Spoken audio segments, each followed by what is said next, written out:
Hello and welcome, my gentle and of course very modern apes, to gutsickgibbon. Today what we're going to be doing is going over the latest news on the world's most controversial human relative, a hominin named Homo Naledi. Yeah, that's right, this is one of those intros where we get right to the point, and that's because we have a whole lot to cover, and I have zero ability to be concise. I've actually never told a long story short in my life.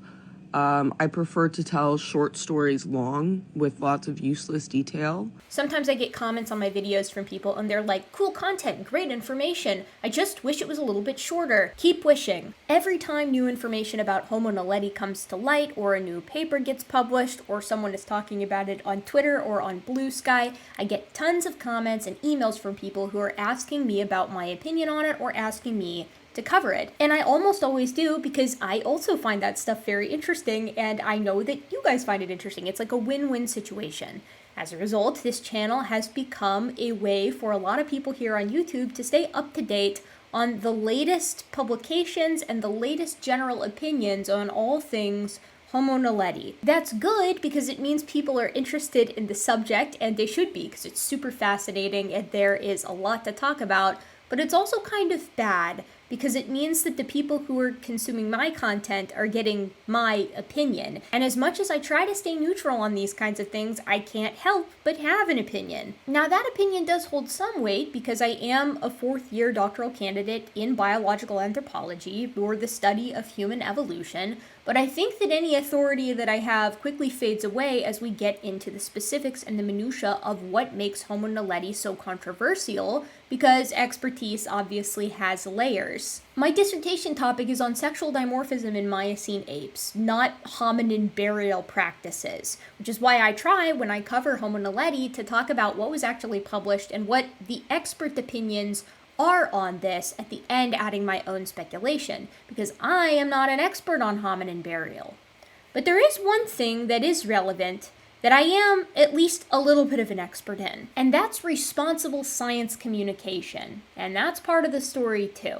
It's a full-time job, and it's extremely time-consuming, and it's not as easy as it may appear to some people. So today we're going to be talking about where we stand with regard to Homo Naledi, both with the science and also with regard to science communication and science's interaction with the public, and how that can impact both the reception and excitement the public has towards science, as well as the trust that it has in science. It's going to be really fun, and it's going to take like 4.5 hours. Let's get started.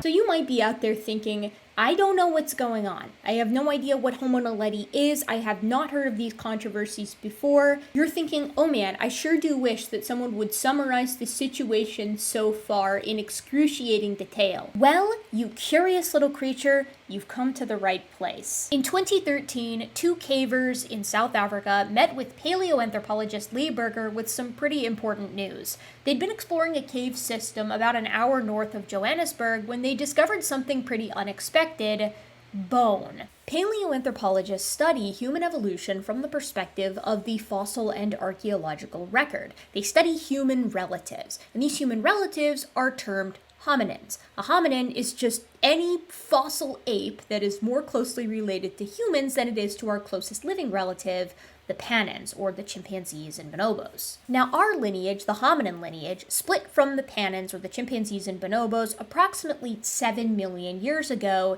in the continent of Africa, and this is supported by the fossil record and the molecular clock. Early on, after this split between humans and chimpanzees, the two looked pretty similar to one another. The earliest members of each lineage both look pretty much like a generic Miocene ape, but over time, with regard to the hominin lineage, we start to see the emergence of characteristics that later will make humans unique amongst the other living apes. Things like small canine teeth and bipedalism, or walking upright. These characteristics are exemplified by a genus called Australopithecus. This is the genus that Lucy, or Australopithecus afarensis, belongs to. These guys lived approximately 3.2 million years ago. In the case of Lucy's species, they're bipedal, they have itty-bitty little canine teeth, but they mark a pretty fascinating transitional step between ancient Miocene apes and anatomically modern Homo sapiens. And it is from this genus Australopithecus that we see our genus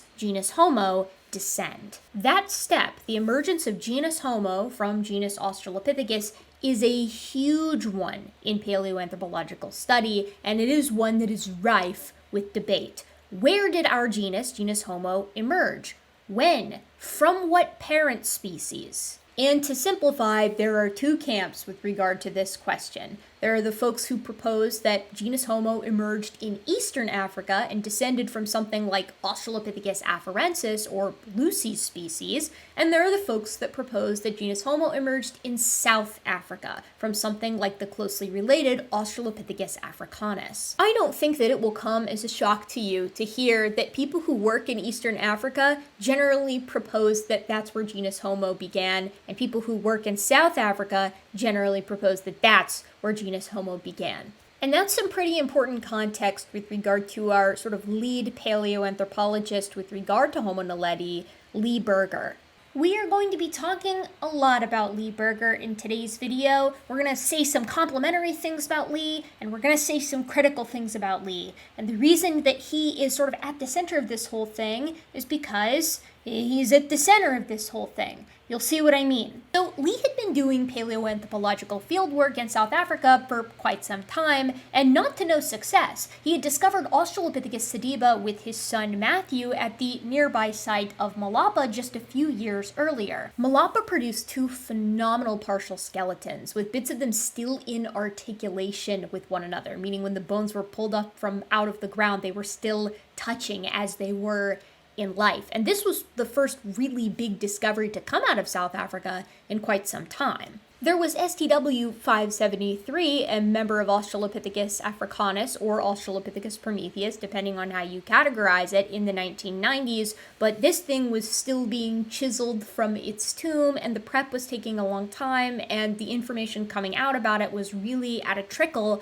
and so Australopithecus sediba was pretty big. Really, those two skeletons, MH1 and MH2, were Berger's first big break in a very long time. He had been working under Philip Tobias at the University of Witwatersrand in South Africa when his group discovered two hominid teeth at a site called Gladysvale, and then they found nothing for 2 decades. So Malapa was a really refreshing turn of events for him. Australopithecus sediba is an important hominin, and the fossils that came out of Malapa are important fossils.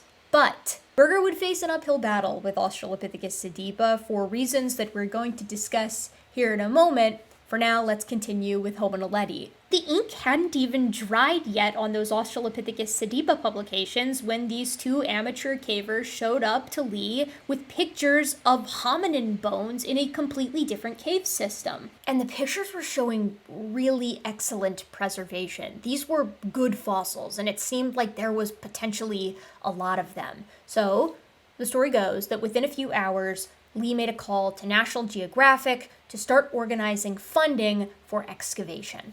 Okay, pause. Let's talk about some of the controversies so far. Let's start with Australopithecus sediba. This hominin was discovered in 2010, and between 2010 and the discovery of Homo naledi in 2013, Lee and his colleagues published like a dozen odd papers about this hominin, and paleoanthropologists will generally argue, I think, that he got a little bit ahead of his skis with this one. Paige Williams, in her piece for The New Yorker on Lee Berger, summarized it quite nicely with a quote from Lee at a conference that he held at the Cradle of Humanity on Australopithecus sediba. He told Science, quote, "We're not saying this is the direct ancestor, but if you start weighing this all, it will end up the most probable ancestor." So Australopithecus sediba was being pitched as ancestral to genus Homo. But there's a scientific problem here, and that's that some of the features that were being used to argue that Australopithecus sediba may be the predecessor of genus Homo came from the cranium belonging to MH1, and MH1 belong to a kid. If you compare an adult human with an adult chimpanzee, there are way more differences that are evident than if you compare an infant chimpanzee and an infant human, or a kid chimpanzee and a kid human. These differences accumulate through development on the part of chimpanzees, whereas humans maintain some of our neonatal features into adulthood. What that means is that you can't use the more humanish or derived-looking characters in a juvenile member of Australopithecus to argue that it's more closely related to Homo than other adult members of genus Australopithecus. The problem is illustrated quite clearly if you just look at the crania of a 34-week-old chimpanzee versus a 30-week-old human. And to make matters worse, the dates for Australopithecus sediba, the age of these specimens, came out as 1.98 million years ago, which is way too young to make it ancestral to genus Homo. The oldest specimens attributed to genus Homo are approximately 2.8 million years old if you look at the Leddy-Guerrero mandible, so it's just not going to work. Berger argued that just because something exists at the same time as its descendants doesn't necessarily mean that it can't be the ancestor. An example one might point to is the fact that dogs descend from wolves, and wolves have not gone extinct. However, Bill Kimball and Yoel Rock, experts on Australopithecus afarensis and Australopithecus africanus respectively, made a pretty compelling case that if you look at the details of the face and teeth of MH1, it actually seems more similar to Australopithecus africanus than it does to genus Homo. What's cool is that you can check this for yourself because scans of Australopithecus sediba are available on Morphosource because Lee and his team put them there. And, evidently, if you show up in Johannesburg and want to see the Australopithecus sediba specimens, Lee is happy to give you access. For a very long time, that attitude was rare in paleontology generally. People are stingy with their fossils and they don't want to let anybody else see them lest they be scooped. But you could never make that accusation of Lee Berger. He's always been very upfront about access to fossil material that he's published on. Frankly, I wish more scientists were like that. Next, it's worth mentioning that a lot of paleoanthropologists and folks in paleontology generally took issue with the fact that Lee's first move was to contact National Geographic instead of taking his time to assemble a team of experts in their respective fields for such a monumental discovery. Bill Kimball of the previously mentioned paper told Page in an interview, "I'd have assembled the best, most experienced senior scientists in the world." Lee's logic is that he needed to get the news out quickly to the public and secure the fossils, and so this required rapid action instead of long deliberations over time. But this led to some puzzling decisions both with regard to the excavation and with regard to even just initial further investigations. He sent his 14-year-old son Matthew down there to get better pictures. And you don't know this yet because we haven't gotten to it, but it is a pretty treacherous descent. I remember the first time I climbed up here, and I had my son Matthew, 15, and I sent him down that hole to take those pictures. Earning my Father of the Year badge. I'm sure Lee would have done it himself, but it's a pretty tight squeeze to get down there, and Matthew could fit, and Lee couldn't, and so he had the other cavers take his son down there just to get some additional pictures to confirm that what they were looking at was probably hominin bones. And this also contributed to Lee's next decision. He took to Facebook to call for small-bodied paleoanthropologists who would be willing to join a approximately 60-person team and descend into the depths to see what secrets this new cave system, now called Rising Star, held. He would use the same recruiting tool to get early career scientists on board for analysis of these Homo naledi fossils once they came out of the cave, and they needed a lot of researchers because that initial excavation, which took about 3 weeks in 2013, yielded over 1,500 fossil elements. That's insane. That analysis took place in the early summer of 2014, and less than 6 months later, his team submitted 12 separate papers to Nature for publication. They were rejected. Some context that may help explain what happened comes from other hominin fossil sites that yield nearly complete skeletons or just a lot of fossil material in general. At most of these sites, it takes a really long time for researchers to excavate, for them to analyze the fossil material, and for them to write and publish on that material. The turnaround can be in the decades, as we saw with Ardipithecus ramidus, which was initially discovered in the early 90s and wasn't published until 2009, or in STW 573, an over 95% complete Australopithecus africanus or Australopithecus prometheus specimen, which was also discovered in the early 90s and is still being published on in the 2020s. The Naledi excavations took place in 2013, and then the analysis took place in 2014, like in early summer, like May. And then these papers were pushed to publication in August of that same year. I don't know what day it is. I don't know what time it is. I'm a little more than a little jet lagged. I haven't eaten in probably 2 days.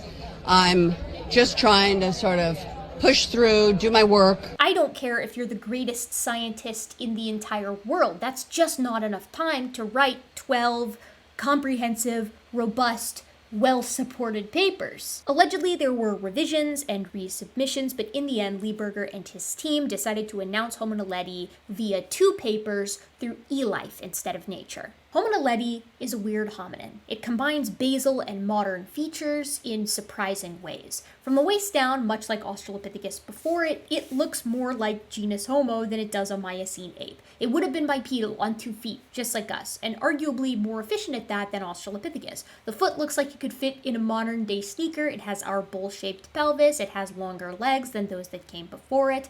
But as you move up the skeleton, you see that those legs that look very human-like are combined with very ape-like arms. They're long with more dorsally oriented scapulae and curved phalanges that would have made them better in the trees. But the hands also have derived aspects. They have long thumbs more like humans that may have given it a precision grip. The face is a mess in and of itself. The teeth have derived and primitive aspects to it. It's less snouty than Australopithecus, but more so than genus Homo. The face in general resembles genus Homo more than anything else, but the brain case itself is tiny. That was the big surprise. The brain case size of Homo naledi looks like that of Australopithecus. It's 400 to 600 cc's, which maxes out that 600 cc part at only half of an anatomically modern member of Homo sapiens, which boasts 1200 cc's to 1400 cc's. Because of the way the primitive and derived characters were mixed together, the saying went that Homo naledi made a better Homo habilis than Homo habilis, that perhaps Homo naledi was the earliest member of genus Homo, and logically then, genus Homo began not in East Africa, as the oldest members of Homo habilis suggest, at 2.8 million years ago, but instead in South Africa. The team was ecstatic. Obviously, they thought this was the earliest member of genus Homo. That was incredible, and then the dates came out. The soft assumption was that Homo naledi was somewhere between 1 and 2 million years of age, which, if you squint, could maybe, possibly work as the base of genus Homo, as long as you argued, similar to Australopithecus sediba, that an ancestor can persist along with its descendant. But the dates, which came out in 2017, showed that Homo naledi was actually between approximately 230 and 330,000 years old, as in about the same age as the emergence of our species. All that work and what did it get me? So Homo naledi probably is the base of genus Homo. I don't think anybody's proposing that it is right now, at least not publicly, but that's actually not where any of the controversy surrounding this hominin really comes from. No, the controversy around Homo naledi mostly revolves around the big question, why are there so many of them back there? How did they get back there? The Rising Star Cave system is huge, it is extensive, and it is deep. And the place where the fossils are found is not easy to get to at all by modern humans with modern equipment. An aerial view of it makes it look like some great bird of prey has just scored through the earth with its talons, hash marking across the landscape. The mapped passageways alone comprise something like 4 kilometers about, but the whole thing isn't even mapped, at least to my understanding. There are passageways that are clogged with debris. There are passageways where there's only centimeters for a body to squeeze through. There are huge drops. There are portions that you have to clamber up. There are gaps in the floor by these fissures that break through the entire system.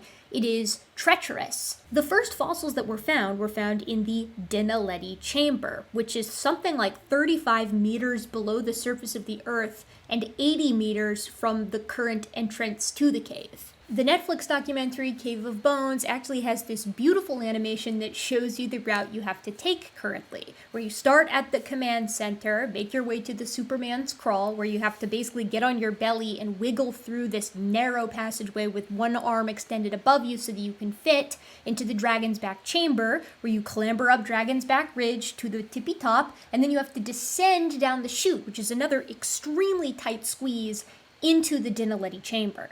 And it is pitch black the entire time. So, as I said earlier, perilous for modern humans with modern equipment. And I had my son Matthew, 15, and I sent him down that hole to take those pictures. The question then became, we have all of these Homo naledi fossils of this little critter, this little hominin that is a mixture of primitive and modern characteristics.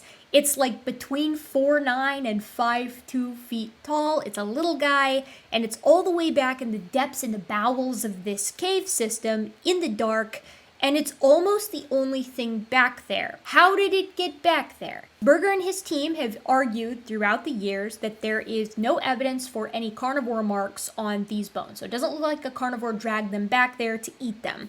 There's no signs of frequent extensive flooding, so they argue that it doesn't look like water washed them back there. And they argue that there is no opening directly into the chute from the surface, so it's not like they could have tripped and fallen in there. So Berger's team proposed that if there is no natural means for Homo naledi to get into the Naledi chamber, maybe they were placed there. Maybe this was deliberate disposal. Now, deliberate disposal can mean a lot of things. It can include something as simple as funerary caching, which is something that a lot of animals do. Getting rid of your dead because they stink and they attract predators. Ants are capable of this. But conversely, it can also be associated with highly cognitive animals like humans or Neanderthals or Asian elephants, where you get rid of your dead because they stink and they attract predators, but also because maybe there's something more going on. Deliberate disposal is a broad category, is what I'm saying. So if Homo naledi was deliberately disposing of its dead, you have a couple of questions you can ask.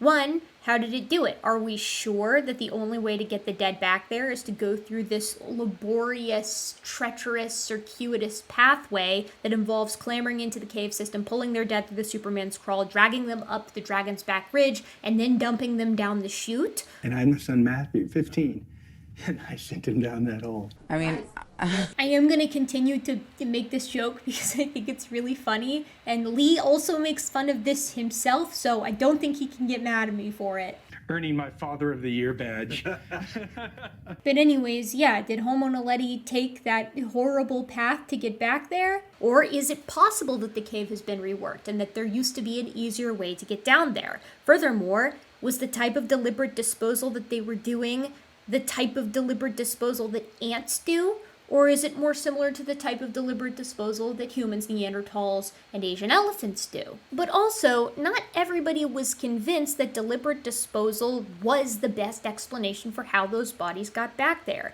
There were paleoanthropologists who proposed that, well, we don't know that it was deliberate disposal in a funerary sense. What if they got back there because, like some cave-dwelling baboons, they shelter in caves, and sometimes they get lost back there or just die back there? What if they were taking shelter from a storm and then the cave system flooded and it was a mass kill site? What if it is a predator caching situation and we haven't looked closely enough at the bones? Pretty quickly, the scientific community began to publish their issues that they had with the deliberate burial hypothesis. In 2016, Aurora Val proposed that you can see insect and mollusk damage on the bones. The cave system didn't support the types of species that appeared to have damaged the bones, which suggested to Val that decomposition had begun outside of the cave and that the remains had somehow ended up inside the cave after decomposition had already been well on its way. Perhaps they flooded in, perhaps a predator brought them in. But Berger and colleagues argued that there's no flooding signs in the Naledi chamber, and there's no predator gnaw marks on the bones, and there's virtually nothing else in that cave system. So, how did they get back there? I suppose the reasoning was it makes more sense that some mollusks and some insects could get into the cave system and facilitate decomposition than that the decomposition happened above ground and that they somehow got into the cave system by predator or by flooding and then that process left no trace of itself. That's a good question, but Berger and colleagues took it a step further and began to ask, if this was deliberate disposal, how did they see in the dark? So in 2017, they mentioned the deliberate disposal idea again in a general paper on Homo naledi, and between 2017 and 2022, we get a lot of pretty normal papers about the morphology of Homo naledi, or the diet of Homo naledi, or details on the dentition of Homo naledi. And then in December of 2022, Lee does a Carnegie Science presentation where he reveals that they have evidence for fire use in the cave in the form of hearths and ash on the ceiling. So that's how Homo naledi got back there, by using fire. Fire was seen as a critical absence of evidence in our arguments about the complexity of this small-brained hominid. And I believe we found it in abundance. And over the next several years and decades, we'll date these occurrences. We will see whether they associate across the places with the individuals that they are in immediate context with. But it's about as clear an association as anyone has ever had in the field of paleoanthropology between fire and a hominid like this.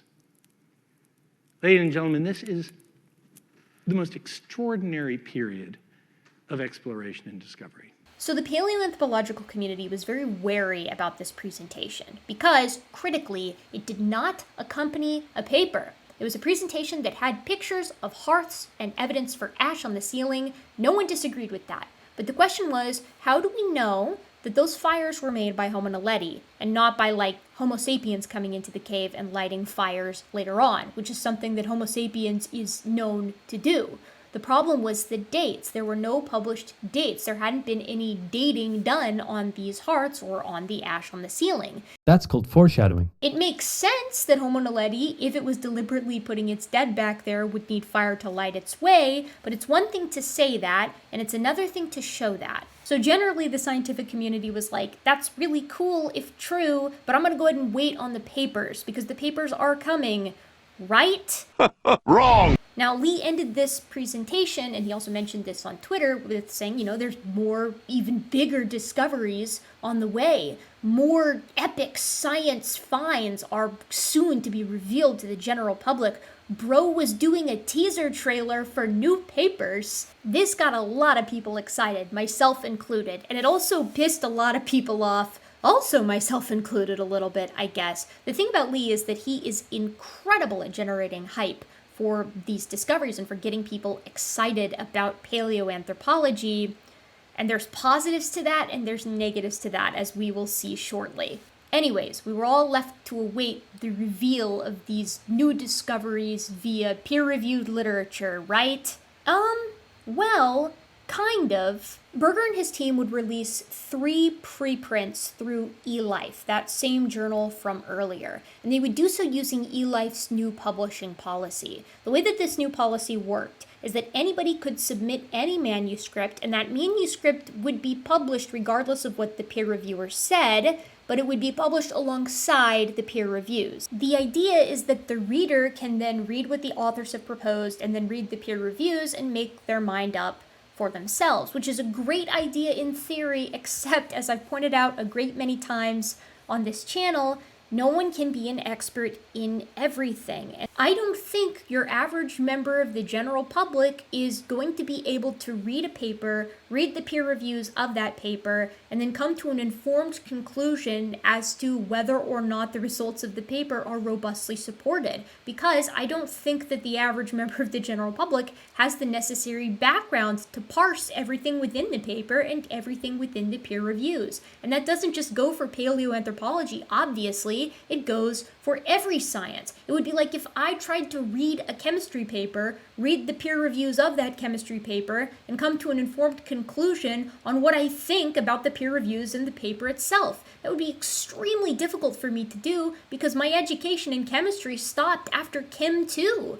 So I may not be quick to have the answer as soon as you ask us, because I'm going to want to research it. I'm going to want to study it. I'm kind of a nerd sometimes, I confess.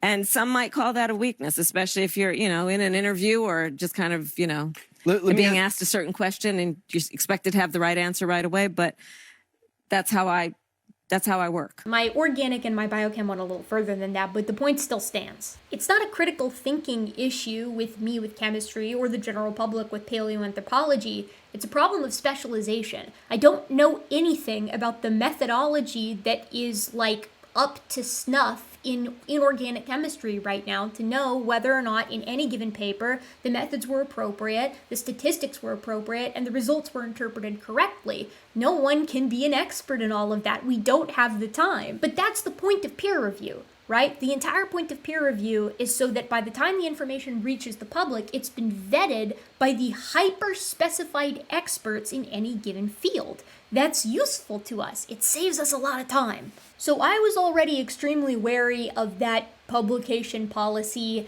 as it stands, but things got a little bit worse from there because the preprints were published first without the peer reviews. And they came out at the same time as the new Netflix documentary and around the same time as Lee's book. Now that already doesn't feel right. That rubs me the wrong way. It rubbed a lot of people the wrong way. But there was still the hope that when the peer reviews came out, they would at least support the conclusions that were made in the papers, in the Netflix documentary, and in the book. That was the hope, right? Because you could always say they wanted to make sure the timing was right to generate the most amount of excitement from the public as possible, because the public being excited about paleoanthropology is a good thing. As long as it's right, it's a good thing. But then the peer reviews came out. There were 11 of them, and 10 were negative and 1 was neutral. This could have gone better. This is suboptimal. This is a rough start right here. If it was a speed run, this would be a reset. This is about as bad as you could expect. The 3 preprints claim that Homo naledi deliberately buried its dead, which is a very different thing than deliberate disposal or funeral caching, where it goes up the dragon's back and just tosses its dead down the chute. The second was that it deliberately made art in these cave passageways. And the third was that you don't need a big brain to be cognitively advanced. Now, that last one didn't cause nearly as many problems as the first 2 did. And I will note that conspicuously absent from these preprints was any work on that fire.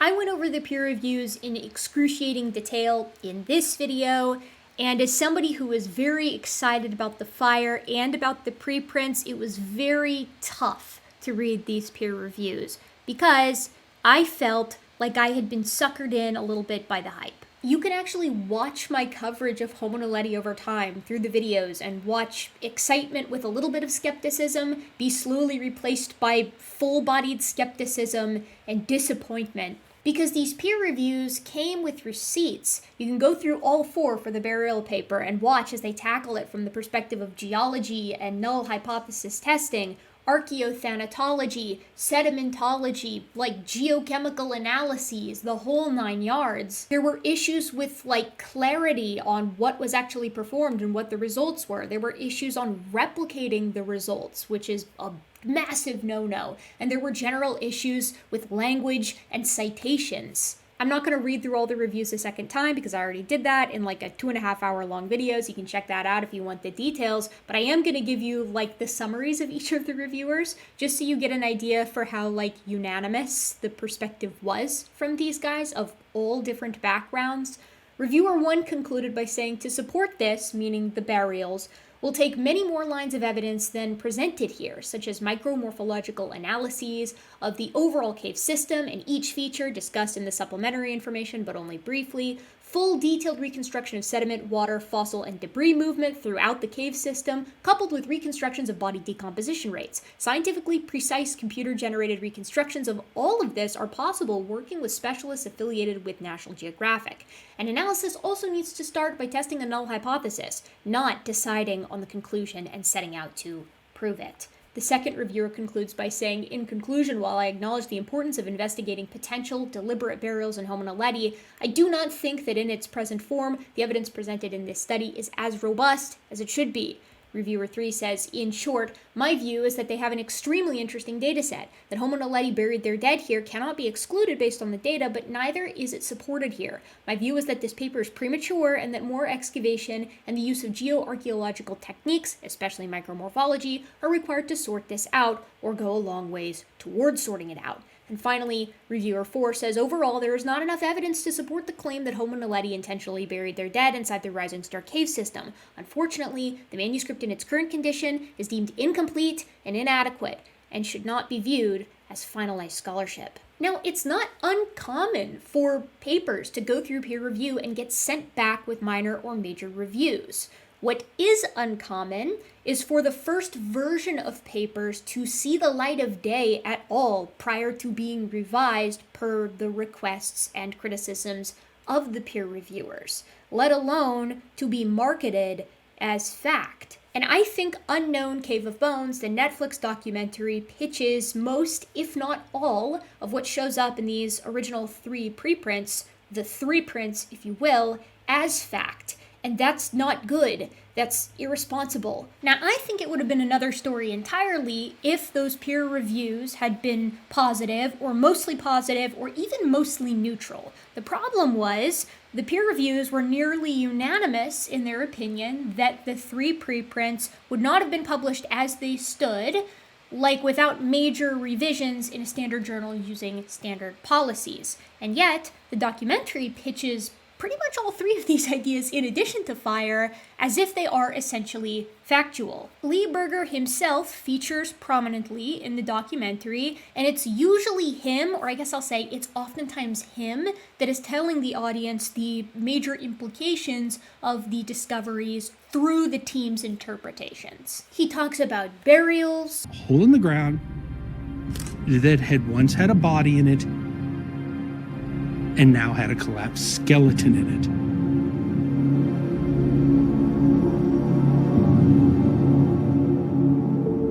it. That's a burial. he talks about graves. And suddenly everything began to make sense.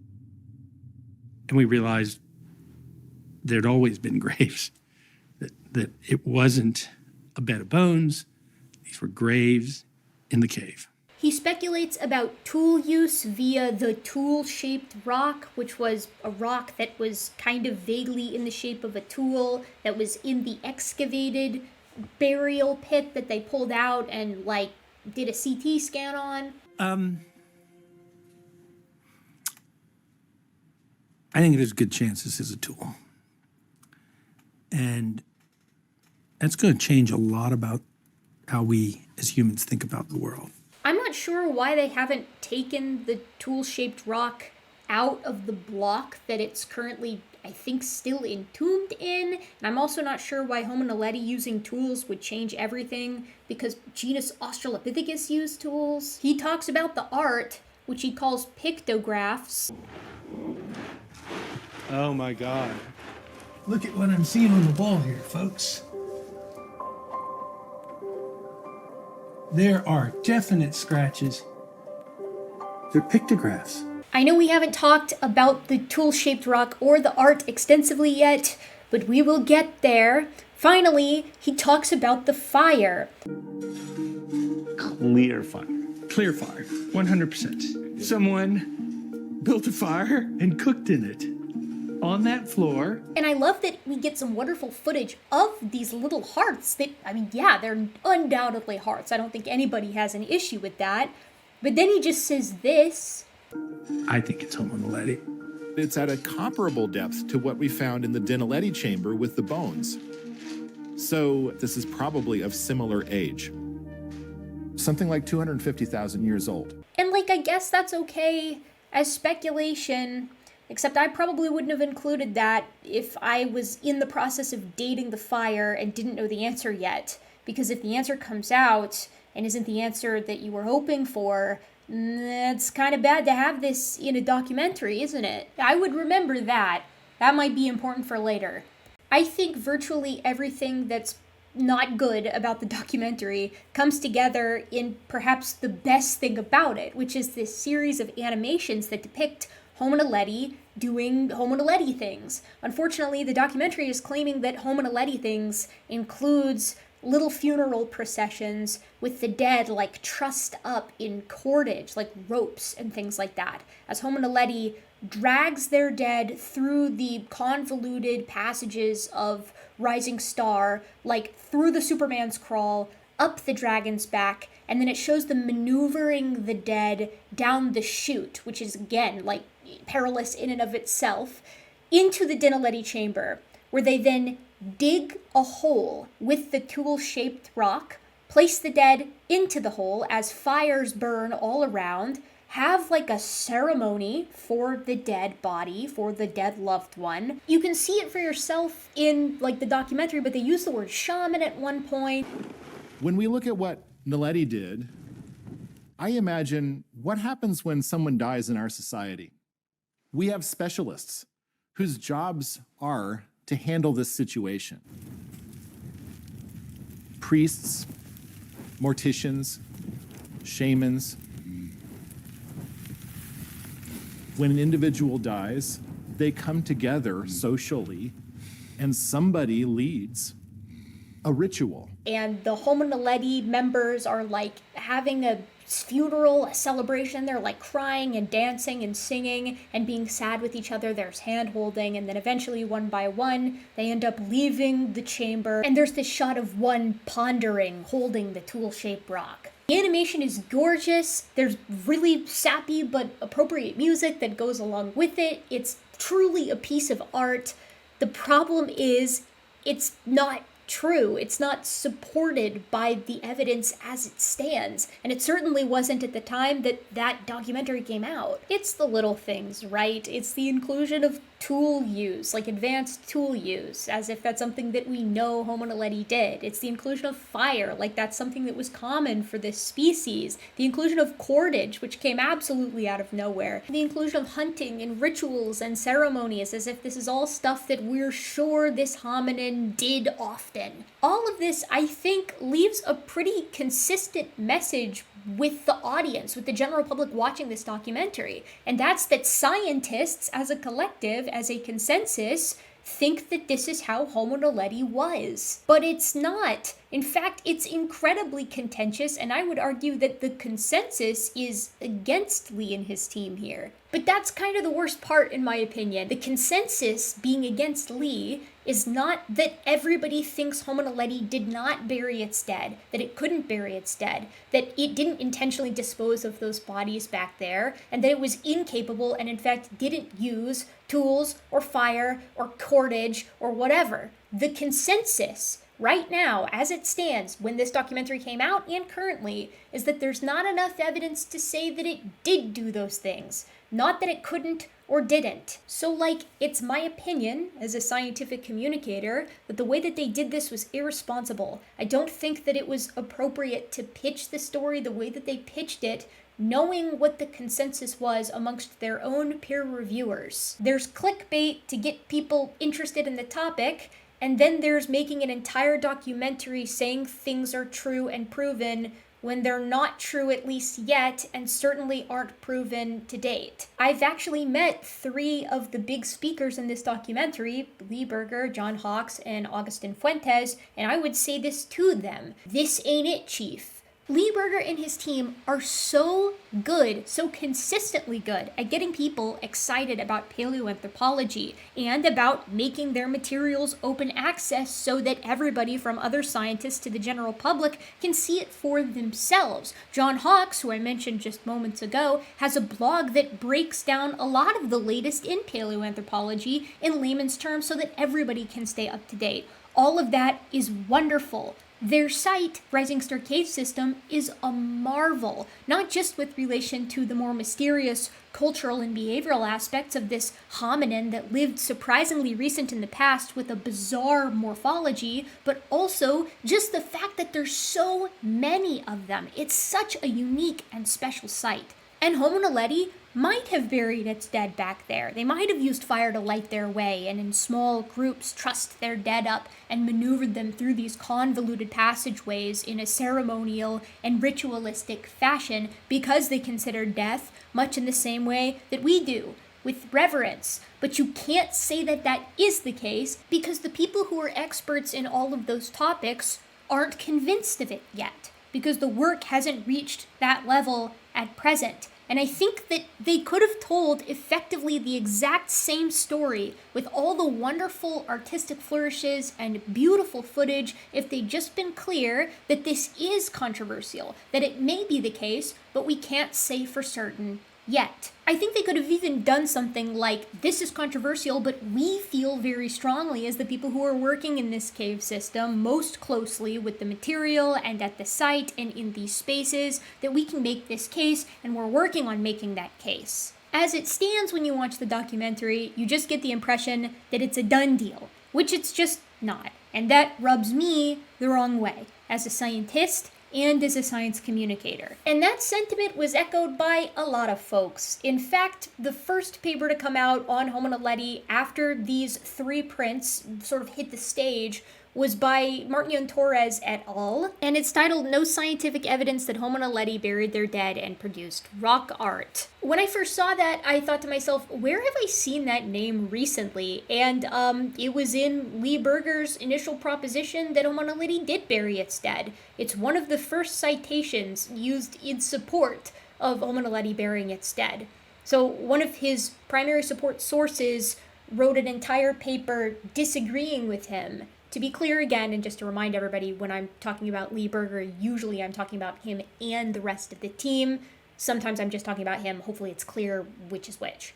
Martin Torres and colleagues argued that what is being argued as a burial does not in fact meet all the criteria to be considered a burial, which isn't great because the paper said that it did meet the criteria to be considered a burial. Now, Lee and colleagues might shoot back and say, well, to be fair, an early burial from a more basal hominin shouldn't look exactly like a modern human burial, and in fact, we also have to appreciate that this is a different species. It's not human, it's not Homo sapiens, so why should we propose that it's going to be burying its dead exactly like we do?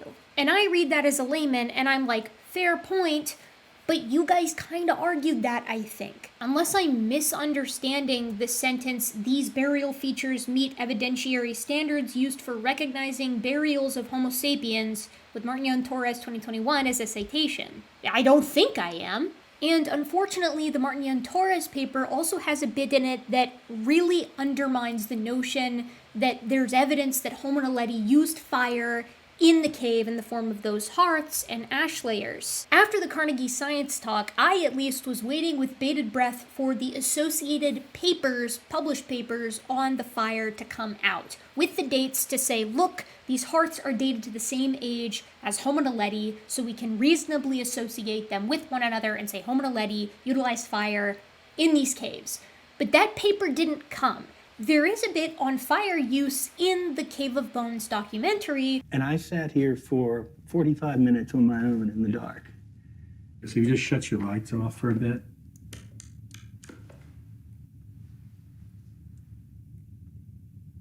And now think about, that journey with zero light. Yeah, they had to have fire. Where Lee and the team show how small fires could actually light the way if they were placed sequentially, and that you don't actually need to have a torch. You just light these small fires and make your way through the cave system. It will be well lit enough. So I'm going to pretend I'm Homo Naledi with fire, and you're going to be my family. We've collected some kindling, and we're going to go on a journey into darkness in a place that would normally be dangerous.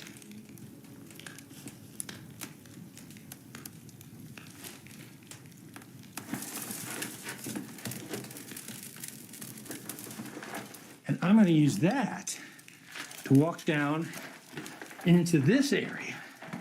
And now I'm going to build a small fire right here. The dates for the fires didn't show up in the preprints, and I'm going to add here a question that I've had for quite some time regarding this scene in the documentary. It looks like to me they're filming that in Rising Star itself. They're lighting fires in Rising Star to show that it is reasonable for the specific route hypothesized in the documentary for Homo Naledi to have taken to get to the Naledi system. But the way that we date fire use in caves, at least some of the time, according to my understanding, is by radiometrically dating ash on the ceiling of the cave. Is the team not worried that the ash from these fires that they're lighting for the documentary are going to contaminate or otherwise disrupt the dating of the ash on the ceiling? Anyways, in the Martignon-Torres paper, they talk a little bit about the fire, the proposed fire use, and they also talk a little bit about proposed dates for that fire. And the line that I've clipped here from section 2.4 fire evidence states previously acquired radiocarbon dates obtained by the site investigators on one of the apparent hearths resulted in very young dates, Lieberger unpublished data, questioning its association to Homo Naledi. Now, maybe they're sitting on other dates that are older that make the attribution more confident that I don't know about, but to me, as far as I know, that's the only date that we have for fire, and it's too young to have been made by Homo Naledi. I don't know how young it is, because the paper doesn't say. Shoot, maybe it's from like 2023. Maybe they're dating their own ash layer. I'm not sure. But the Martignon-Torres paper gets in depth on the issues with proposing that this is a burial and the issues surrounding some of the other claims made in the preprints. I go in depth into their reasoning in this video, so please check that out if you want to see that. I don't have time to go over it here. This video is already too long. It wasn't just the basic mortuary criteria, though. There was also criticism that was published on the sedimentological analysis, such as those by Fakey et al. And outside the literature, people also had criticisms. Famously, as I mentioned in my previous videos, archaeologist Flint Dibble talked a whole lot about the Homo Naledi situation, bringing on many relevant experts along the way to discuss their perspectives and what they thought about the entire situation. The vibe amongst the scientific community was very much, I will believe it when I see it. The case isn't proven as of yet that Homo Naledi buried its dead, that it made rock art, that it utilized fire. All of this was still up in the air, and you could find a lot of conversations that did add relevant points to the discussion on social media. Many people pointed out the similarities between the rock art that Homo Naledi made and common elephant skin dolomite, which is found in the region. All the while, additional publications about Homo Naledi that didn't have anything to do with the burials or the art, really the behavioral stuff, continued to come out and exacerbated the mystery. And I talked about some of those too, in addition to the more negative Homo Naledi news by Martignon-Torres and Fakey. I talked about Delazine et al., who discussed the nature of variation in Homo Naledi teeth. And it turns out the Homo Naledi assemblage is really similar to one another. The teeth show less variation than one sex of a sexually monomorphic species.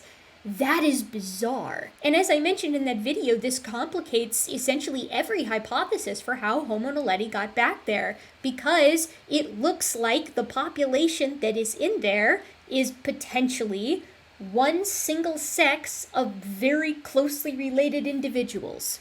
If we are to use morphologic variation as a proxy here, which that might not be appropriate. So at that point, we have this bizarre hominin that is a mixture of primitive and modern characteristics that lived alongside our species just, approximately 230 to 330,000 years ago. And they are found in the depths of this cave system almost entirely by themselves. All of them look really similar to one another to the degree that they might be members of the same sex and perhaps even the same family, to speculate. And we don't know how they got back there, but the case that they were intentionally buried back there and used fire to light their way and made art on the walls is not, as it stood, supported. For Lee's part, he was pretty quiet on all of this, and I'm specifying Lieberger, the individual, because he had been pretty active on Twitter promoting all of these discoveries and getting people excited and, boosting the talks and the documentary and the book and so on and so forth. But after the blowback and after everything had released, he went pretty radio silent. I would be remiss not to mention that Lee had also kind of pissed off the scientific community around this time period, because in September of 2023, he shot like an Australopithecus sediba, I think it was a clavicle, and then a Homo Naledi finger bone into space for publicity. That's being hyperbolic. The fossils went up on a Virgin Galactic flight for like an hour, and then they returned safely. This generated a whole lot of discussion in the scientific community because Lee stated that the purpose of this space flight was to generate publicity and attention for South African paleoanthropology, whereas a lot of the rest of the scientific community, including Robin Pickering, noted that the risk did not outweigh the rewards. What if something had happened to those fossils? Since you're here, I'll give you my unsolicited opinion on the matter.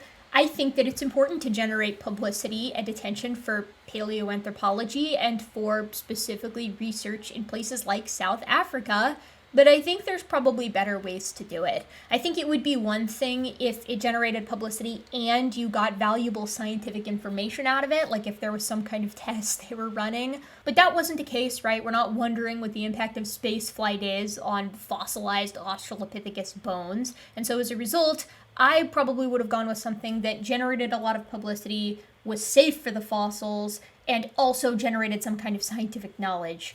But that's just me. Berger apparently declined to comment when Calloway reached out for that Nature article, and I think that sort of contributed at least a bit to his sort of withdrawal from the entire Homo Naledi, Australopithecus sediba, spaceflight plus Homo Naledi documentary preprint controversy. You can see this on his Twitter account. He's pretty active on social media generally, and yet he retweets Hammersmith Academy on November 13th, 2023. He's going to be talking to some students about Homo Naledi.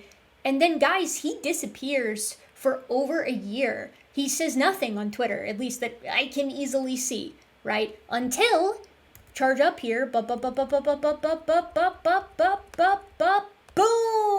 March 28th of this year, 2025, Lee Berger tweets, "The reviews are out on the Homo Naledi burial paper in eLife, and let me share the words of a previously highly critical reviewer. Links to the reviews and the revised paper in the comments below." And to get a closer look, the picture, the quote from the reviewer that he's got here, says the findings now convincingly demonstrate not only clear evidence of intentional burial practices by Homo Naledi, but also compelling indications of post-depositional reworking. These advancements reflect a major improvement in the study's analytical rigor and the robustness of its conclusions, making it a valuable contribution to the understanding of early hominin funerary behavior.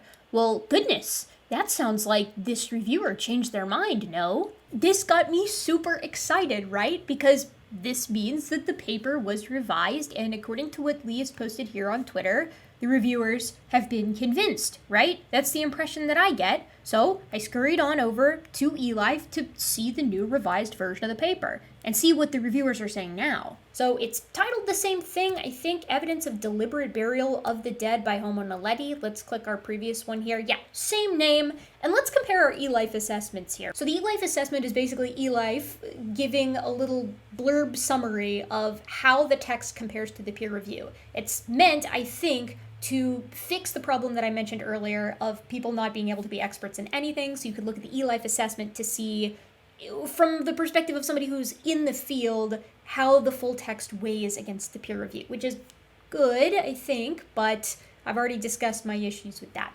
The eLife assessment on the original in July 12th of 2023 states, the authors study the context of skeletal remains of 3 individuals and associated sediment samples to conclude that the hominin species Homo naledi intentionally buried their dead. Demonstration of the earliest known instance of intentional funerary practice with a relatively small-brained hominin engaging in a highly complex behavior that has otherwise been observed from Homo sapiens and Homo neanderthalensis would be a landmark finding. However, the eLife assessment says, the evidence for these claims is considered inadequate in the current version of the study. The 4 reviewers were in strong consensus that the methods, data, and analyses do not support the primary conclusions. Without further excavations, the study is missing crucial geoarchaeology, especially micromorphology and taphonomic components, amongst other limitations that make premature the conclusion that Homo naledi intentionally buried their dead. The null hypothesis must be that these skeletons accumulated naturally, and the research must then reject the null hypothesis and robustly exclude equifinality in order to justifiably draw the remarkable conclusion made in the present version of the paper. Right, so to summarize again, just for the sake of clarity, the burial paper did not pass muster according to 4 peer reviewers coming from 4 pretty different perspectives. None of the reviewers said that this is proof that Homo naledi didn't bury their dead or that they weren't capable of burying their dead. Their case was that Homo naledi intentionally burying its dead in the depths of the Rising Star cave system has not been proven or robustly supported by the analyses outlined in the paper as it stood. That's it. That's the critical context under which this revised preprint sort of came to public attention, and it's why I was so surprised when I saw what Lee posted and when I saw that snippet from one of the reviewers. The new eLife summary changes some things. When we go to the new reviewed preprint, now the eLife assessment says the same thing at the beginning, summarizing the importance of this, and then they say the authors have revised their manuscript extensively in light of the reviews of their initial submission with improved illustration, context, discussion, and theoretical framework, leading to an improved case supporting their conclusion that Homo Naledi intentionally buried their dead. One of the reviewers concludes that the findings convincingly demonstrate intentional burial practices, while another considers the evidence for such unambiguous conclusion to be incomplete given a lack of definitive knowledge about how the hominins got into the chamber. We look forward to seeing the continued development and assessment of this hypothesis. It is worth noting that the detailed reviews, both rounds, and comprehensive author response are commendable and consequential parts of the scientific record of this study. The editors note that the author's response repeatedly invokes precedent from previous publications to help justify the conclusions in this paper. While doing so is helpful, the editors also note that the scientific norms and knowledge are constantly evolving and that any study has to rest on its own scientific merit. So maybe your impression is different from mine, but when I read that, I thought, okay, so it's better. The revised print is a step in the right direction, and it won over the reviewers to some extent. Still not completely the impression that I was getting from Lee's tweet on the matter, but maybe I was missing something, so I went to go check the reviews. There's 2 of them. There were 4 the first time. I just got bamboozled once again. And that got me puzzling a little bit, because 50% of the reviewers returning, and of that 50% of the returning reviewers finding your new case compelling, is not the 180 that I got the impression it was from Lee's tweet, if that makes sense. Honestly though, we could just clear this up super easily by reading the reviews themselves, so let's do that.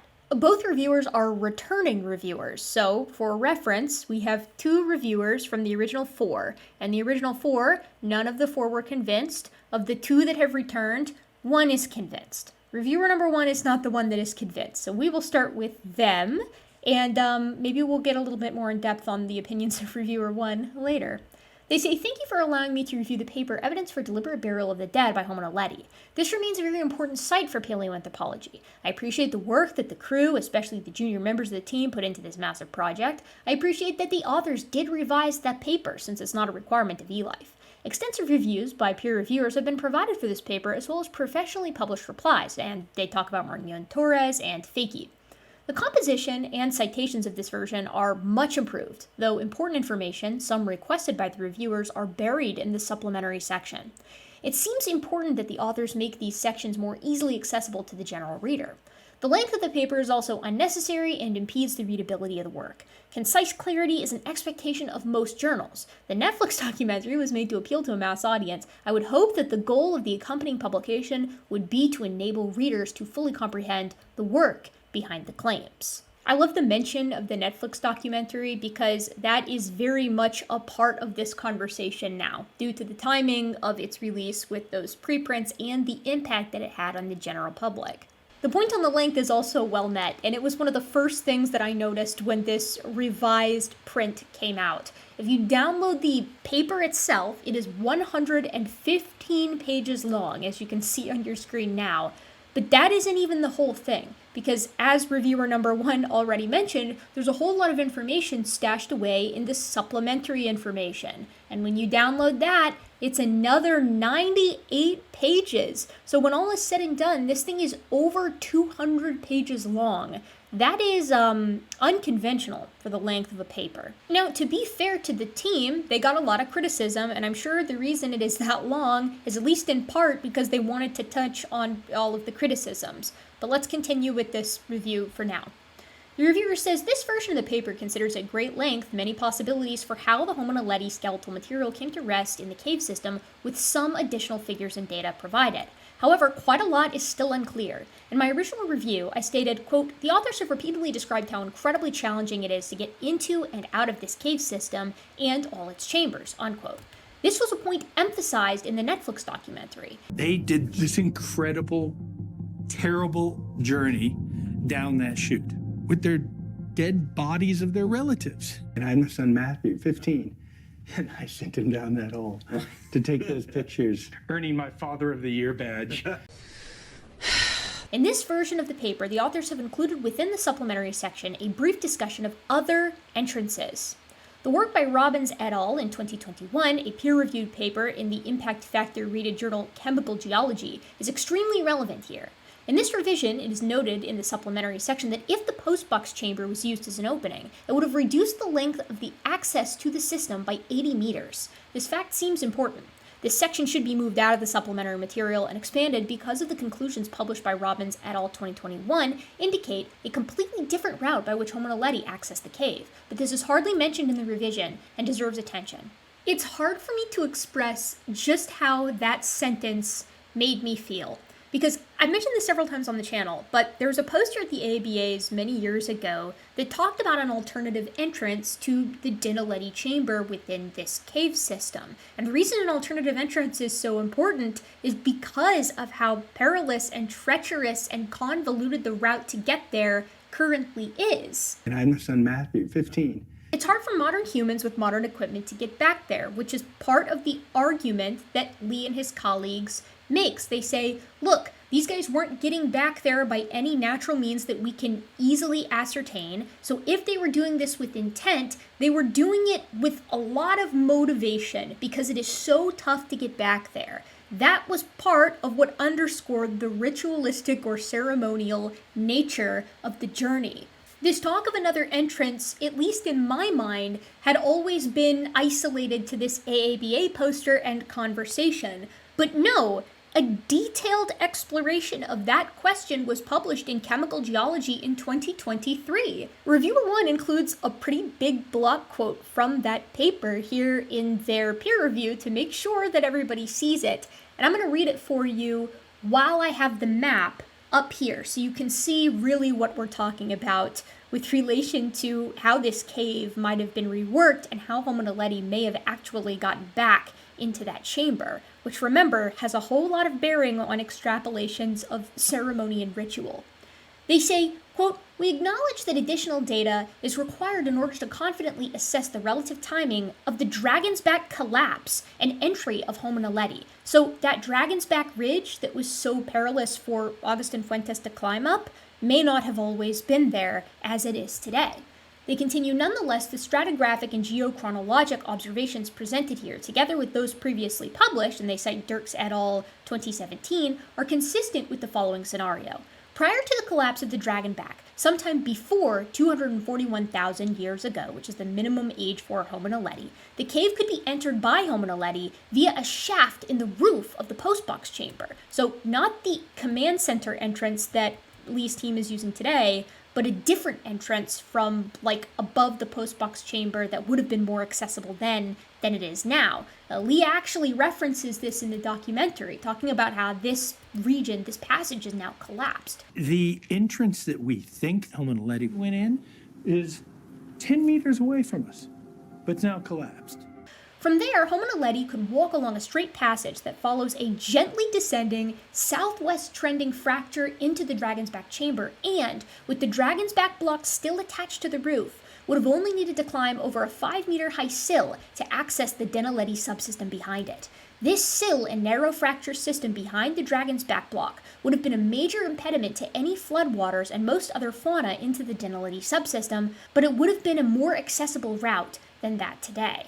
If I was a cartoon character, I would have done a spit take. It's my fault that I didn't know about this paper. I should have been aware of it, although the fact that it was in, like, a chemical geology journal probably explains why I didn't see it and why I had only heard tell of it, perhaps in its poster form many dead eons ago. But what Robbins and colleagues were arguing for is that, yes, it's very difficult to get back into the Naledi chamber now, but it hasn't always been that difficult. And we're going to go and look at that paper here in a second, and I'm going to explain this to you in a way that is, I think, very easy to understand. But first we're going to finish with Reviewer 1 here, because they quote another portion from that paper and then wrap things up in a way that I want us to have in the backs of our heads before we look at this Robbins 2021 paper. So reviewer 1 notes that Robbins' paper constrains the dates that Homo naledi was in that cave to a tighter 241,000 years ago to 335,000 years ago during a glacial period, and talks about how Homo naledi probably got into the cave the same way that the sediments that now choke those chambers did, but weren't choking the chamber at the time, right? Through an opening in the roof of the postbox chamber. Now, I'm going to go into depth here in a minute, like going to that paper, showing you what they're talking about here, but for the time being, I want you to appreciate that what this paper is saying is that the route used to be a lot more simplistic. And reviewer 1 quotes them and then says this conclusion, this simplistic route, is very different from the complex pathway suggested by Berger et al. And it is, right? We know that that's the case. They continue, Martin and Torres et al. In 2023 also required elaboration on this point in their reply by stating, moreover, recent studies by the Rising Star Cave team also point to a different and easier access for Homo naledi into the fossil-bearing cave chambers than the currently restricted access chute used by the research team, making clear the degree of accessibility remains an open question. Based off of extensive dating studies of speleothems, this research implies that prior to 241,000 years ago and the collapse of the dragon's back block, hominins and other species could have more easily entered the cave via the postbox chamber and beneath the dragon's back block before it fell. This gives access to a series of rifts that allow easier entry into the Naledi and other chambers beyond the present-day chute. Unquote. Reviewer 1 continues, because this paper introduces very different sets of possibilities, it seems impossible to derive an understanding of the processes that occurred between 335 and 241,000 years ago throughout the cave system without going into detail on these other openings, especially openings that are hypothesized to have been used by the hominins in question. So what Reviewer 1 is saying here is very simple. Why are we spending so much time talking about the burials if the burials are couched within the context of this super difficult access route, if we haven't even determined that that super difficult access route is the way that these guys got in there in the first place? If when Homo naledi was in the cave system, it was much easier to get into the Naledi chamber, 2 things suddenly become true. 1, the convoluted access route can no longer be used to argue that this was intentional, ceremonial, and ritualistic. And 2, a lot of the more simplistic hypotheses are back on the table. And we're going to touch on those again here in a moment. But first, let's finish with Reviewer 1 here. They say, the world cares deeply about the Homo naledi hominins and their story. I hope that in the coming years, these issues are addressed and perhaps other independent teams are allowed to do a full analysis since science is about replication. In any case, the excavation team has contributed important fossils to paleoanthropology. Now, I ask you, let me know in the comments, do you think that it sounds like Reviewer 1 has been convinced that Homo naledi buried its dead in the Naledi chamber? Before we move on, we need to make a really critical pit stop here at this Robbins et al. Paper. It was published in April of 2021. That's a pretty important date, like 2 years prior to the release of the documentary. It's titled Providing Context to the Homo naledi Fossils, Constraints from Flowstones on the Age of Sediment Deposits in Rising Star Cave, South Africa. And there's a little punchline here, but we're going to talk about it here in a second. What this paper primarily does is it provides support using flowstone dates for an alternative entrance for Homo naledi to get into the cave system and then into the Naledi chamber. So we're going to take a look at that now using one of the first figures here, Figure 2. So Figure 2 can be broken up into 3 sections, Figure 2A, Figure 2B, and Figure 2C. A is what we're going to look at first. It's an aerial view of the cave system that shows how you get in, and then 2 separate routes to get into the Dragon's Back chamber here. And then the Dragon's Back chamber, of course, opens into the Naledi subsystem through the hill antechamber, which you can see here as marked by these weird little hashtags. More on that later. The arrows show you 2 different routes that sediment sort of takes to get into the Dragon's Back chamber, and then you get this zoom in on B here and C here, marked by these 2 routes, A and B, A in orange and B in purple. So here's what's interesting, is that there's 2 ways to get into the Dragon's Back. One of them you can't use anymore. That's that post box entrance here. You can see that it's choked by sediment here up at the top, whereas the current way that researchers get into the Dragon's Back chamber is they go through the cave entrance, they head down to the Superman's crawl where they have to get really low to the ground because there's this really tight squeeze where you basically have to crawl on your belly. And this is again what they were proposing Homo naledi did to get into the Dragon's Back chamber, where you're gonna have to crawl up the Dragon's Back ridge here, and you'll find yourself at the top of the chute, which is this like 12-meter deep like drop through all of this spiky, difficult to traverse rock, and it's like 18 centimeters wide. So it's really skinny, it's really deep, and that's how you get into the Dinaledi subsystem. That's how the researchers in the documentary proposed Homo Naledi got in. That it came in, went through the Superman chamber, had to shimmy through the Superman's crawl, ascend the Dragon's Back ridge, and then shimmy down again the chute to get into the subsystem. Matthew 15. And mind you, they're doing all of that with dead bodies and in groups and while handling fire. But this paper points out that that's the way that you have to do it now. But that's not always the way that one did it. And in fact, if you go back in time, the way that Homo Naledi probably got to the Dinaledi subsystem was much easier. The old way was an easier access route. You can't use it today because it's choked by sediment, it's collapsed as it were, but it used to be the way that you got in. And it's illustrated here in C. The old way, if I'm understanding it properly, would have been to come through the roof of the postbox chamber down this debris cone, and then it's just like a light descent down into the Dragon's Back chamber. Now here's where things get a little tricky, because once you're in the Dragon's Back chamber, there's actually more than one way to get into the Dinaledi subsystem itself. When Homo Naledi would have been in the Dragon's Back chamber, the Dragon's Back block, indicated here by my cursor, would have been a part of the ceiling. So instead of ascending the Dragon's Back ridge up to where the chute starts, it would have had to ascend this 5-meter high sill. When I initially read this, I was like, okay, so you have to ascend a sill to then go down the same treacherous vertical chute to get into the Dinaledi subsystem?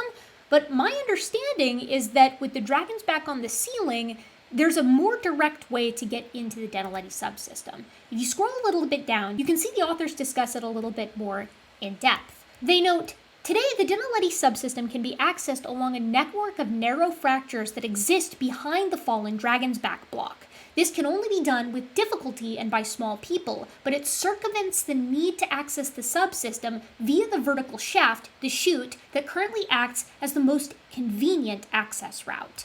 They continue, saying, before the Dragon's Back block fell, access into the Dinaledi chamber may have been more direct, i.e. by walking below the Dragon's Back block and entering the fracture system behind it. The important question, therefore, is when the Dragon's Back block fell relative to the age of the Homo Naledi fossils in the Dinaledi chamber. And we know from this paper that the Dragon's Back block was on the ceiling when Homo Naledi was in there. To me, the most important point in this paragraph is talking about how Homo Naledi would have walked below the Dragon's Back block when it was still a part of the ceiling and entered into the fracture system behind it, that fracture system having direct communication with the Dinaledi chamber. Now, my understanding of the fracture system that makes up this chute here is that it's a bunch of vertical fractures and horizontal fractures that sort of bore above and below the chute itself. Meaning that Homo Naledi would have sort of just walked underneath the Dragon's Back, maybe like turned its body to the side and shimmied through this fracture system, maybe horizontally or virtually horizontally, to get into the Dinaledi subsystem. Because those fractures don't just stop at the floor here, they extend above and below the chute, at least that's my understanding, that would create drains that would prevent water or sediment from getting into the Dinaledi subsystem, meaning this easier access route would still be a decent reason as to why we don't find sediment or other megafauna or water in the Dinaledi subsystem, why it looks so isolated. It's not, according to this idea that I've proposed, because Homo Naledi had to shimmy up and then down this elaborate chute network to get into the Dinaledi subsystem. It's because there were drains that prevented the water from getting in there, and Homo Naledi sort of stepped over those drains as it maneuvered its way through a difficult but ultimately much easier fracture system lower to the ground. And the reason I say that, the reason I've interpreted it that way, which I may be wrong, but I think I have decent reason to propose that that's how it would have been, is because that's how I'm reading this paragraph where they say, today the Dinaledi subsystem can be accessed along a network of narrow fractures that exist behind the fallen Dragon's Back block. This can only be done with difficulty and by small people, but it circumvents the need to access the subsystem via the vertical shaft, the chute, that currently acts as the most convenient route. Before the Dragon's Back block fell, access into the Dinaledi chamber may have been more direct, i.e. walking below the Dragon's Back block and entering the fracture system behind it. I think I've represented that correctly. And I think it's important that I represent this correctly, because of something that has happened recently as I've been composing this video that complicates the entire situation again. But as it stands, my interpretation of the Robbins 2021 paper is that Homo naledi got in through this older alternative route, through this original roof entrance of the postbox chamber, a steady decline down into the Dragon's Back chamber, went underneath the Dragon's Back block that used to be on the roof, into the fracture system of the sill and the chute, and relatively easily got into the Naledi subsystem that way. And like an easier route that bypasses such hazards as the Superman's crawl is pretty important to consider when talking about Homo naledi at any point. You're probably thinking, as reviewer 1 did, that it's very odd that that paper wasn't discussed at length, like in the original version of this paper, in the revised version of this paper, instead it's locked away in the supplementary material, but especially, in my opinion, in the documentary,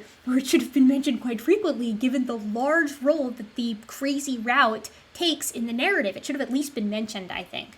The supplementary material talks about it, as reviewer 1 mentioned, that says the accessibility of the Naledi subsystem may have been altered over time by changes to the Dragon's Back structure itself. And they talk about it a little bit here, saying that the Robbins et al. Authors say that it's a reasonable hypothesis that the Dragon's Back structure itself may have taken its current form at that time. The 60 centimeter downward displacement and 10-degree rotation of this large block would have changed the accessibility of the space within the Dragon's Back chamber. Robbins et al. Suggests that the passage beneath this block may have been possible prior to its displacement. And then they just move on. They say, however, this displaced block alone does not form the separation between the Dragon's Back chamber and the hill antechamber. These areas were connected prior to the block displacement as they are today, only through small passages of the fissure network in the dolomite bedrock. The displaced block does not define the vertical descent that today provides the most common access into the Naledi system via this fissure. Passage beneath the block prior to its displacement may have provided greater access into this fissure network, but the extent to which this may have affected ingress into the Naledi subsystem is not evident. Work to characterize the constraints of the present very challenging passageway continues. So they say we're working on it. But keep this in mind because it's important. What they said in that revised paper is that the Dragon's Back block does not define ingress into the Naledi subsystem, in part because this sill is still here. But my impression, reading that Robbins 2021 paper, is that they're arguing that the fracture system that comprises the chute extends into the sill, meaning access to the sill is access to the fracture system, meaning it's access to the Naledi subsystem through some tight maneuvering. That's my impression. And that makes sense to me because we know that the chute is made up of dolomite, and we know that the sill is also made up of dolomite. So any fracture that's going through the dolomite of the chute, I think, reasonably extends into the dolomite of the sill. The extent of that fracture system, to me, is the question with regard to ingress into the Naledi subsystem. If those fractures extend into the sill, then Homo naledi just kind of turns its body sideways and maneuvers roughly horizontally to get into the Naledi subsystem. It doesn't have to summit this 5-meter high sill. If the sill is solid, then it still has to summit the 5-meter high sill to then go down the chute, just as modern cavers have to, except modern cavers have to ascend the Dragon's Back Ridge since this block has now fallen. That's an important question. They say, in summary, Homo naledi localities are all located a minimum of 86 meters from the nearest identifiable current entrance into the cave system, and one hypothesized pass entrance may reduce this minimum to approximately 80 meters. But I don't think that the length is really the issue here. It's the difficulty of the passages that exist. All localities are accessible only through narrow passages that include vertical descents of at least 30 meters, sharp turns, and squeezes of less than 25 centimeters, and remains the case for any hypothesized pass entrance. Is that true? Because it seems to me from looking at the Robbins et al. Paper that there aren't any 30-meter drops or vertical descents or squeezes of less than 25 centimeters, except maybe in that last little fissure squeeze into the Naledi chamber itself. Still, the hypothesized pass entrance is significantly less perilous than the current entrance today, which I think has to be considered in any conversation of asking how did these small-brained hominins get back there, right? They say while many commentators have emphasized the physical difficulty of these passages for humans today, most aspects of the anatomy of Homo naledi appear to be well suited for movement within these spaces, with adult body mass being less than 50 kilograms, stature less than 160 centimeters, thin and long lower limbs, shoulders with cranially oriented glenoid fossae, strong and long thumbs, and a powerful grip. The locomotor and body size adaptations of Homo naledi are matched to climbing and moving into passages with a small diameter. I don't think it matters how built different Homo naledi was. Easier is easier. What's crazy is that none of that means that Homo naledi wasn't still getting back there to bury its dead. It just means that there might have been an easier route to get back there. And the fact that there used to be an easier route, if that is in fact the case, does have bearing on the conversation as a whole as to what Homo naledi was doing and why it's like one of the only things back there. I think that Robbins and colleagues make a really good case that there used to be this easier entrance to get back into the Naledi subsystem that avoids the Superman's crawl and this ascent up the Dragon's Back Ridge, which wouldn't have been a ridge at the time. And this paper came out in 2021, which means results that kind of invalidate a lot of the documentary existed 2 years before the documentary came out. Plenty of time to revise the piece itself, in my opinion, and this is especially relevant because Lee Berger was obviously the point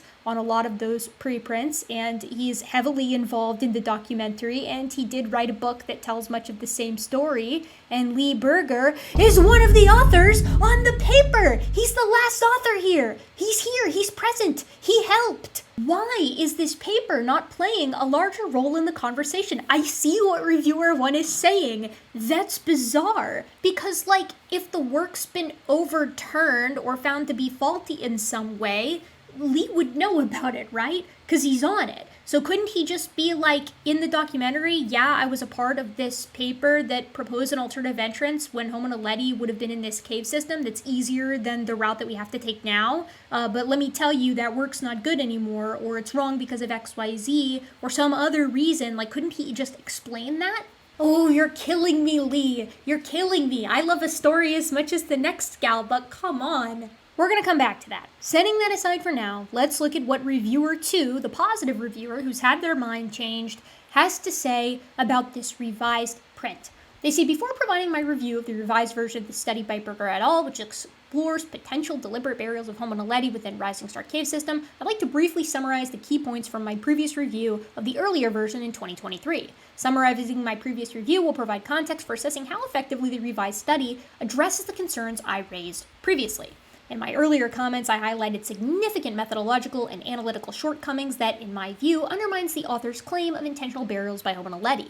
While the study presented detailed geological and fossil data, I found the evidence for intentional burials unconvincing due to insufficient application of archaeothanatological principles and other methodological gaps. I'm realizing that earlier in this video, I might have said the word archaeothanological instead of archaeothanatological, so if I did do that, I'm sorry. That one's on me. So the first concern of this reviewer is the absence of comprehensive archaeothanatological analysis, particularly with respect to taphonomic changes, bone articulations, and displacement patterns, such as the collapse of sediments and bone remains into voids created by decomposition. So basically, they're listing what their initial concerns were, and then they're going to get into how they feel the revision addresses those concerns. And the first one was they didn't do an archaeothanatological analysis that looked at how the collapse of the skeleton either did or did not support a burial. The second was missing or unclear illustrations of bone arrangements, which are critical for interpreting burial positions and processes. And the third was a lack of discussion on the sequence of decomposition, joint disarticulation, sediment infill, and secondary bone displacement. Because it turns out that different parts of the body decay in different ways, in different times, and that is especially the case under different circumstances. So all of that has to be taken into consideration if you're going to use the presence of certain articulations to support the notion of a burial.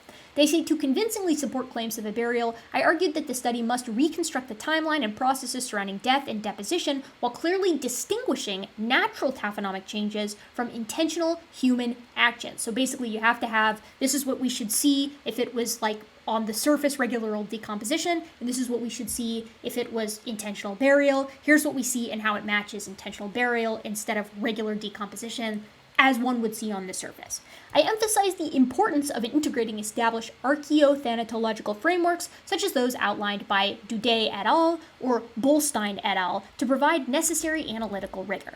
I will now explain how the revised version of this study has successfully addressed all the concerns raised in my previous review, and why I now think that the authors provide sufficient evidence for the presence of repeated and patterned deliberate burials, referred to as cultural burials by the author, by Homo Naledi within the Rising Star cave system. Reviewer 2 talks about how this is a big improvement, and they point this little line out in particular that I think is relevant. Importantly, the authors remain cautious in their interpretation of the evidence, explicitly refraining from inferring symbolic behavior or complex cognitive motivations behind these burials. Instead, they focus on presenting clear evidence for deliberate, patterned practices while leaving the broader implications for Homo Naledi's cultural and cognitive capabilities or capacities open for further investigation. This cautious approach adds to the credibility of their conclusions and avoids overextending the interpretation of the data. I want you to ask yourself, does this paragraph describe the documentary? I would propose that the answer to that question is no, and I think that that is important to point out because this means that the paper has been received a lot better now that it has fundamentally changed the way that it is presenting its case and what it is actually presenting as factual versus what is extrapolation. And that has bearing on Lee's tweet, because when he implies that reviewers have come around to the case that they're making, that's not strictly speaking true. They've been convinced by the new manuscript, which is kind of making a different case. This reviewer isn't agreeing with Homo Naledi engaged in symbolic, complex cognitive behaviors. This reviewer is agreeing with the new revised paper makes a decent case that there is patterned burial behavior in Rising Star cave system, and those are different things. The reviewer continues, saying the author's enhanced application of archaeothanatological principles now offers a more comprehensive and convincing interpretation of the burial features. Key gaps in the earlier version, such as the absence of detailed reconstructions of the taphonomic processes, bone articulations, and displacement patterns, have been addressed with thorough analyses and clearer illustrations. The study also now includes a well-structured timeline of events surrounding death and deposition, demonstrating an improved ability to differentiate between natural processes and deliberate human actions. These additions lend greater clarity and rigor to the evidence, making the argument for intentional burials both robust and persuasive. Further, the revised study presents detailed data on skeletal arrangements, decomposition sequences, and spatial patterns. This information is now relatively well illustrated and contextualized, enabling readers to better understand the complex processes involved in these burial practices. Importantly, the authors provide stronger theoretical framework, integrating established archaeothanatological methodologies and taphonomic studies that situate their findings within a broader archaeological and anthropological discussions of funerary behavior. Then they say, that being said, there are still relatively minor issues that could be refined further, and then they have some suggested changes here that you can go through at length. A lot of them are like structural, some of them are conceptual, and they end with their conclusion in C. In conclusion, I am impressed by the significant effort and meticulous work that has gone into this revised version of the study. The quality of the new evidence presented is commendable, and the findings now convincingly demonstrate not only clear evidence of intentional burial practices by Homo Naledi, but also compelling indications of post-depositional reworking. These advancements reflect a major improvement in the study's analytical rigor and the robustness of its conclusions, making it a valuable contribution to the understanding of early hominin funerary behavior. So let's summarize the reviewers really quick. Both reviewers think that this version of the manuscript is significantly improved compared to the first version. They both feel that the case is more tentative, it's more muted, it uses more appropriate language, and the analyses themselves are better. However, reviewer number 1 points out that there are massive conceptual pieces of the puzzle missing, primarily that being alternative entrances, or rather true entrances around the time when Homo Naledi got into that cave system, as well as appreciating the nature of equifinality and null hypothesis testing. Reviewer number 2 focuses on the archaeothanatology and argues that they've really made their case in a much more convincing way compared to the first version of the article. Now, I don't know very much about burials, but I do agree that this new version is improved in a lot of ways. I think that the figures are better. I think it's more comprehensible. I think the big issue for me is the length. It's just an absolute beast to get through. The language is definitely more tentative, which I like. This is one figure that I think is really cool. This is that skeleton that they like chiseled out in a block. They like plaster jacketed it and moved it out of the cave so that they could like CT scan it. It's the one with the tool-shaped rock that they've labeled stone up there. And you can see really nicely the labeled skeletal elements where they were in situ, and then have them pulled out to the side to see them in a little bit more detail. I think that's cool. They do this with the other features as well. Dinaledi feature 1 is pictured here, and you can see the skeletal elements again, a close-up of them, and then you can see where they are in the entire Dinaledi chamber down here at the bottom. This is figure 11. And if you scroll down a little bit more, you can see a nice little cross-section here that shows us how these bones were vertically in relation to one another, which is nice and makes things a little bit more clear. But this raises a question for me that I don't think I've ever articulated with regard to Homo Naledi and these potential burials. And maybe it's one that you guys have already thought of. Maybe it's a moron type of question. I don't know. But like I see this and I'm wondering to myself, okay, if you dig a pit and you put a body in the pit and then you bury it, to the degree that that's showing up archaeothanatologically speaking, why isn't the entire skeleton present? Right? Like, what happened to some elements? Why don't you have, like, the full cranium? Why are, like, bits and pieces missing? Figure 13 shows you kind of what I mean, right? Like, this is a proposed burial. Here are the skeletal element localizations in this called Dinaledi feature 1. And here you have the cranial vault fragments, so fragments of the cranium. You have some ribs here. You have a juvenile femur fragment, an adult femur diaphysis, like the shaft of the femur, a mandible, or part of a mandible, some tibia fragments, and the upper limb diaphysis and upper limb diaphysis. I guess they're going for a humerus here, or diaphyses, excuse me. So there's a bit of a humerus, a bit of a radius, I think. I may be incorrect on that. But like, okay, so there's a mixture of juveniles and adults, and there's pieces of some that are missing from others. It's quite strange, assembly-wise, isn't it? They show exactly what I'm talking about in figure 14, where you have the bits of the adult here on the left that are present in this feature, and the bits of the kid on the right. Like, why are they these pieces? Why are they mixed the way that they are? Why is it just these sections of the skeleton, and why is what's missing? That just seems strange to me. Maybe there's an obvious, easy answer to this, but I don't know what it is. Fortunately, the big black box is removed from the lorm, the light orange-red mudstone, or laminated orange-red mudstone. I can't remember which one it is. In the original version, there was like this weird, like obtrusive black box that covered up one of the most important points, which was the breakage of this specific stratum and then reincorporation into what is proposed to be the burial pit as support for the burial. That's gone, which is nice. And you can see it a lot better here, and it does look like it's broken up and incorporated in. My next question, as someone who is now, I would classify myself as skeptical of the entire situation, just in part because of how it was handled, unfortunately. But my next question is like, okay, do we know for certain that only burial can create this kind of pattern? Maybe the answer is yes. Maybe the answer is no. Got some violin plots down here.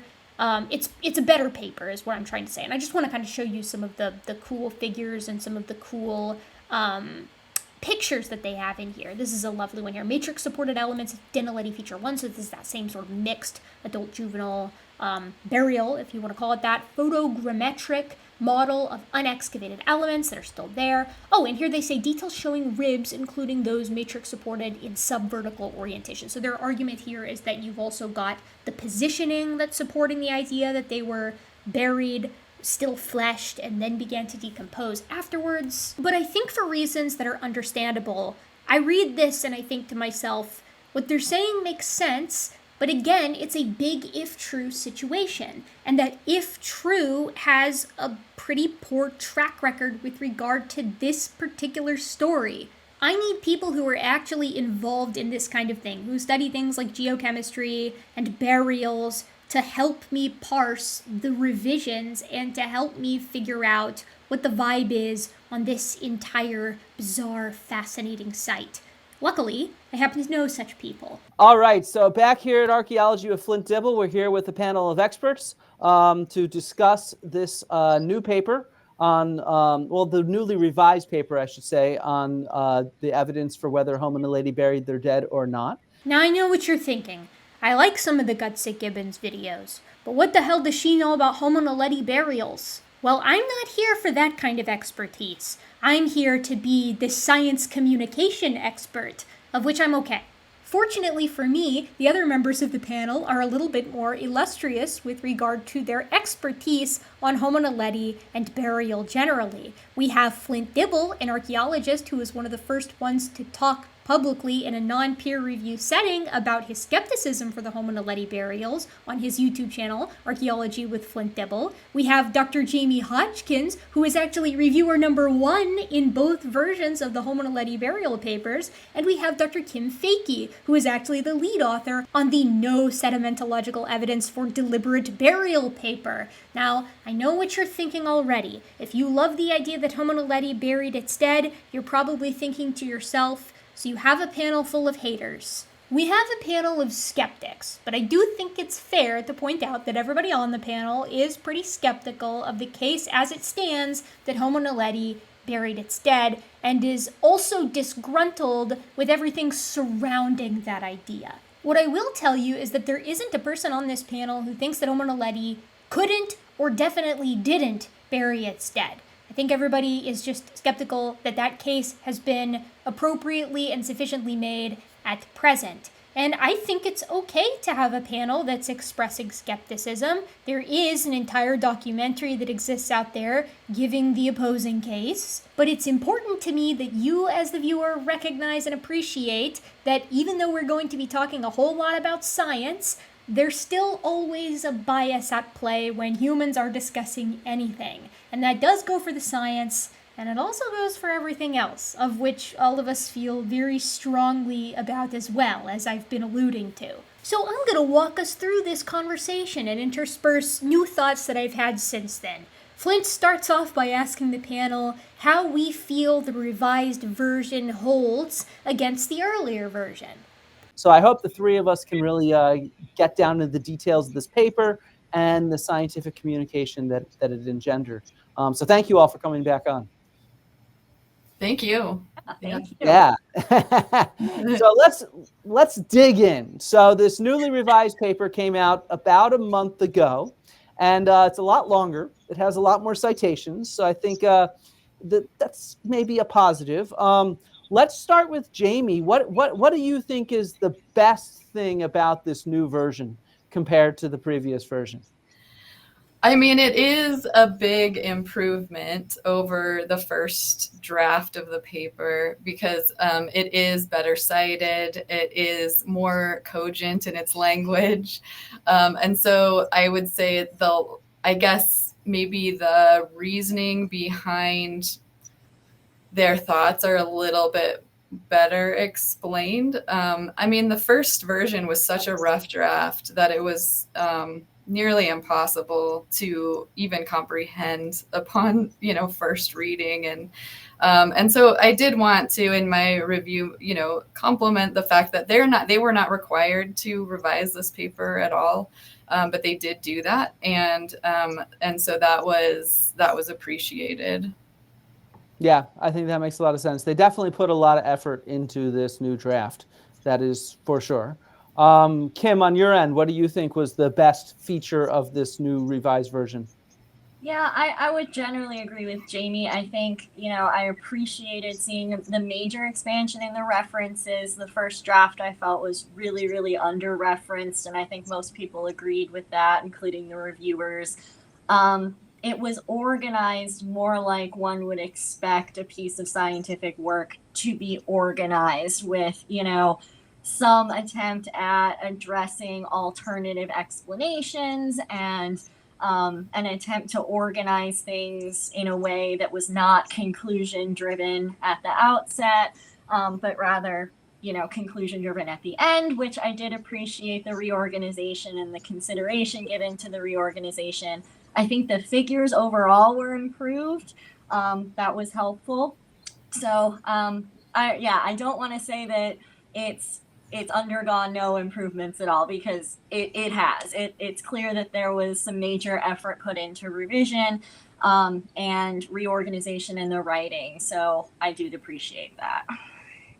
Okay. And you, on your end, Erica, did anything stick out as improved? Man, yeah, I mean, I'm co-signing what these guys have said, because it's like it's obviously better than it was, and clearly some of the criticisms were taken into account when it was rewritten, reorganized, and showed up revised on eLife.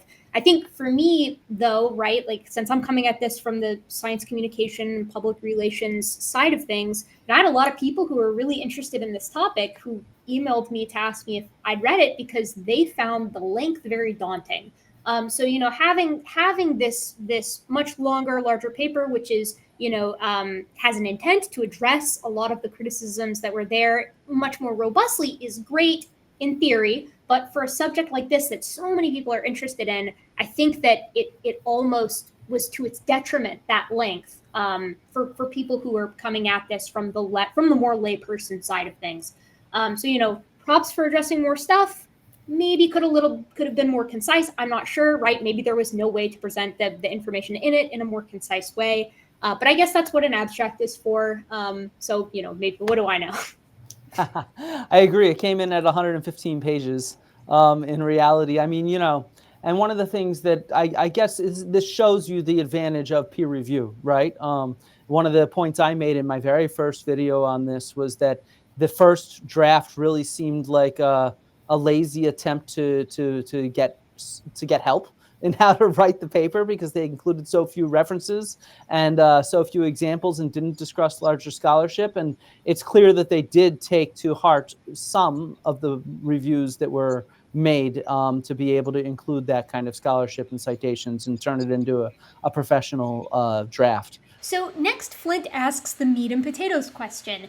Are the members of the panel now convinced that Homo Naledi did in fact bury its dead in the depths of the Rising Star cave system? And first up is Dr. Jamie Hodgkins, or Jamie, who, remember, is reviewer number 1 on both versions of this burial paper. So Jamie's going to talk a little bit about the Robbins 2021 paper, and she's going to talk about baboon mummification, and she's also going to talk about her feelings with regard to how Lee handled the revised peer reviews on social media. But all three of you have been critical in different formats on YouTube here, and then also with Kim and Jamie in print. So are you all convinced now? Do you think that there's good evidence that Homo Naledi did bury their dead? Jamie, do you want to go first? Yeah, I am not convinced, and I didn't say that I was convinced in my review. I really wanted, in reading through this paper, there was a couple things that just I couldn't get past, which one of them is that a lot of the material reviewers had asked for was in the supplementary section. So if you actually take the paper in its full length, including supplementary, it's like 250 some pages. It's just too hard to follow. It's certainly not really well situated for the general public to follow if the idea is to make this all open access and to have everyone who's interested be able to read and really pick up on their arguments. Burying things in supplementary material is not a good strategy. And as I was reading through, trying to make sense of kind of the depth of the discussion and their suppositions about how these bodies got into the cave, my brain just kept going to, but what about other entrances? But what about other entrances? And they do talk. So, in our past reviews, and many reviewers have talked about the Robbins et al. Paper, which is a really comprehensive paper that was published in a peer-reviewed journal. And Lee Berger is an author on the paper. I think John Hawkes is also an author on the paper. And in that paper, it's very clear, like there's no hemming or hawing about how Homo naledi got into the cave system. And it's through the postbox chamber.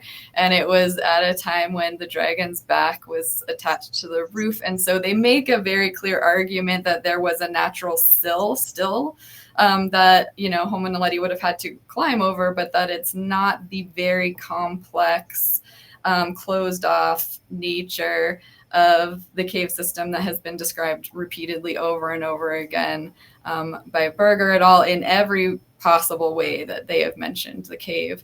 And so as I was reading and thinking about just the taphonomic situation inside of the cave in every section, my brain just kept going to, but what about other openings? And it's not that, it's a very complex question, because the openings into the cave system changes the airflow, it changes the aridity, it changes the humidity, it changes the chemistry, right? And when I originally looked at these bones, and I asked this question actually when the site was first announced, I think it was at the meetings in Atlanta. I said, how acidic is the cave? Because when you look at the bone surfaces, it looks like the external cortical surfaces have sort of been dissolved away, like a highly acidic environment, right? Which is classic of South African sediments. They're highly acidic. So having another opening would actually dramatically affect the taphonomic situation. And it does open up possibilities of natural mummification, which they do talk about, but not really in a way that is comprehensive enough for me to feel comfortable saying that that didn't happen, that didn't occur. We have, you know, examples of natural mummification at cave sites pretty close to this one with baboons. And so, you know, there's other, basically as a reviewer, somebody who is a taphonomist, if you were to ask me, do you think that burial is the only reasonable hypothesis for these bodies? My answer is no. And that's essentially what my review reflects. And I feel really angered by the fact that the public communication about those reviews, that the team leaders have said that overwhelmingly people are convinced, right? I mean, there was 2 reviewers on the revisions. I was one of them. So saying that everyone is convinced is half of the truth. And I don't appreciate that, right? Because it's also a half lie. And so that's my perspective.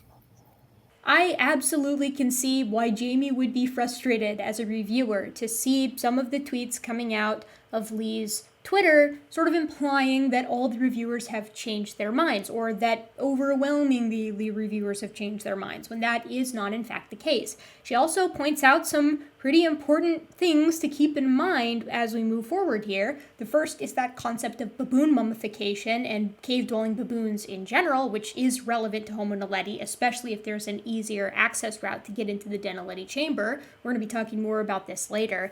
And the second is the acidic nature of the soil. Jamie pointed this out to me, and I didn't know it, but when you look at the bones that come out of the Denaledi chamber, a lot of them are missing cortical bone entirely. Cortical bone is the harder outer layer of bone, and it's also the portion of bone that would preserve carnivore gnaw marks or tooth marks or scratch marks if they existed on these bones at any point in time.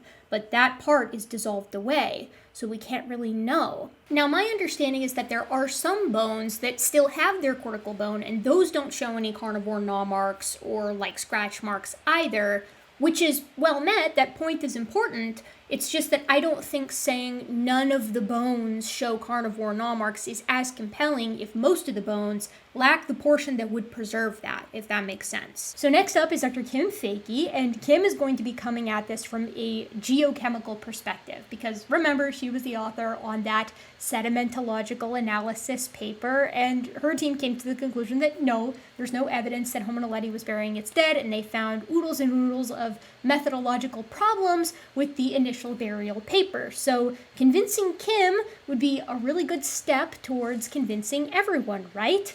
Is she convinced? Yeah, I think, I mean, we'll talk more about the public communication in a bit, but I think that's very true. It seems like they ignored both the comments made by the editor that were critical And certainly the comments made, you were reviewer number 1, I believe, right, for the revised version.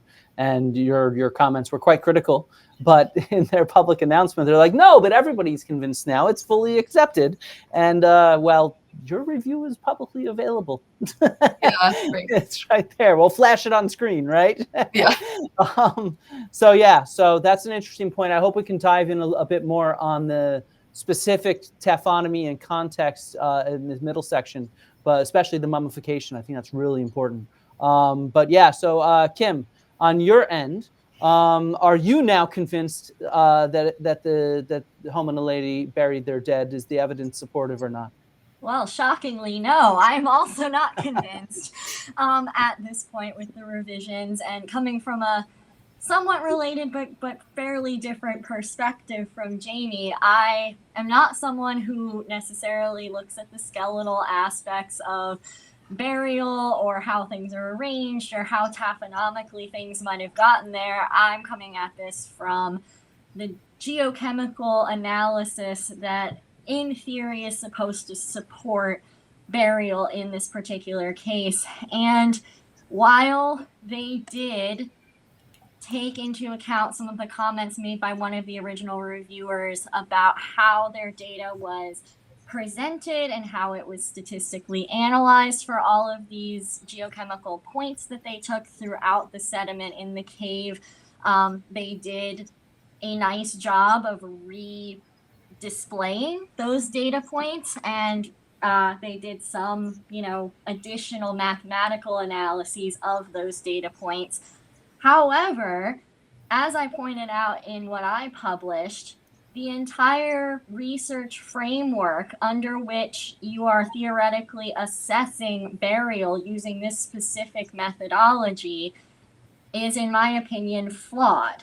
This technique should not have been the one that was chosen to be applied to these sediments. The sedimentary environment itself is not configured in such a way that you could even ask this question about whether differences in geochemistry through the layers support disturbance of those layers, because we don't have very structured stratigraphy in these sediments. Therefore, if there's no structured layers to disturb, how are we to detect disturbance?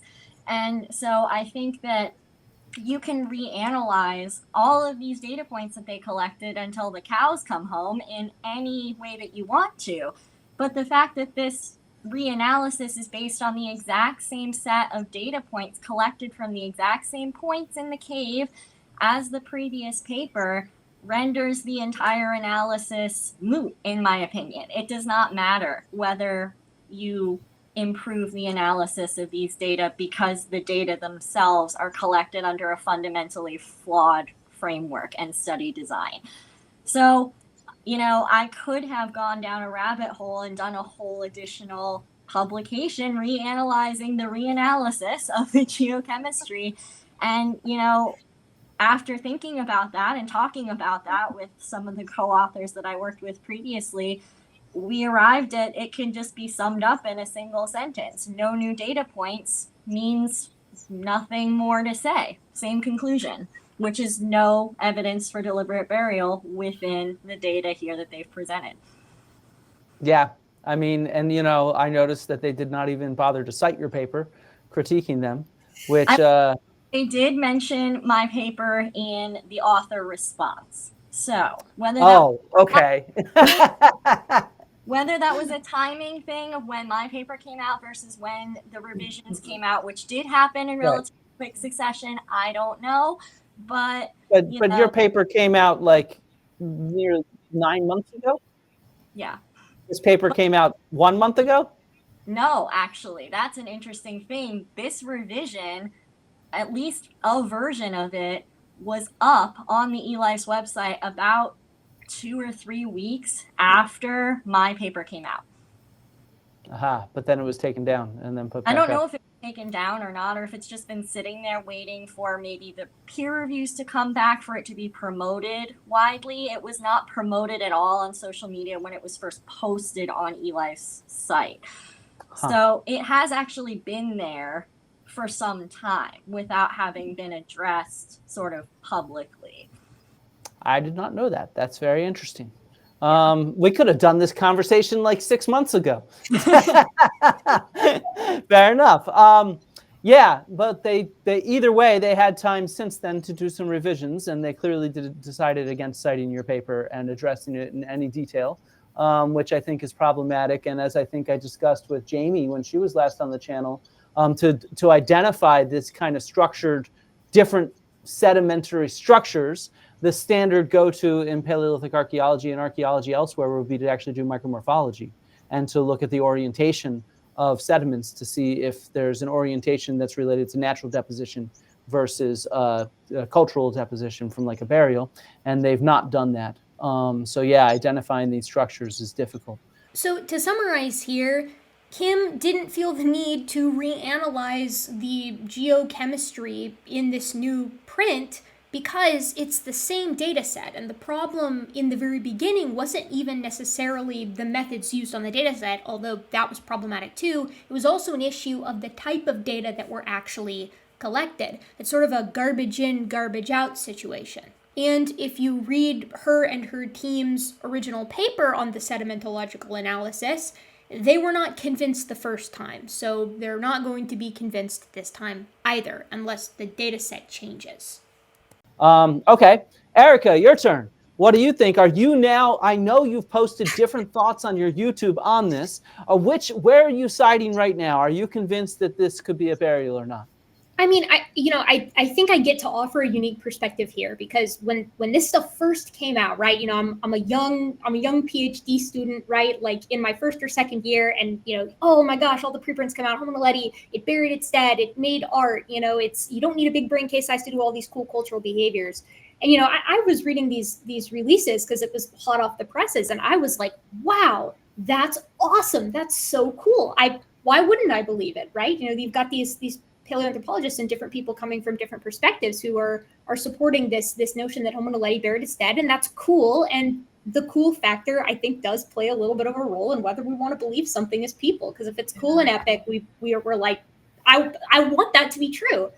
We all fall victim to this. So I come from a unique perspective on this because I run a YouTube channel where I talk about, you know, what are the latest things, discoveries, publications in paleoanthropology, and to a lesser extent primatology and evolutionary biology generally. So I did a video when it first came out, and I was like, this is insane. Like, this is cool, asterisk, if true, right? Because I was not unaware of the fact, even immediately when this stuff was coming out, that eLife has this new publishing model, and that, you know, I went up through my undergraduate career right when Naledi was announced, and so people were talking about it, and I'd been keeping tabs on it throughout the years, and I knew that there was dissent. But the second that I was allowed to talk to other people about it, you know, the sentiment started rolling in about some of these flaws with the analysis. And I think I was clear in my video that it's like, yeah, you know, there's my initial video at least, that there's going to be dissent on this because it's a huge claim, right? Like, it's a really big claim to say that you've got a small brain hominin that's doing intentional burial in addition to art, in addition to fire, and that all of this together is painting a picture that, as I feel the team sort of portrayed it, completely changes the way that we think about hominin evolution. And, you know, even if true, I don't think that that's necessarily the case, right? Like, we have small brain hominins doing interesting things in Homo floresiensis. So it's like, it's not necessarily rewriting the whole thing, but it's still fascinating. It's still a really big claim. And so it needs to be supported robustly. And so, you know, once I started looking into this a little bit more, and importantly, right, looking at what the people who are experts in this subject are saying, right, the people who know the geochronology, who know the taphonomy, who know the archaeology, I started to get a little bit jaded on how it was handled, right? Because in science, like, we all know this. We're experts in specific areas, and those are the areas that we know really, really well. And we rely on the expertise of others and on the integrity of others, right, to understand the whole of the situation, because no one can be an expert in everything.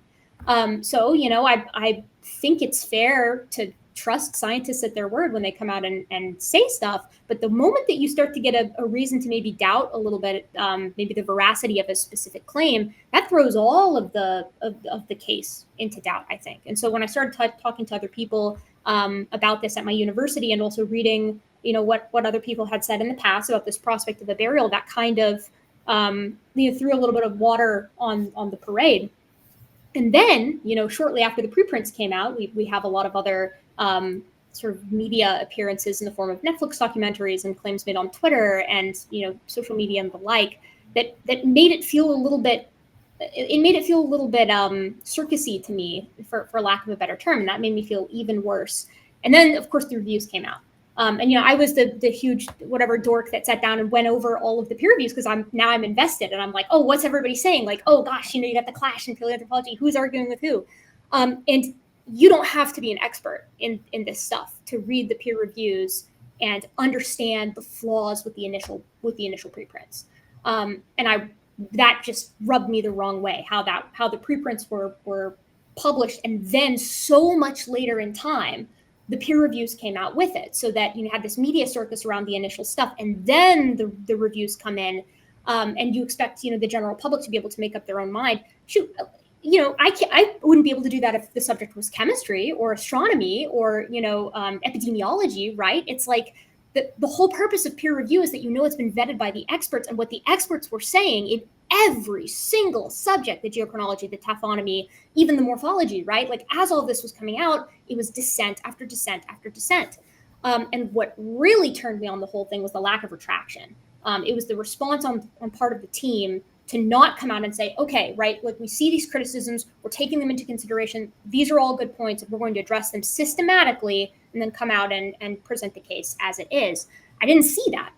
And so to me, that was like, this doesn't feel right. This doesn't feel like how the science should be communicated and how the case should be handled, which sucks, because as every single reviewer has noted over and over and over again, no one is saying that it definitely didn't bury its dead. No one is saying that the site isn't cool and weird and fascinating. People are just saying, it's an issue of equifinality. We haven't managed to eliminate all of these other hypotheses and leave, as all of you guys have said so far in this talk, that burial is the only, or at least the very best explanation for how these bodies got into that cave. And so, here I am sitting after this peer-reviewed, now revised paper has come out, and I'm seeing the team say everybody now agrees that Homo naledi buried its dead. That's just not true, right? But I'm seeing other science communicators bite that hook and say, yes, okay, now it turns out that Homo naledi did bury its dead. The haters were wrong. And it's like, no one was hating in the first place, you guys, right? Like, people just want the science to be good so that we're right, so that we're more right than we were. And we're going to get into this, I'm sure, a little bit later, but it doesn't bode well how some of the other claims, including art and fire, have sort of stood the test of time as we've moved through since these preprints initially came out all those months or years now ago. The way that the burial stuff has been handled is just, I think it's kind of a mess. And so, no, I'm not convinced. I'm not convinced that Homo naledi buried its dead. I'm not going to sit here and say it definitely didn't, because we can't say that either, right? But there's still so many possibilities to investigate, and whatever ends up being, the truth, or insofar as, we can get to it, the truth, it's still so cool. And it's a shame that it has to be overhyped to this point, and that the public gets misled, because now whatever ends up being the case is going to be viewed with skepticism that if it had been handled, I think perhaps a little bit more tentatively in the first place, we wouldn't have to worry about. So that's my opinion on it. I'll be a little bit more clear here, just for the sake of everybody being on the same page. Do I think that the team has shown conclusively, or at least robustly, that Homo naledi buried its dead in the Dinaledi chamber? No, I do not. Do I think that it's possible that Homo naledi buried its dead in that chamber? Yes, but more work needs to be done. Flint is going to say this later on. I think he says this when we're all on camera. But a lot of this could have been avoided with just one word, right? Homo naledi may have engaged in deliberate burial in the Rising Star cave system. It's possible, but at present, we can't say with certainty one way or another. And I think what really rubs me the wrong way is how conclusive this was originally pitched, especially with the knowledge that those peer reviews were mostly negative. I think they should have been more careful with how they told the story in the documentary, in the original 3 prints, and in the book. So Flint comes in and gives his opinion. And it cracks me up because he's like, I concur with the rest of you guys. I agree with all three of you. I'll give my quick opinion right now. To be honest, I actually am less convinced than I was from the first original paper. He's even less convinced than he was previously.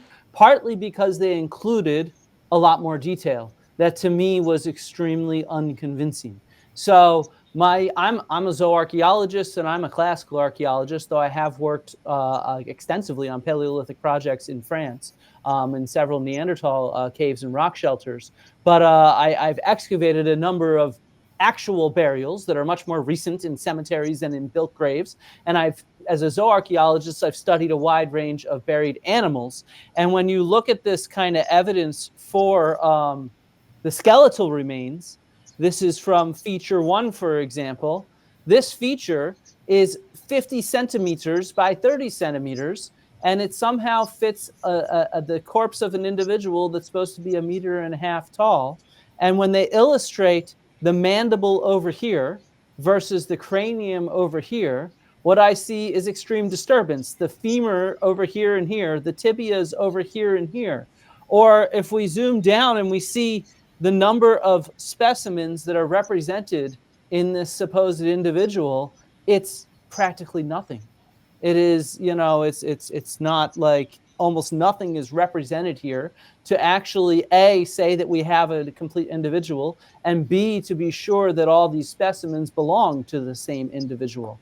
That is an extremely difficult argument to make. And so when you drill into the detail, the skeletal evidence, to me, I'm thinking to myself, man, if I tried to present this even in like a historical cemetery, I'd have people questioning me over whether these were all the same individual. And I do this all the time with animal burials. I have to figure out if all the bones come from one individual or multiple individuals. We calculate what we call a minimum number of individuals, MNI.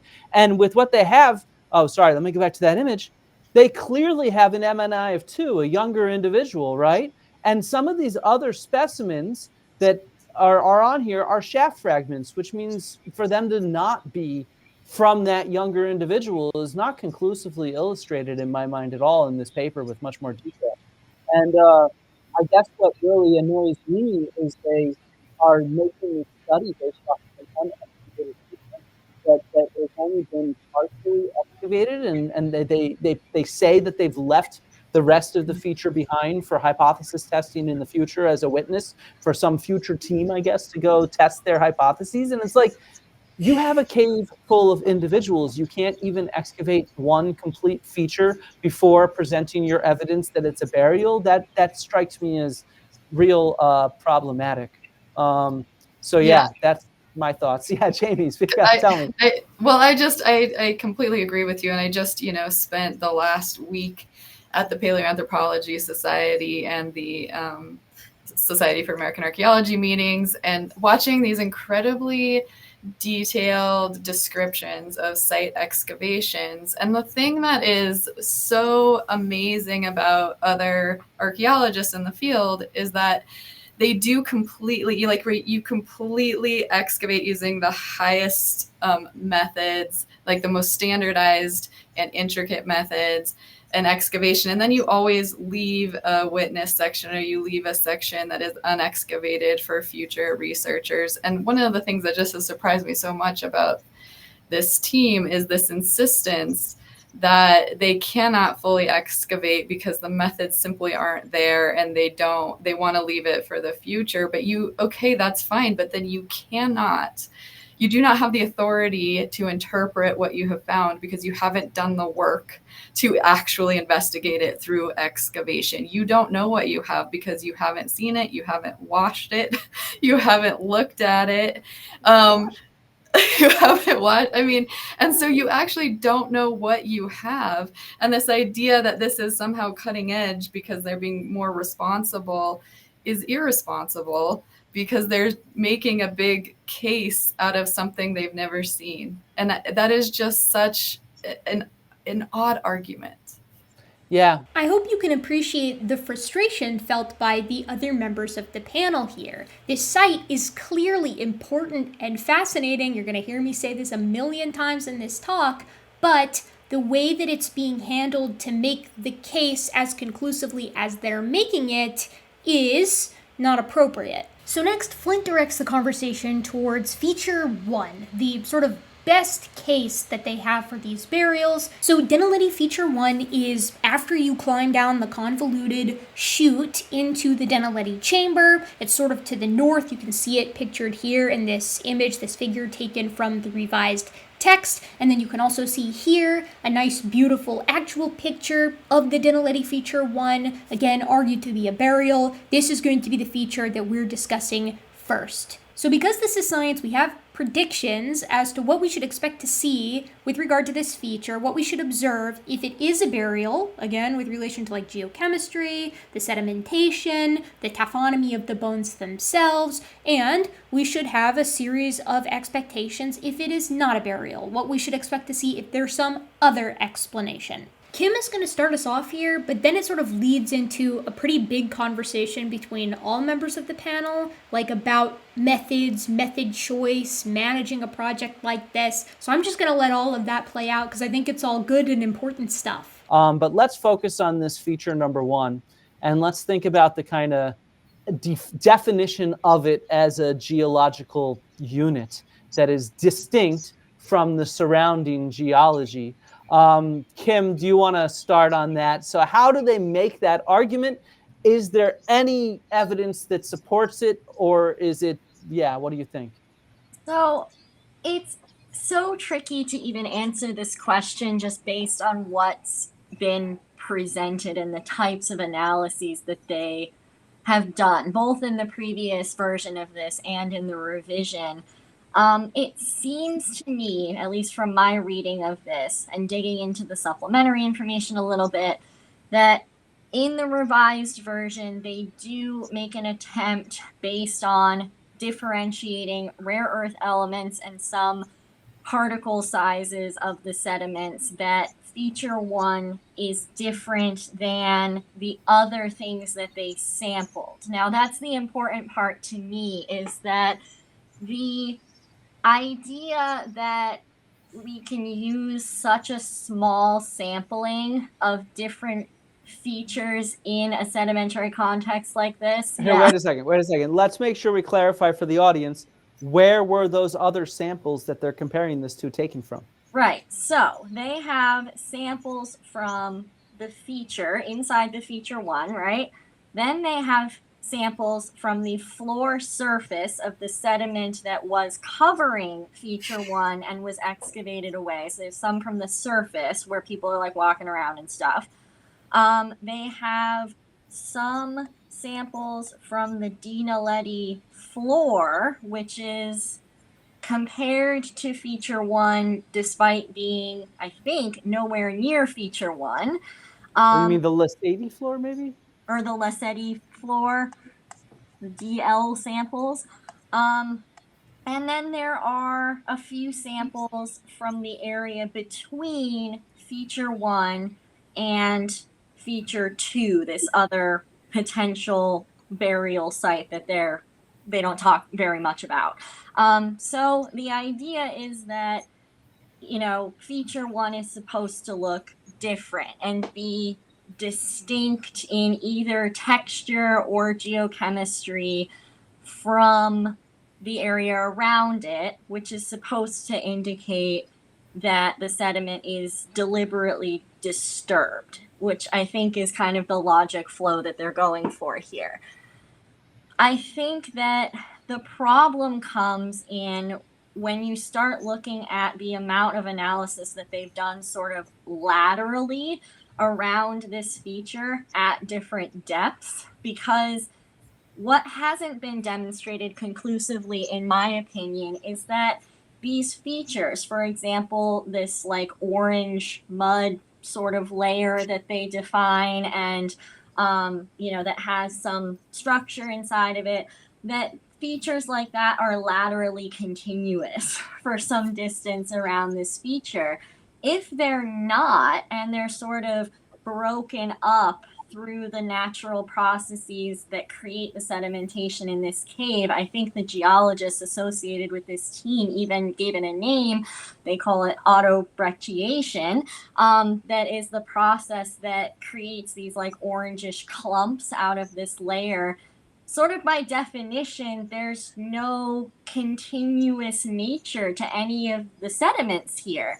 And so being able to say feature one looks different than what's around it, to me, is a very impossible analysis task, right? Because it's either going to look sort of homogeneous with everything that's around it in its randomness, because everything's kind of broken up and mixed together, or it's going to look different because a body decomposed inside of it, which does not necessarily mean that that body was deliberately buried there. It simply means that organic decomposition occurred in that spot, thus altering the chemistry of the soil in the area. Kim, So, like, can I ask a question just to make sure that I'm understanding this correctly? Because I want to make sure that I'm really grasping the gravity of this. So the case that they made, right? The idea is that if you dig a hole and place a body into that hole, you're breaking the sediment layers, the strata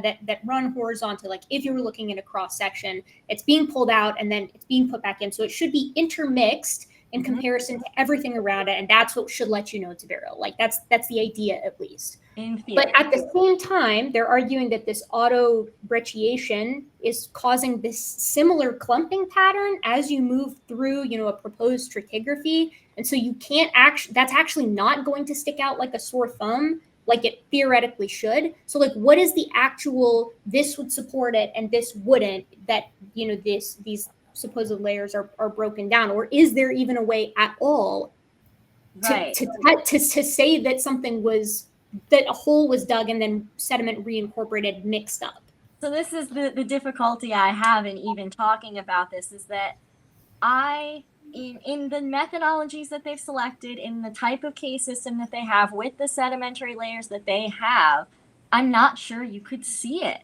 I'm not sure you can measure whether a hole was dug somewhere and then filled back in, unless you can demonstrate that the breaking of these layers that are supposedly intact is a unique feature in this specific area and not everywhere else, which the other papers that they've published have stated fairly clearly that these layers are broken up throughout. Here, let me pull that up. Actually, I have that right here. Because and this also, by the way, is another reason why I'm less convinced now, rather than more convinced. Let me show you. And it also talks about how they've improved their figures, which I think is important, because the figures.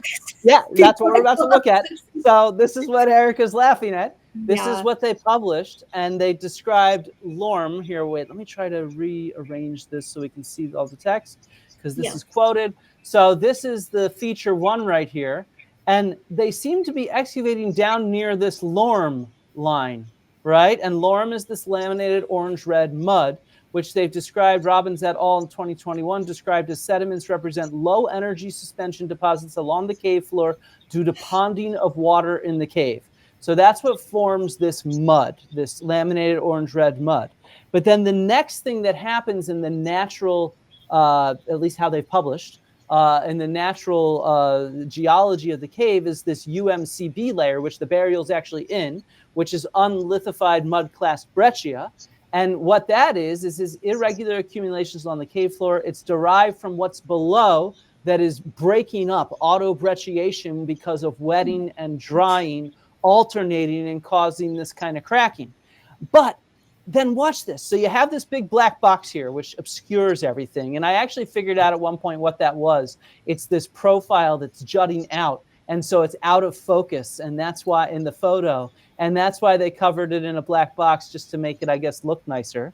But in their final paper, they, where is it? Here we go. I think, right? Yeah, here's the figure that they published, right? And so this is the feature right here. And what amazes me is, why in the name of everything would there actually be a burial pit dug that for some reason stops at a layer of red mud, of laminated orange red mud that's natural? it looks like the bottom of a layer, of course, in profile because it creates that nice, lovely slope. But it's very clearly a natural lens of laminated orange-red mud, lorm. And it makes no sense as an anthropogenic ending to a pit that you are digging, if you see what I mean. It makes zero sense. It's a natural phenomenon that's right there. They would have, they intentionally stopped when they saw orange? Like, that's the only explanation that makes sense to me. So it's another reason I'm less convinced now. Sorry, yeah. That's nuts to me, right? Like the idea, speaking again as somebody who's like a little bit removed from this, is this idea that it's like, okay, we're showing the jumbling of this sediment, for lack of a better term, as evidence that sediment was pulled out, mixed up, and put back in. But then also there's this process that we're kind of coining here in this cave that auto jumbles, right? So like, how do you actually tell the difference?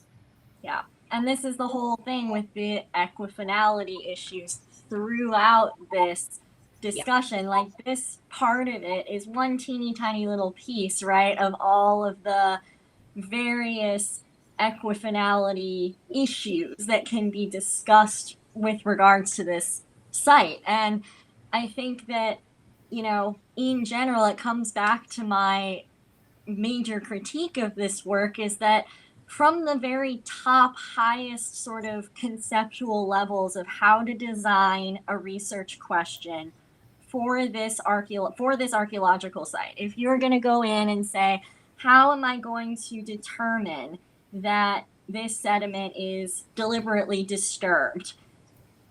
Number one, I'm not sure that you can do it in this sedimentary context with these sorts of things available to us. Number two, the methods that they did choose, I think, demonstrably can't help us answer that question. So, from the very, highest levels of conceiving of the way to tackle this question, there's issues. And those issues weren't really made any better in the update to this paper, because every piece of chemistry that they analyze comes from the exact same pieces of sediment that were in the same places that they originally sampled throughout this area. And even just to get a sample size large enough to show that the variation within the feature one, is greater or less than the variation between sedimentary layers, the sample size isn't large enough. The noise of these ellipses overlaps. And so you can't statistically or chemically support any difference between feature one and anything else, whether inside the feature, above, below, next to, totally different part of the cave. Like, there's just not the power there in the data points that they selected to be able to do that, which is my problem.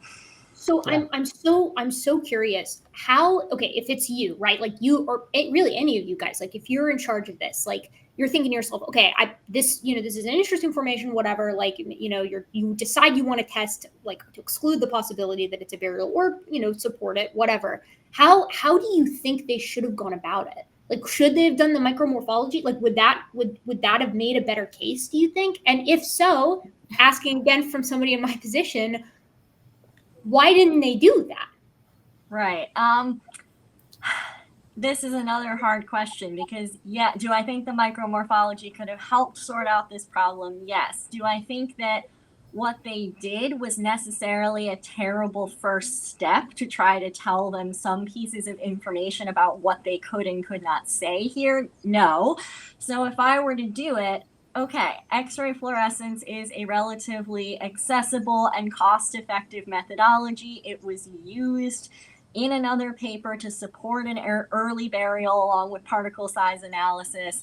It's not a terrible place to have started.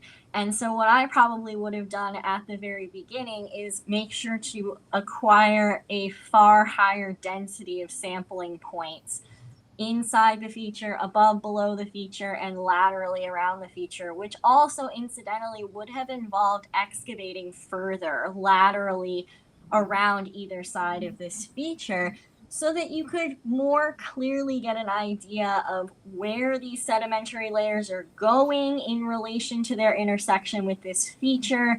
Can you even say that these layers are intact enough to do a chemical differentiation analysis? Like, should we even be expecting any information that's interesting to come out of this setup? So, it certainly wouldn't have been where I would have stopped where they published the work. It would have been the first step into telling me, okay, can we do this at this site? If this had been the information I got back, I would have said, okay, first let's increase our sampling density. And if we can't demonstrate at least that the variation inside the feature is smaller than the variation between all the different areas we sample, if that's not possible, then this question is not answerable via this route. Let's, go consult experts and try something else. Yeah, so I am a project director, right, and oversaw the excavation of a burial. And, first of all, like, we had our geologist with us while we were excavating and was able to come in. I found this burial unexpectedly.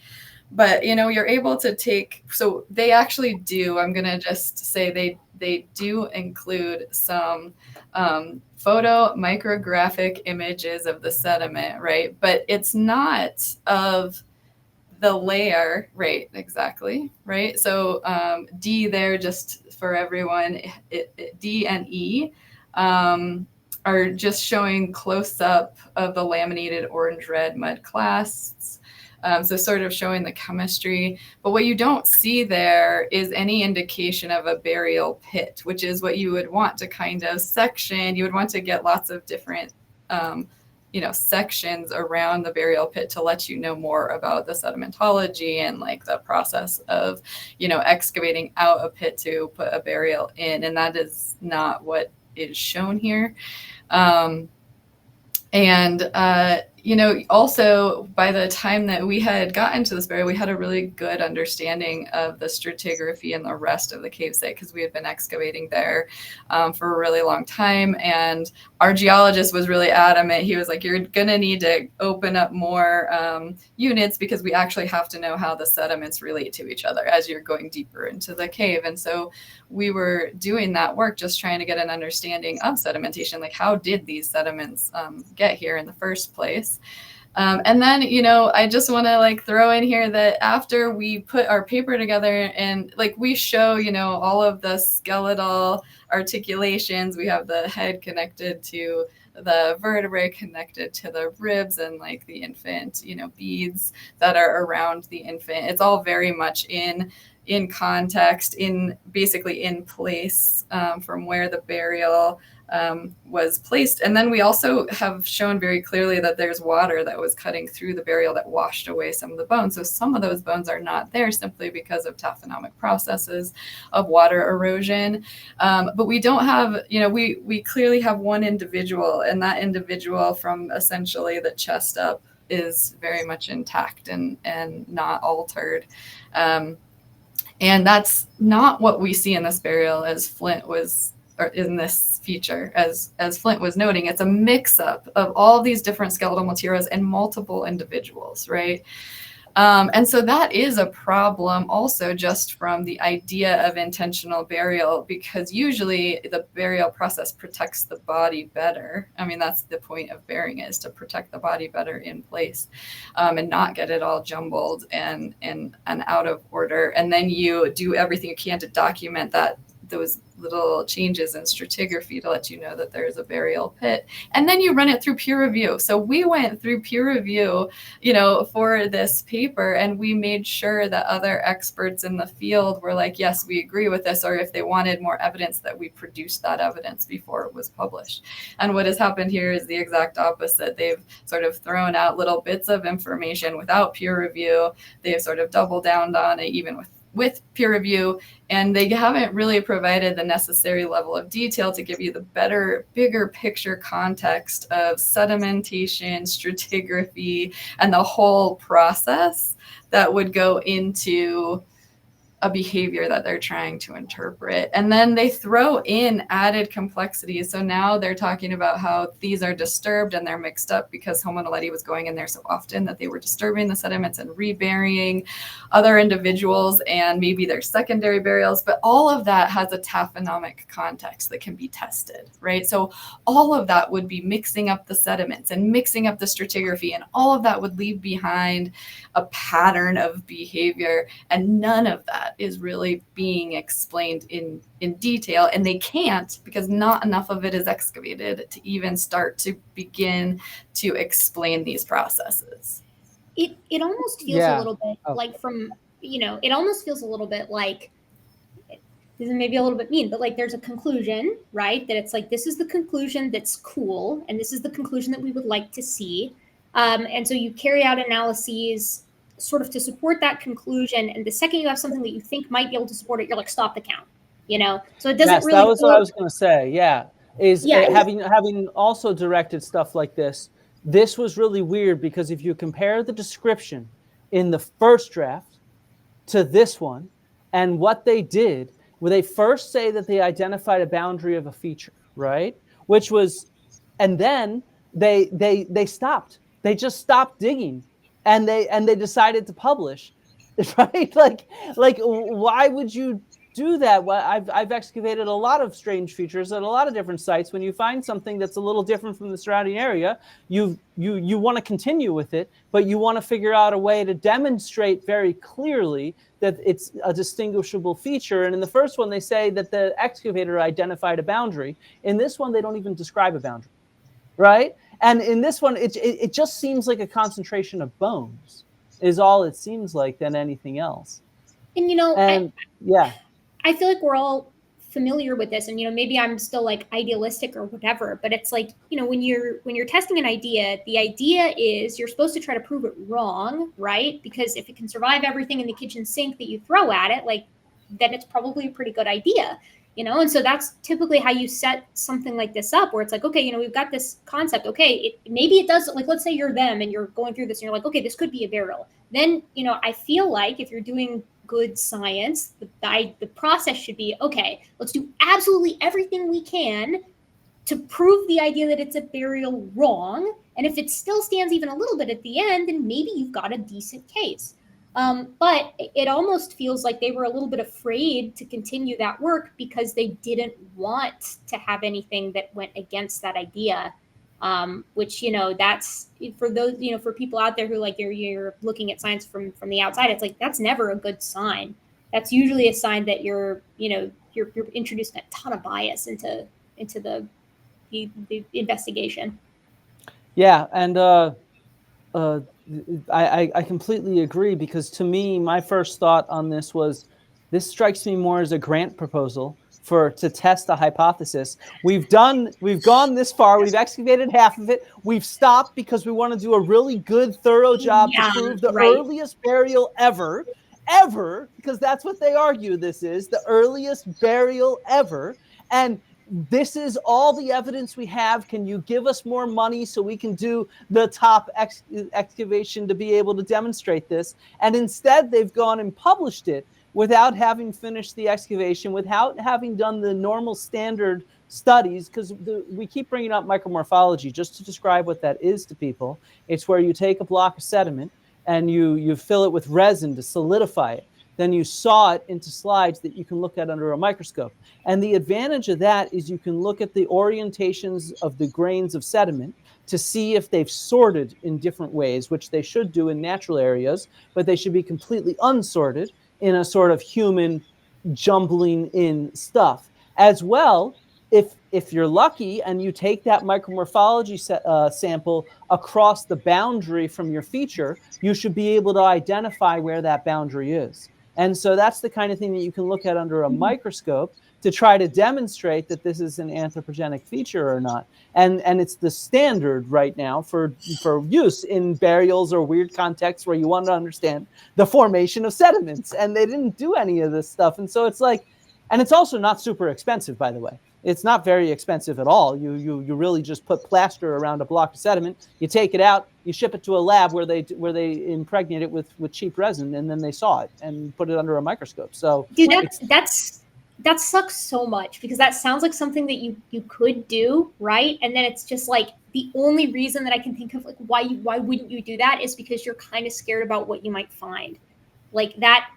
Like, it wouldn't support the idea, right? That, I don't know, like, that's the only way I can think of, like, why wouldn't you just do that? Because if you're so sure that it's a burial, then why wouldn't you just be like, okay, we're going to run this micromorphologic analysis real quick, just add some additional support because we're really confident that's a burial. And they are really confident that's a burial, right? Because they published on it, they wrote a book about it, they did a Netflix documentary, and they've been talking about it on social media for the past 2 years. So it's like, they feel like it is. Why wouldn't you just take the extra step to support it?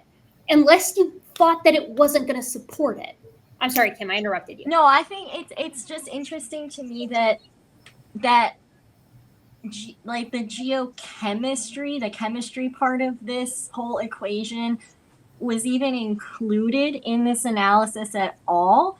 More emphasis than even on the particle size data or any of the structural analysis, because to my mind, and they do demonstrate this with their chemical data, like a place in sediment where you have a body that is decomposing is going to look chemically different than sterile sediment where there is no fossil deposits or no, decomposition has ever happened in the sedimentation.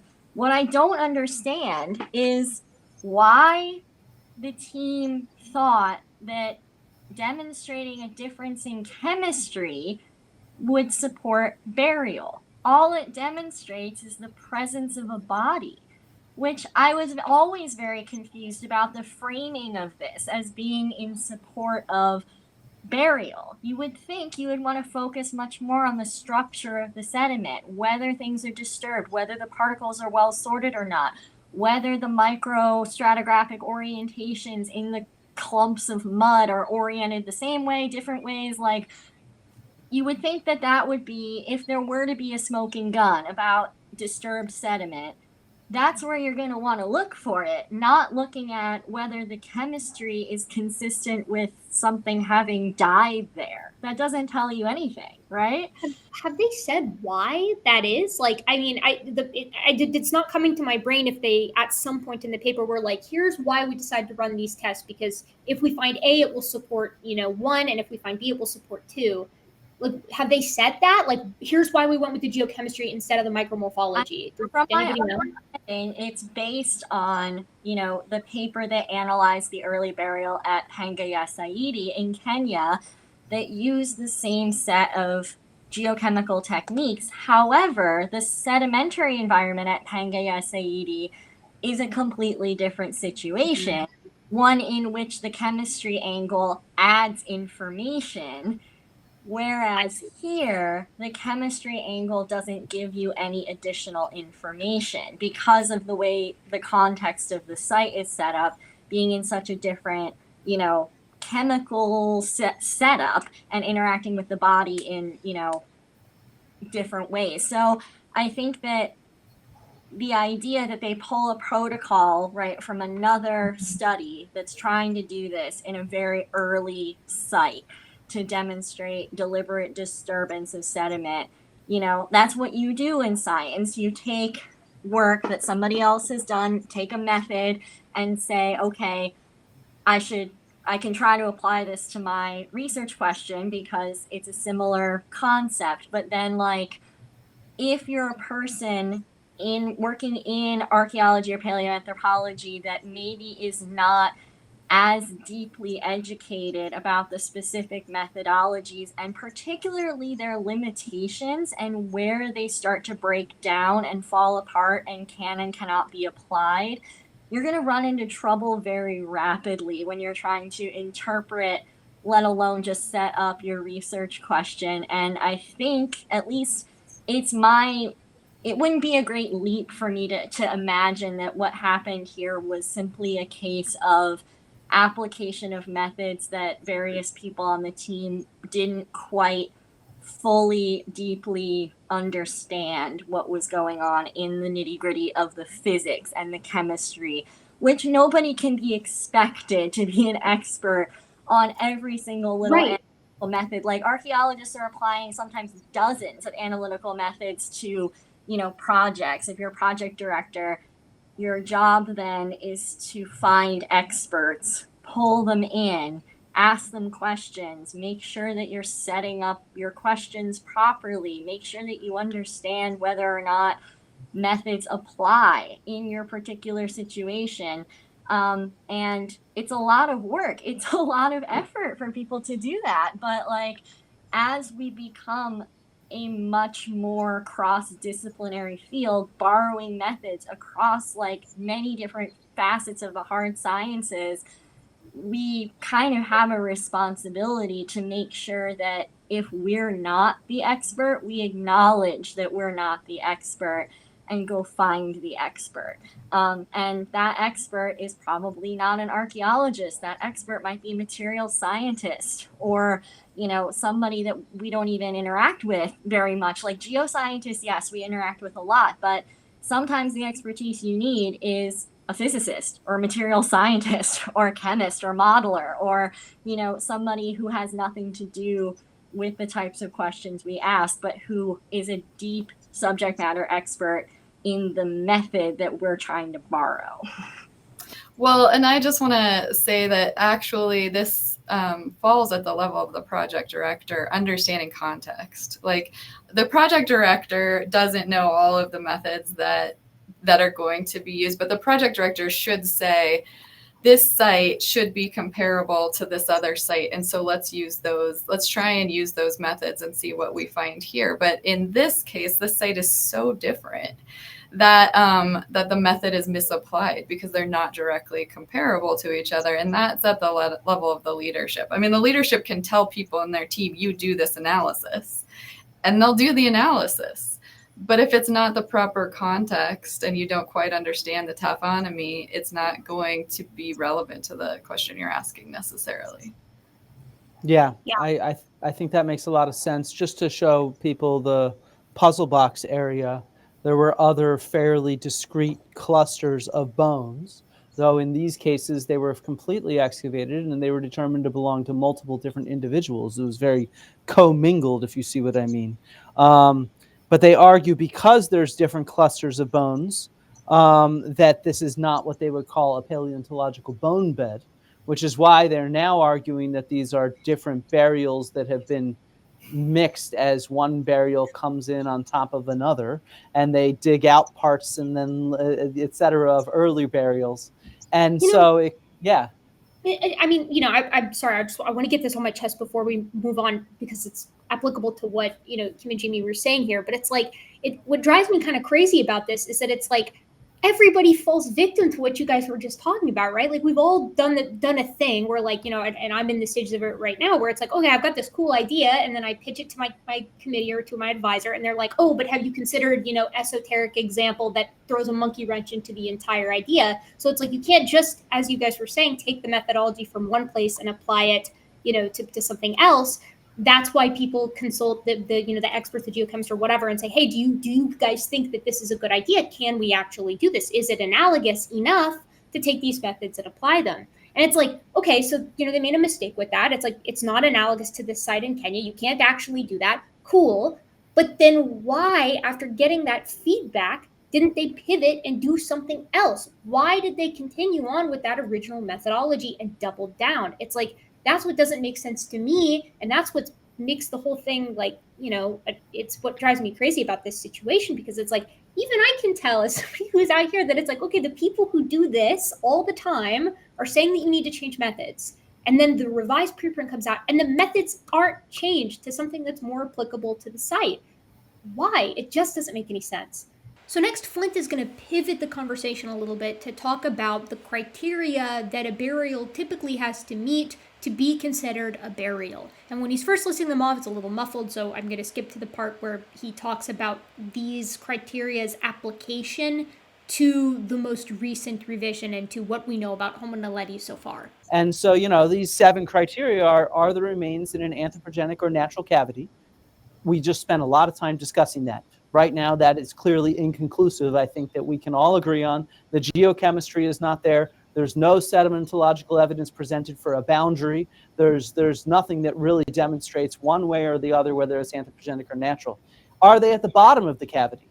And the reason why is because there can be a natural cavity that can have some sedimentation in it, and then the remains of an individual could be on top of that sedimentation. But if they're not at the very bottom of the cavity, what that demonstrates is it was not an intentionally dug cavity, because you'd put the individual at the bottom, right? And well, can we answer that question? No, because they've not excavated the entire cavity. So we have no idea if these are at the bottom of the cavity. Is it intentionally filled sediment? We're still in vague questions because of the lack of micromorphology, and the geochemistry does not prove it. Is the skeleton complete and articulated? We have no idea because it hasn't been fully excavated. Is it positioned in an intentional manner? We have no idea because it hasn't been officially fully excavated. Is it accompanied by grave goods? They talk about that one stone tool near the hands in the CT scan, but otherwise, no, there's no grave goods throughout the entire chamber and the other possible burials that they excavated in the puzzle box area. And then, of course, how to natural post-depositional stuff. And so this goes back to, I think, the crux of the matter that you're asking, Erica, which is like, how do you actually go about demonstrating this? Well, the first thing you could go to is, what are the standards for identifying a burial? And then what kind of methods can we use to look at that and answer that kind of question?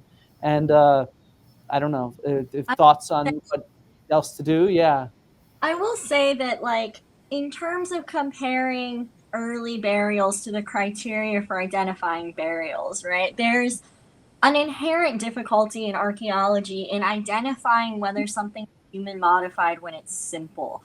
And early instances of things tend to be on the simpler end of the continuum of, you know, what you're looking at. And so even in modern times, there are instances that we have recorded where burials do not include grave goods or have skeletons that are not consistently positioned in, you know, what would seem to be an intentional way. So I think that, like, a lot of these criteria that we think about for defining what a burial is have a very sort of recent archaeological tilt in their framing. And so, you know, it comes back to a very sort of conceptual question, right? Is how complicated does it have to be in order to be considered a deliberate treatment of a dead body? Do you actually have to see grave goods? Do you actually have to see positioning of the skeleton? Or is it simply that a hole was dug and a body is in it? I think, you know, I want to be clear that that article does not say all of those criteria need to match. They're not saying that at all. They fully accept that simpler things, but you need to be able to walk through this, and these can be things that will definitively demonstrate it, is what they're saying. Yeah. So I think it's worth pointing out that, like, because it's a common argument that, you know, when things are simple, they are often easily confused with natural phenomena. And so developing testable questions to identify whether things are human modified can get very tricky. And so it's one of these things where, like, you ask, what would you do to you know, determine whether it's a burial? I mean, in a lot of contexts, if you're talking about something very simple, maybe there's not a whole lot we can actually do in terms of testable questions. I think so. What comes to mind here to me is like the Lamequian stone tools, right? Like the stone tools proposed at Lamecqui, like this proposed to be this earliest type of stone tool, and they're uber primitive. And, you know, how do you actually tell the difference between the most primitive type of stone tools and a rock, right? Like, how do you actually tell the difference? And, you know, for me, what comes to mind to me is, well, you might not be able to show that it was, but you can show what nature can't do, at least to some degree, right? So, like, you can say, okay, can we conceive of a scenario with those Lamequian stone tools, right, where nature could produce that, where a rock tumbling down the hill can give you the type of percussive, you know, patterns or whatever that you see in them. And it's like, that's what I would like to see, at least, you know, with the Naledi stuff, right? Is that it's like, okay, can we actually show that the most primitive type of burial, it would be very primitive compared to something that, Homo sapiens or even Neanderthals would do. So it's like, it's going to be different. It's going to be much simpler. It's going to be a lot harder to clock. But at the very least, let's make a big, long checklist of all the ways that this could happen naturally and go down and systematically, one by one, exclude them as possibilities. And then at the very least, you could come to the end and say, okay, can we provide, super objective, strong support that these are burials? Maybe not. But we can say that it isn't this, it isn't this, it isn't this, it isn't this, and it isn't this. And I think that that would make a whole lot of people involved feel a lot better about saying, okay, maybe that is what we are looking at here. But instead, it seems like, like we keep saying, it's an equifinality issue where it's like, okay, here's some very tentative support that maybe that, it wasn't natural accumulation or predator cache or they washed in or whatever, but none of those things are being systematically checked off. And then instead of saying maybe it's a burial, right? Which rubs a lot of people, myself included, the wrong way. Yeah, totally. Well, that's what they were trying to do in this one. I will say. So they have these sections. They have a section on natural mummification. They have a section on, but a lot of it is just sitting there, sort of supposing why it couldn't be. Right. Supposing, right? Which isn't the way that you tackle a scientific question. And so in order to really prove that it's not one of these other natural processes, which of course is what I asked for in my first review, where I said that the null hypothesis should be tested first, and they really hate that. And I just want to state that the reason in science in general that the null hypothesis is necessary is because it creates a neutral starting point, right? It sort of, I guess in this way, it humbles the science because. Here, wait a second. Sorry, I just want to make sure we define for everybody some terms. Yeah. We should have said this a long time ago. Equifinality is where you can have a result with multiple possible explanations for it.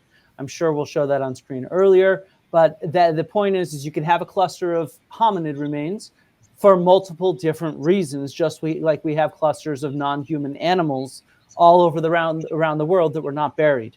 Burial is one possibility, though, of course.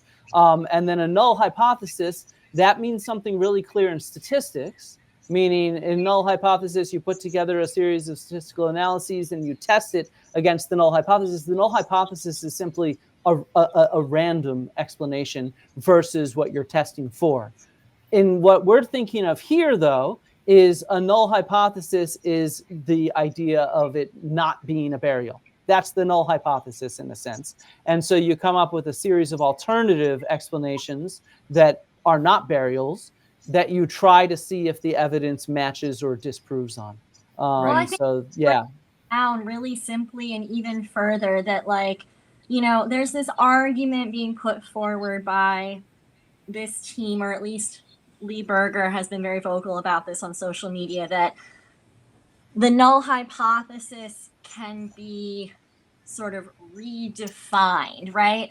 And I think that it's very easy to put this argument to bed because the null hypothesis, no matter what context you're talking about a null hypothesis, it has its roots in the statistical and mathematical definition. And that definition is that there is no relationship between two things that can be quantified in any way, i.e., that the chance that you will see your outcome, no matter what your outcome is of question, is a likely result of random chance or a likely result of having an influence of something else, right? And so when we are talking about a null hypothesis in terms of a research question, the null hypothesis, no matter what your research question is that whatever your observation, your scientific observation, your data is, could have come about by random chance. Doesn't matter if you're talking about a burial, you're talking about biological evolution, you're talking about, seeing the effect of a vaccine. It doesn't matter. The null hypothesis is that you observe what you observe as a result of random chance. And so when we're contextualizing this within archaeology, random chance is natural phenomena, right? Or at least you know, compared to human modification, the observation. As a historical archaeologist, I disagree. Random chance can also be other anthropogenic factors. So, you know, in this case, I'd say that what you're trying to say is burial or alternative explanations that it's not a burial, right? Which could involve, funerary caching, if you see what I mean. That could be something different. But yeah, which would be anthropogenic. No, we're saying the same thing, but at different like levels, Yeah. right? Yeah, I know. So I think that, like, you know, to break it down to the level of like, how do you define your null hypothesis? Like, we can't define a null hypothesis as being an instance where our data come from a clear directed origin. You know what I mean? Does that make some sense? Right. Well, yeah, that makes sense. Yeah, and a null the problem with the argument that the argument that's been argued against by Lieberger et al. Is essentially, or maybe just Lieberger, but is that then you're not somehow you're not, it doesn't allow you to think about complex behaviors in early hominids. It limits the possibilities, and that's simply not true, because a null hypothesis can be rejected, right? And so the whole point of science is that you come up with enough evidence to say, I now reject the null hypothesis because I can show that this is intentional human or hominin behavior. So the null hypothesis doesn't limit you, but it does require you to put extra effort and extra sort of scientific care into demonstrating what it is that you're trying to demonstrate. If you start with the hypothesis that all hominins have cultural behavior, then it's really hard. You're actually creating a circular logical argument there, and it becomes impossible to disprove that, really. And so I don't, it's sort of a non-scientific way to go about proving something that is really momentous. Like, they are arguing that this is the first instance of burial among hominins. Generally, when we're looking at first instances, we like to use the comparative method and look back to, our closest living relatives and what is it that they do, or we like to have a sort of pattern of behavior that we can say, well, look, now this is different than what's happening here, and you can really well support that. And that's not, this team is simply trying to say there's now culture everywhere, and we should go back and re-excavate the first family site, the Australopithecus first family site, because that's probably intentional, and we should go and excavate the Dakika, like re-look at the Dakika, because that's probably a burial. And they're simply saying, we say every hominin is cultural, and that is not science. That's actually, I think, their very last sentence of the piece, which is, in the case of Homo Naledi, cultural burial is one piece of evidence about the cultural breadth of social relationships joining other kinds of evidence that unite many members of the genus Homo. So yeah, I think that is very spot on with exactly their larger argument that stems out from this paper, I suppose, and there are other papers which we can try to hit upon. Lee has actually recently expressed this with a short video over on his Twitter, so let's hear from him there real quick. For the last 4 or 5 decades, the tradition in our field has been the null hypothesis is natural. That is, the fossils get in here by carnivores, scavengers, bringing their bodies in, eating them, or they fell in there naturally. I think that's been a big mistake. Hominins, like this one, were inherently cultural animals, just like we are a cultural species. And by using the null hypothesis as natural, what I think it does is make us miss evidence of culture. And I think we may have even destroyed a lot of evidence of culture. I think the future is the null hypothesis is cultural. And I think digging these sites as forensic cases will reveal incredible things about the past of the deep human journey. I think that illustrates the point pretty well, where the panel and Lee disagree with regard to the null hypothesis. Jamie, so I have a question for you. So you requested more null hypothesis testing, and I know this is something that we've talked about a lot, and maybe we'll be collaborating on in the future. So What I am curious on, so they present a range of different alternative hypotheses that they attempt to reject about slow deposition, rapid deposition, and about mummification. And I was wondering if there was one of those that you thought was not very well rejected in particular. Well, I mean, like I said, because there's so much unknown in terms of the access of how the hominins are getting in there, and they've really been harping on this lately, but I haven't seen any new evidence, honestly. What I'm going off of is the Robbins paper, which I consider to be pretty like high standard, and it's like really unequivocal that Homo naledi was coming through the postbox chamber, which would change a lot of things. So for me, I would like to see a more in-depth analysis of natural mummification, simply because if we're looking across, if we're going to use the comparative method and we're going to look across behaviors of primates, we know that there are cave sites very close by with baboons that use sleeping dens. This is actually also, the use of like cave sites has been documented in chimpanzees. I would just like to see a greater analysis of that, right? Because you can have, right, so here's one of these baboons, and this is a place that's frequented by many baboons. And so what happens is that over time, some of the body parts become disarticulated, but some of the soft tissue remains. And so you can get a mix of body parts, but also some body parts that remain articulated. And we know from across the globe that mummification, that soft tissue can remain for thousands and thousands of years. I'm not sure we even have a limit on knowing how long those can remain. But then, of course, you're talking 250,000 years, and eventually that soft tissue would disintegrate. But the context in which those bones are articulated would then be, I think, covered in sediment. And so they do talk about this in the paper, but they don't talk about it in a way that actually seriously thinks about the implications of something like that. Like, could this be why you have, some bones are in kind of odd angles, and they're kind of sticking up out of the sediment in the Dinaledi chamber, but that could be because you've got still in our soft tissue articulated parts of the body that are being moved around.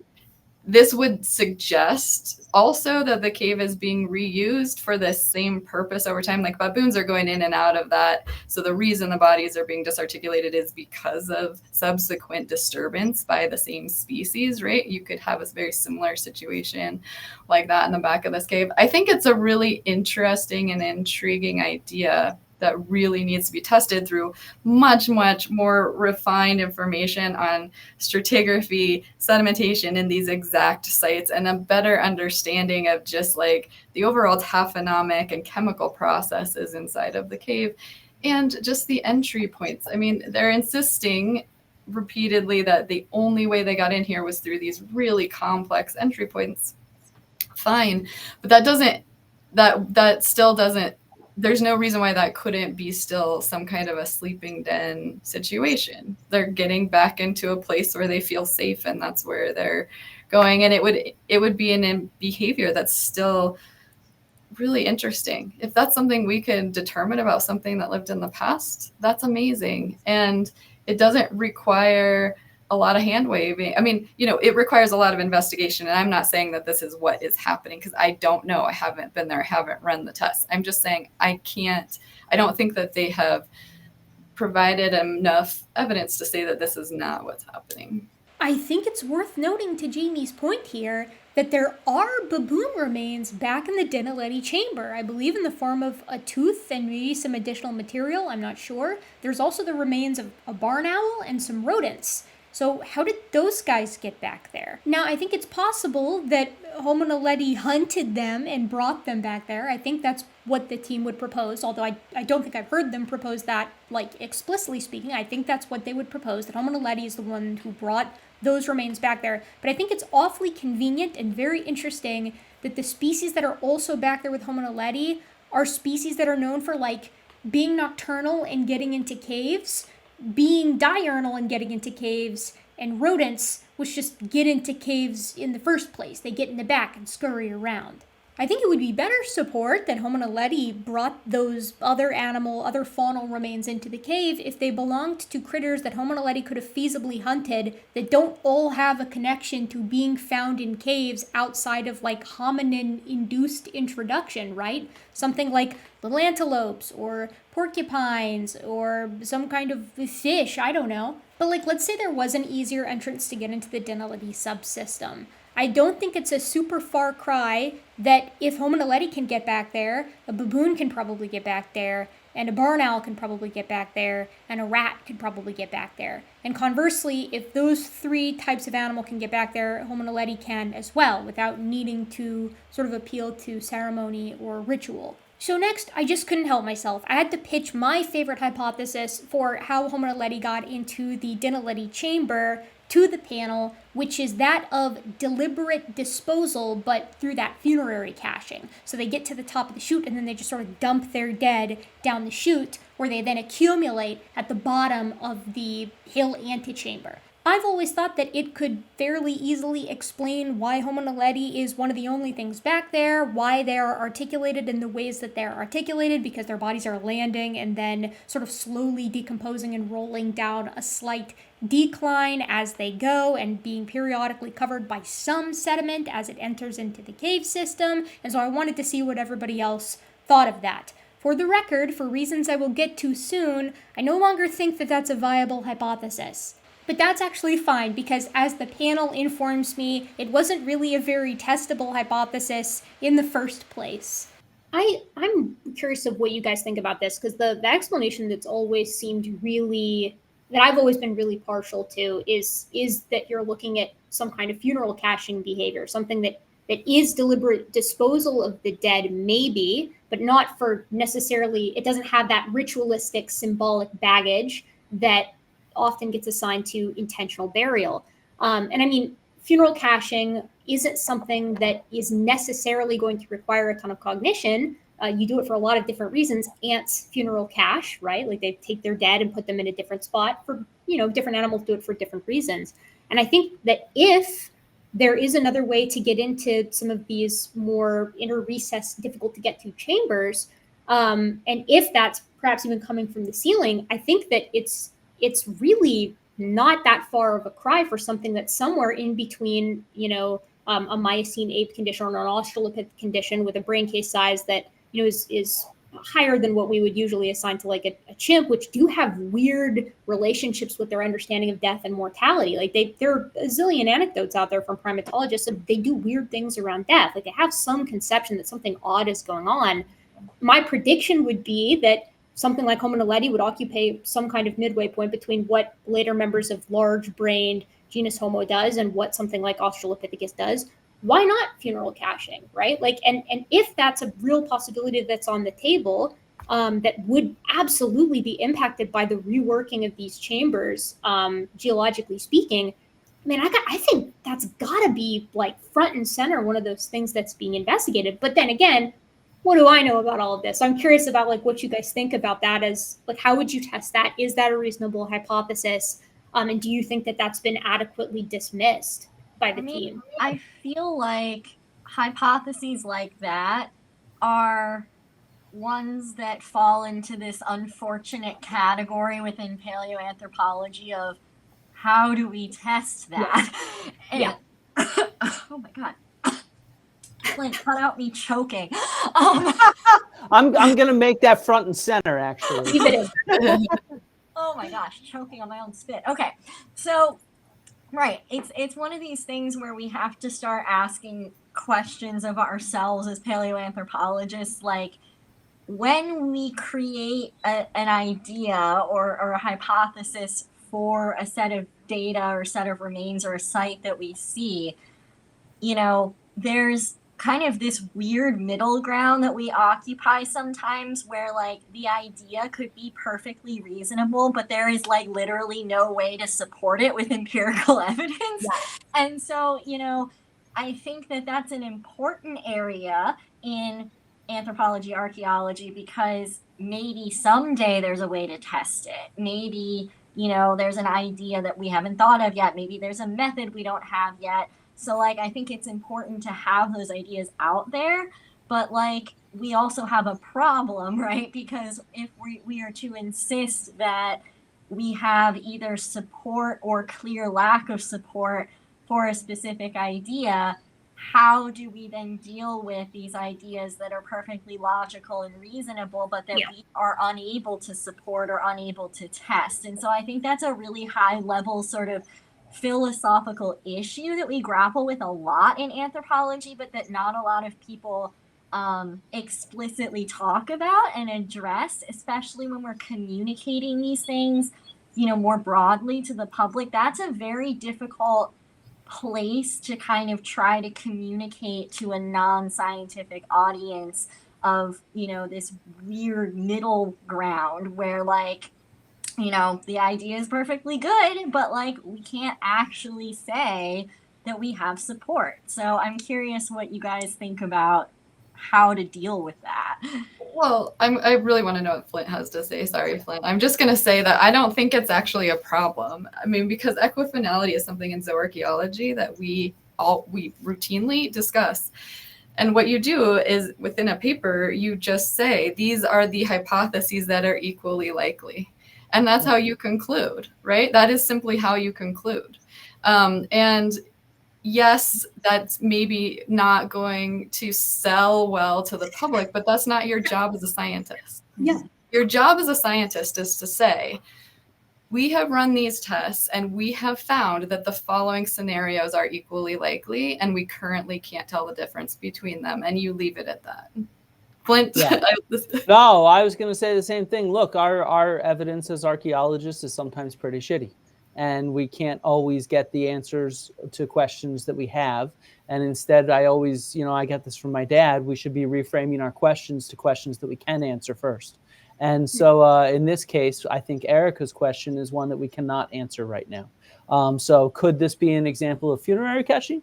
Yeah, maybe we have examples of other hominids where it seems like it's been fairly proven that funerary caching is existed, I should say, as a behavior. On the other hand, we also have examples from these baboons in Misapplied Cave that we just discussed, where it looks more or less like funerary caching, and instead this is where they were sleeping, and some of them died in their sleep.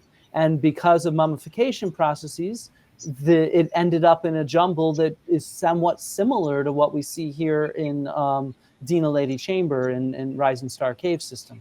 And so to be able to distinguish between those two, I don't know, how, to be frank. That's a tough one to do.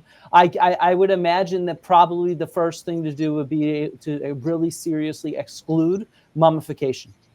Because if you could exclude that, then you're back to it being funerary caching or burial, if you see what I mean. But with mummification, it could just be natural accumulation where these individuals were. And they do a really bad job of that, I believe, in this paper, because they say it requires arid conditions. But if you go to their geological papers on how the unlithified mud class, UMCB, unlithified mud class breccia, how that was formed during periods that contrasted of aridity with humidity. And so there are periods where this specific chamber was extremely arid. And could these individuals have been introduced during a period where it was fairly arid? Why not? That's certainly possible. They haven't excluded that in any way.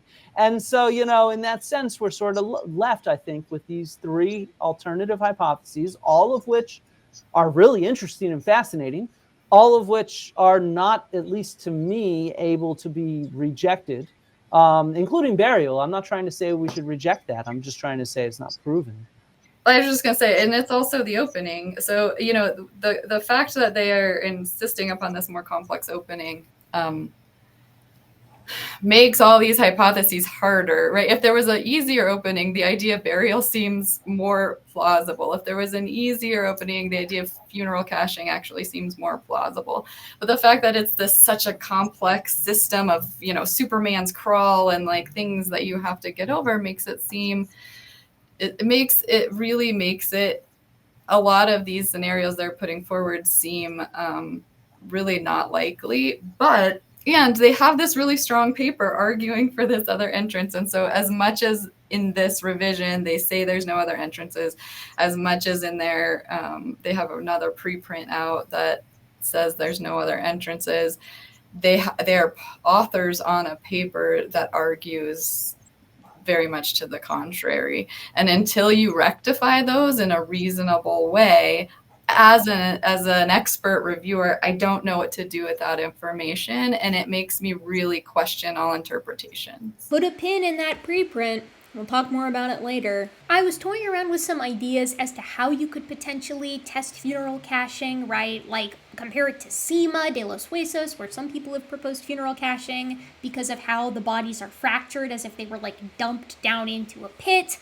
But for reasons that we'll get to in a little bit, I don't think it's viable for reasons other than that. But we transition into talking more about the problem as a whole and the weird nature of the rising star cave system and of Homo Naledi, and wondering, like, where are we going to go from here?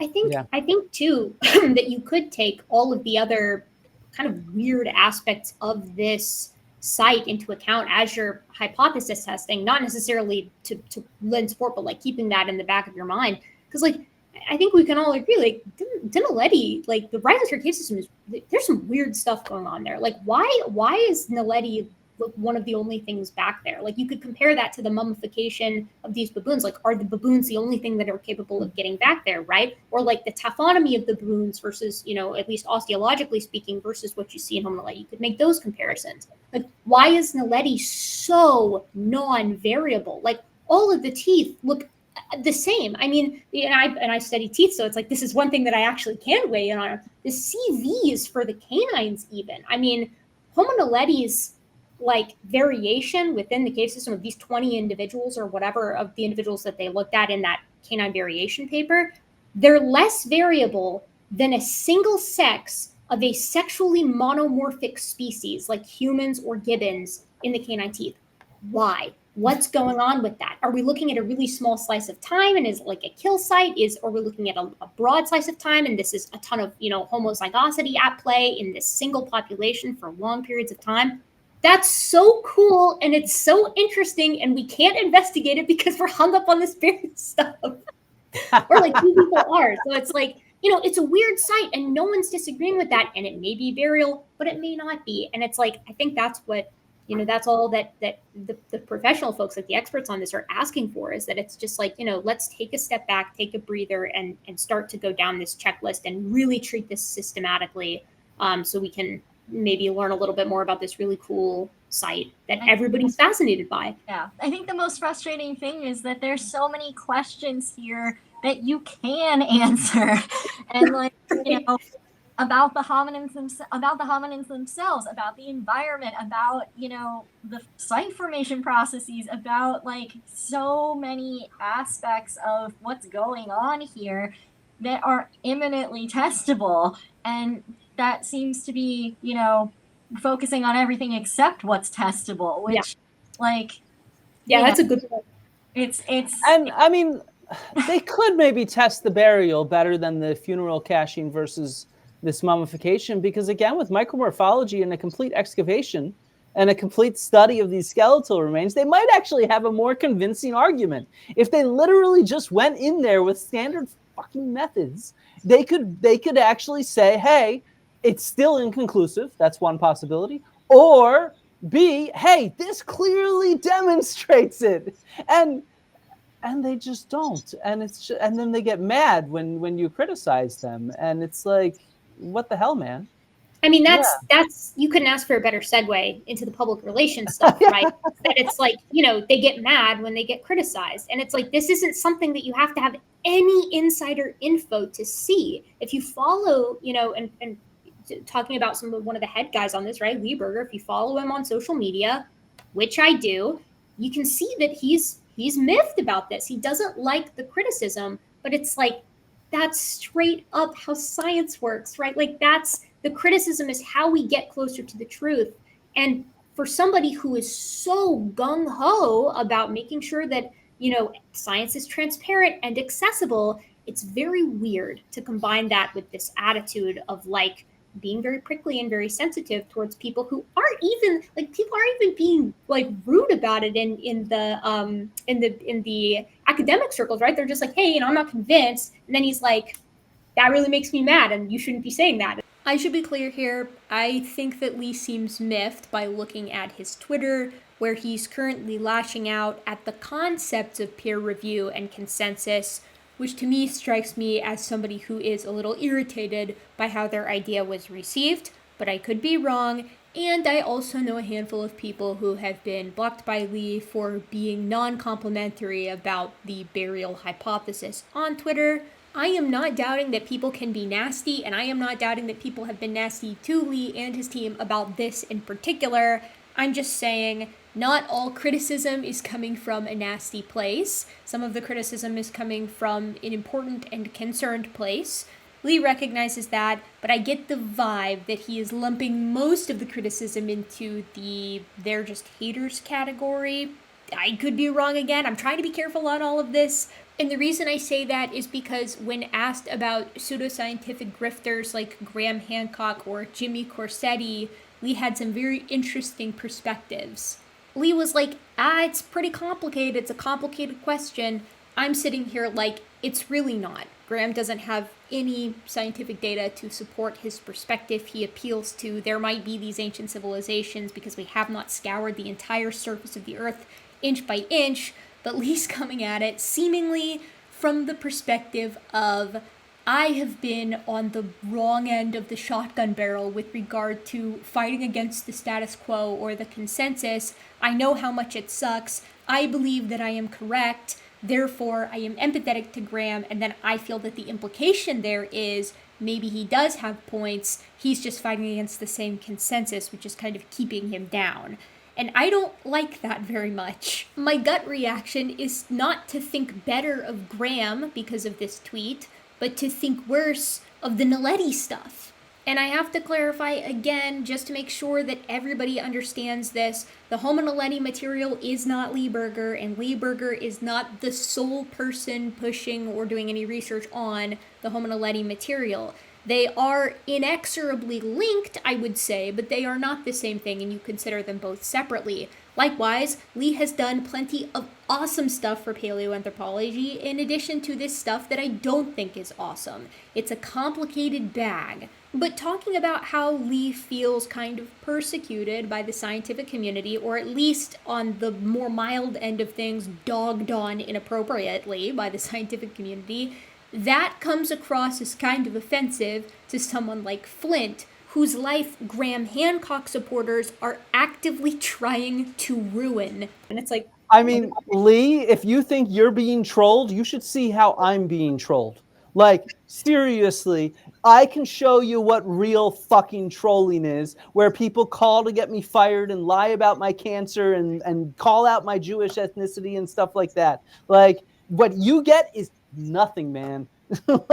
Next, we talk a little bit about the frustration with ever getting to the bottom of things in the Rising Star Cave system. The recent, I will be honest, I'm only on Facebook. I am not on social media very much. But from what I can see, and I read John Hawkes' blog, and this idea, John Hawkes just put out this idea about science and calling for consilience, which is like the matching up of evidence from different kinds of data, which is actually exactly what all of the reviewers of these papers are asking for, right? We're saying, please use the comparative method. Like, this baboon den actually sets up a perfect example of how you could use the comparative method to try and figure out something more about burial or natural mummification. And they only just barely touch on it, right? They don't go in depth enough in these papers to really make a convincing argument.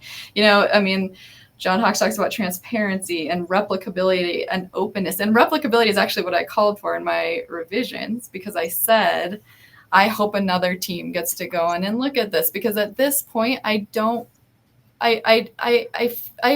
feel a little bit hopeless that we're going to ever get an answer about what has happened in this cave, because there's so much that has muddied the water in terms of what's been presented and what you may feel locked into and not being able to say, we made a mistake. This isn't what happened. Because when you rush from a rough draft preprint to a documentary that's like the second most watched documentary on Netflix, to all these other things that draw a wide audience, it's hard to say we were wrong or like we should have done this better. And that's just why science isn't done that way.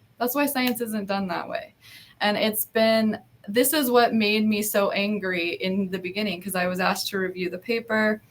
And then I was told that a press release would come out before really our reviews were even in. Our reviews had just been in, so they didn't have time to revise based on the reviews. And then it was rushed. And then this documentary came out. It was clear that they had been working on this for years. They didn't actually care about any peer reviews.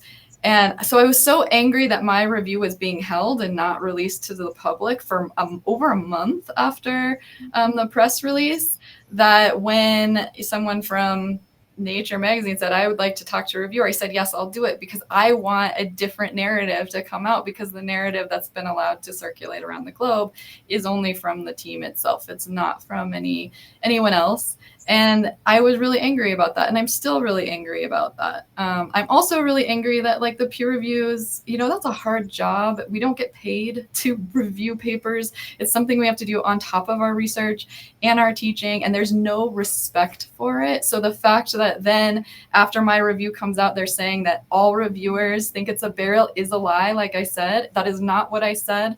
I don't appreciate the hard work that I put into this being communicated in a misleading way to the public. It's just an absolute disrespect for hard science, right? And then this idea that somehow... Here, wait, let me pull up this right here. This is what John Hawke said just a few weeks ago. This week, the journal eLife released a new editorial evaluation of our team's work. The reviews and editorial assessment are remarkably positive. All of them, except that burial of remains of Homo Naledi is a strong explanation for what they have found. And you're saying that's not what you said. That's not what I said. I hope that everyone can empathize with Jamie here and feels a similar sense of frustration. We've heard from her directly. We've heard from her through her reviews. We read her entire review, the initial one and the second one. We know where she stands on Homo Naledi burying its dead. It's not ambiguous, it's not vague, she's very clear, and yet she's being represented in this John Hawke's blog post as if she agrees with reviewer number 2 and agrees with the team that Homo Naledi did bury its dead. And it's not an issue of whether it did or didn't, whether you're fully in the pro, fully in the anti, or somewhere in the middle. No one should be misrepresented. John's blog posts are usually pretty good, so I don't know what happened here, but it's not appropriate at all. So if I may too, I pulled up, Lee's Twitter in the background, and he has a pinned tweet, right? So you can pin a tweet, and it's the first thing that will show up when somebody goes to your profile and to see what all you've tweeted. And we can put a picture of this up, but Lee's tweet is, the reviews are out on the Homo Naledi burial paper in eLife. And let me share the words of a previously highly critical reviewer. Links to the reviews and the revised paper in the comments below. And the quote, I believe, is from reviewer 2, who says, the findings now convincingly demonstrate not only clear evidence of intentional burial practice by Homo Naledi, but also compelling indications of post-depositional reworking. These advancements reflect a major improvement in the study's analytical rigor and robustness of its conclusions, making it a valuable contribution to the understanding of early hominin funerary behavior. But this is being posted intentionally, right, to give the impression to the audience that everybody's changed their mind, and now everybody is on board with Rising Star Team's conclusion that Homo Naledi buried its dead. And it's completely, to your point, Jamie, false, because you have 2 reviewers of the revised edition, and one of them says it's not a burial. So posting the one that has come around or finds, the case more convincing, and using that as the face of this entire new revised edition is, to give you my impression, I think it's disingenuous, and I think it's irresponsible. I actually was going to comment on this, that I didn't realize until I pulled this back up to review for this discussion that there were only 2 reviews on the revised preprint, because the way that it was presented to the public, the implication is that at either the same number of reviewers or the exact same reviewers or whoever was previously critical, like they have all come around. And like, I didn't realize that it was only 2 people that reviewed this revision. I'm actually not even 100% convinced that either the team or anybody else knows that that second reviewer was also a reviewer on the first round. I'm not sure like whether or not Jamie can speak to this or not, but like the impression that I get actually from, you know, knowing another one of the reviewers who's still anonymous from the first round is that not all of the people who were asked to review the second round were the same as the first round. Well, I will just say that the majority of the reviewers from the first round said they wouldn't review again. Again, because we're not paid. It takes a lot of time. It was a really labor-intensive task the first time. I almost didn't want to either, right? But at the same time, I was like, I don't know. I felt a responsibility to do it a second time simply because there's so much out there, and I do really love this site. Like, I really love this site, and I think that it's such an important site to get information out of. So I did it, but no, a majority of people didn't want to review it. So there was just 2 of us left, and one of the 2 of us are not convinced. And so it was absolute spin, and it's a half truth, which means it is a half lie. And I don't appreciate being used in that way. And Jamie's not the only one upset here. Flint feels that there was another pretty major misstep. So Jamie, I think you put in all this hard work, and I think that you yourself and the other reviewers did a whole lot of work that improved the quality of this paper in a huge way.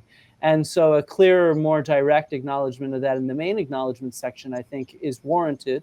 And one group that was forgotten in the author review was people who reviewed this paper or other similar papers in other journals. So Lee Berger, back in, would have been a couple years ago, when the first preprint came out, he mentioned that it was submitted to Science Magazine, and it took 6 months to get a rejection, and there were other referees there. And so there were a range of referees that have looked at this paper and have submitted comments to improve it at different journals, as well as different sort of publications of theirs that never got published or have been published on similar topics. And I want to tell a story where I was actually a reviewer for a different journal, for a different submission. And one thing I can tell you for sure is that my comments improved the paper. So they were talking about null hypothesis testing in that other manuscript. And in that manuscript, they said, basically, we do not believe in null hypothesis testing. We think that that is the wrong approach to be taking because it limits what we can say. And I went through and I collected evidence for all the times that this team had engaged in null hypothesis testing in the past. And that collection of evidence that I provided for them, they then created a paragraph in this paper that was published about how they themselves have gone through null hypothesis testing, but we still don't think that's the way to go. But so, you know, I think that acknowledgement in the author thing is therefore missing. Maybe am I misreading this here, Kim? Let's make sure I'm not misreading this here. But I think what it is missing is peer reviewers in other journals that actually made contribution here. So that certainly is lacking some acknowledgement of critique that worked to improve their paper. And you know what? I'm justifiably pissed about that because, like you, Jamie, I put days of work into reviewing that manuscript, and some of my work was completely ignored. Some of it was used, very explicitly used. And you know, this is not how you go about doing science. You should be much more generous with your colleagues, in my mind, and not be trying to rush something for publicity's sake and publicity's sake alone. Sorry, that was my anger. Well, that's not transparent or open, right? And so that goes against what Hawks was arguing for with consilience. So, I mean, the whole thing is just very self-promoting, I guess. So next we're going to talk about the public relations science communication side of things, which is the entire reason that I'm there. So you're going to get to hear my perspective on things, and it's kind of harsh. I'm going to let you hear that, and then I'm just going to let you hear us talk about that entire issue collectively. Erica, I was going to say, what's your take on this whole public relations game? Because you are, you're really awesome at social media. You cover a lot of this kind of stuff. What's your take on their public engagement and public communication strategy here? Yeah, I mean, if I had to sort of describe it, I think that what Lee is going for here, and, I think it's fair to say that Lee and John as well, but mostly Lee has been like the sort of publicity guy here who's been trying to craft this story of what happened at Rising Star Cave and to make it consumable to the general public. And it's pretty clear to me that he's going for an underdog story, right? You've got the big bad scientific consensus who's, cracking down on the little guy and imposing all of these constraints and rules that doesn't let you do real disruptive science, which is the science that moves things forward. That's the impression I get from reading his tweets. I mean, I don't know about you guys, but that's kind of how I've been interpreting it. And, he's like this as well, sometimes in the talks that he gives. I think I called it a Carnegie Hall talk earlier, but I think it's called it's a different type of presentation that he does where Carnal maybe? I don't know. He does like a presentation every year down in, I think it's in South Africa, where he talks about some of the latest discoveries out of Rising Star and some of these other sites that he's done. And that's where he did the one with the fire. But I mean, Lee jumps the gun, and he does so because the impression that I get is that it's the hype that matters more. And he is very well aware, I think, that his story is the story that gets out first because he's got all of these connections and he knows how to boost it. And you can say a lot about this guy, but he knows how to sell his story, and he knows how to get it in front of the right eyes, and he knows how to say the right things that sort of piques people's interest. And, he's willing to talk to just about everybody on it. I mean, I've seen him on a whole lot of channels and appear and talk to a whole bunch of people to get this story out there. And he's organized in that way. So he's able to get it in front of so many eyes and get this, singular, the vibe that he proposes that it's like this consensus opinion that, he's struck out against, he's like a populist in that way. He's like a populist scientist that tries to put out this idea that it's like he's the one who's standing up and going against the grain. And that appeals to a lot of people, right? Because unfortunately, we live in a time that, science and trust in science is at an all-time low, especially here in the West. And he taps into that by appealing to this idea that he's fighting against the conventional narrative. Graham Hancock does the same thing, where it's like he's revealing something to you, the public, that they don't want to buy into. And I know that sucks. It sucks to compare Lee to Graham Hancock, whereas I sort of mentioned earlier, I see a lot of the same type of rhetoric and sort of optical stylings in creationists as well. And it sucks to say that because obviously Rising Star is cool and not all of the stuff that's come out of there is bad or poorly done. And a lot of it is really, really good. And the site is really, really cool. And it's amazing to see so many people get so excited about this subject. I mean, I get asked by my students every year about Homo Naledi because they see it. They see Cave of Bones. They see it on their TikTok timeline. They see it on YouTube. And it's a cool and fascinating subject. And Lee knows how to, for lack of a better term, exploit that. To get the narrative that he wants to get out there. And I think that the fact that this was so rushed and so evidently rushed to coordinate and the timing with the book release of Cave of Bones and then the Netflix documentary of Cave of Bones adds a whole lot of support to the notion that it's narrative first, right? That's not how science operates. That's how entertainment operates. And it's irresponsible to kind of try to pretend like you're the latter, right? Or you're the scientific perspective, but you're acting like a performer. You're acting like an entertainer. And so, from a science communication perspective on my end, I've had to do a whole lot of like damage control on this, where it's like people come and they're like, oh, they watch a video where all I've done, I'm not offered any new perspective. All I've done is gone through the reviews that are publicly available. And people show up in my comments section and they're like, I had no idea, right? And of course they didn't, because the story of Homo Naledi burying its dead and using fire and making art came out first. And it came out to the exclusion of the peer reviews, all by its lonesome, with these, with a media cascade that was just inundating everybody from everywhere. So no one had the opportunity to hear the other side of the story which is the whole thing that eLife again is saying that they're for, and that Lee is saying that he's for, is hearing this both sides and having these people make up their minds on their own. So what I see here is a really skilled communicator, but I don't know if it's a skilled science communication. Because when we think about science communication, what we do, right, is you're educating, you're making it, you're educating, making it exciting, and most importantly of all, you're making it accurate. And I don't think that we're getting that last piece of the puzzle here. Right. And I want to just emphasize what I said before when I said that equifinality happens and it's not my job. So it's not my job as a scientist to edit my conclusions because it will land better with the public, right? I do think we have a responsibility to communicate to the public, but we communicate to the public what we know. We don't edit what we know because it will land better. And that's what's really been done, I think, in this entire case. Like, what is actually known is not front and center. It's the story that is to be told, right? And to your point about him, taking this kind of underdog approach, it's what is so kind of insulting about that is that, here you have these two senior members of paleoanthropology, John Hawkes and Lee Berger, who have all this incredible, innovative research happening across Africa. I was blown away by the presentations I just saw at the meetings.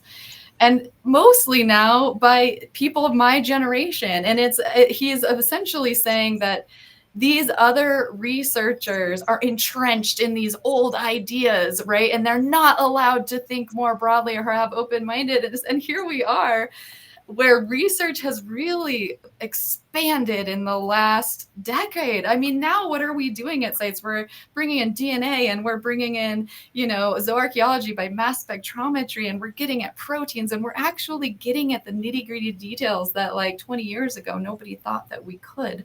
I would say this generation of scientists is the most open-minded and the most collaborative and the most innovative that it's ever been. We don't even really write single-authored papers anymore because we are collaborating with experts from so many fields that have such important things to say about our sites, that the field has moved into a much more collaborative, much more open, much more innovative way of doing science. And this idea that we're not is super insulting. It's almost like, do you not know what the researchers around you are doing? Because how dare you? Well, and that's I think in part why the Rise and Shore team has remained so isolated down there, because if you make those connections and collaborate with people, with all of these other experts, that narrative of fighting against the grain, against all odds, collapses, right? It's like wet tissue paper. But that's what's, I really do think that that's in part what is selling a lot of this story, is that it's this idea that, oh, we're flipping it on the head, and those old dusty, scientists that doubt it because it goes against the grain, like we're the ones who are elevating this idea. And he does so in a way that's like, again, it strikes me as very populist in nature, because it's like he tries to appeal to the common sense of people, where it's like, oh, do you really think, I think there's a line in the revised paper that's like, oh, people can come up with increasingly imaginative ways to explain how these bodies got down there without appealing to burial, and they will do that because they just don't want to accept, the implication being, because they just don't want to accept the truth that these are clearly burials, and we're the only ones brave enough to stand up and say it. And I think, you guys made this point, and I think it's very apt and appropriate, that it's like, we're so far down that path. They're so far down that path. They've dug themselves so deep, all the way to the bottom of Rising Star, that these are burials, right? That it's like, now they're kind of stuck. And if there's anything we know about human psychology, and I see this again to draw the comparison that sucks to make, but it's like I see this all the time with creationists, especially if they're professional creationists who put their reputation on the line to defend these specific ideas. That it's like the deeper that you dig yourself into an idea, the harder it is to admit, that you're wrong, which is the whole reason why science is structured the way that it is, so we don't accidentally slip into these holes that we can't get out of. I think the other major problem that we now have with this site in this situation is that suppose this team did want to come out and say we were wrong, right? After the release of a Netflix documentary that has had such a broad reach, how on earth would the team possibly get the same reach in a statement of we need to walk this back? There is nothing you can do to close Pandora's box after you put something like this in a Netflix documentary, short of releasing another Netflix documentary. Yeah. And so I think that in that way also, they are stuck because they opened Pandora's box and put this in such a public and widely accessible format that now to walk it back in the public perception would be dang near impossible, I think. And, you know, we're seeing the consequences of it every day, even in the educational space. I'm a teacher in my university. I have introductory biological anthropology classes. And ever since the release of that documentary, every semester, every class I teach, I get students who have seen that documentary and they come into the classroom with this perception of that site as having been, you know, scientifically sound work. And they come into the classroom, some of them having been inspired to take the class by having seen the documentary. And so what are we supposed to do with that? Like, it, on one hand, it's wonderful that something in our field gets the degree of exposure that has and is drawing people to our classrooms. And on the other hand, to have it be that is so difficult to then deal with. And Erica, you talked about damage control. Like, it feels like damage control in my classroom to try to educate my way around this situation having happened and to try to salvage it in a way that keeps the enthusiasm there and keeps the enthusiasm, doesn't kill the spirit by, like, you know, bringing it all crumbling down on their heads. And it's been very hard. And in a way, you know, at least Twitter, right, has sort of inoculated students against your exact perspective, right? Because then you show up and you're the stodgy hater who's like saying no, you know, just like he said you would. You know, you came in here and you're like, you know, raining on the parade of everybody. But like, you know, I'm sure that you guys do the same, but like the way that I teach this, at least to my students, because I'm a TA, so I teach intro to biological anthropology and I teach the smaller honors class. So, you know, I get to have a little bit more time and a little bit of a smaller class to have like these kinds of discussions with them. But the way I teach it is that it's like, okay, there's controversy here and that's exciting. Let's talk about the controversy. And here's all we have from either, you know, side. What do you think, you know? And when you lay it all out for them, you know, these kids aren't stupid. When you lay it all out for them and show them all of the reviews and you show them what's been said and you go into it as much as you can for an intro class, they sit there and they're like, I'm not convinced. That's what they say. When they have the information available to them, they say, I'm not convinced. If you ask them if it's not a burial, they say, I'm not sure. If you ask them if it is, they say, I'm not sure, because that's what the data says. It's like, but the way, you know, this again goes back to how Lee has done this communication.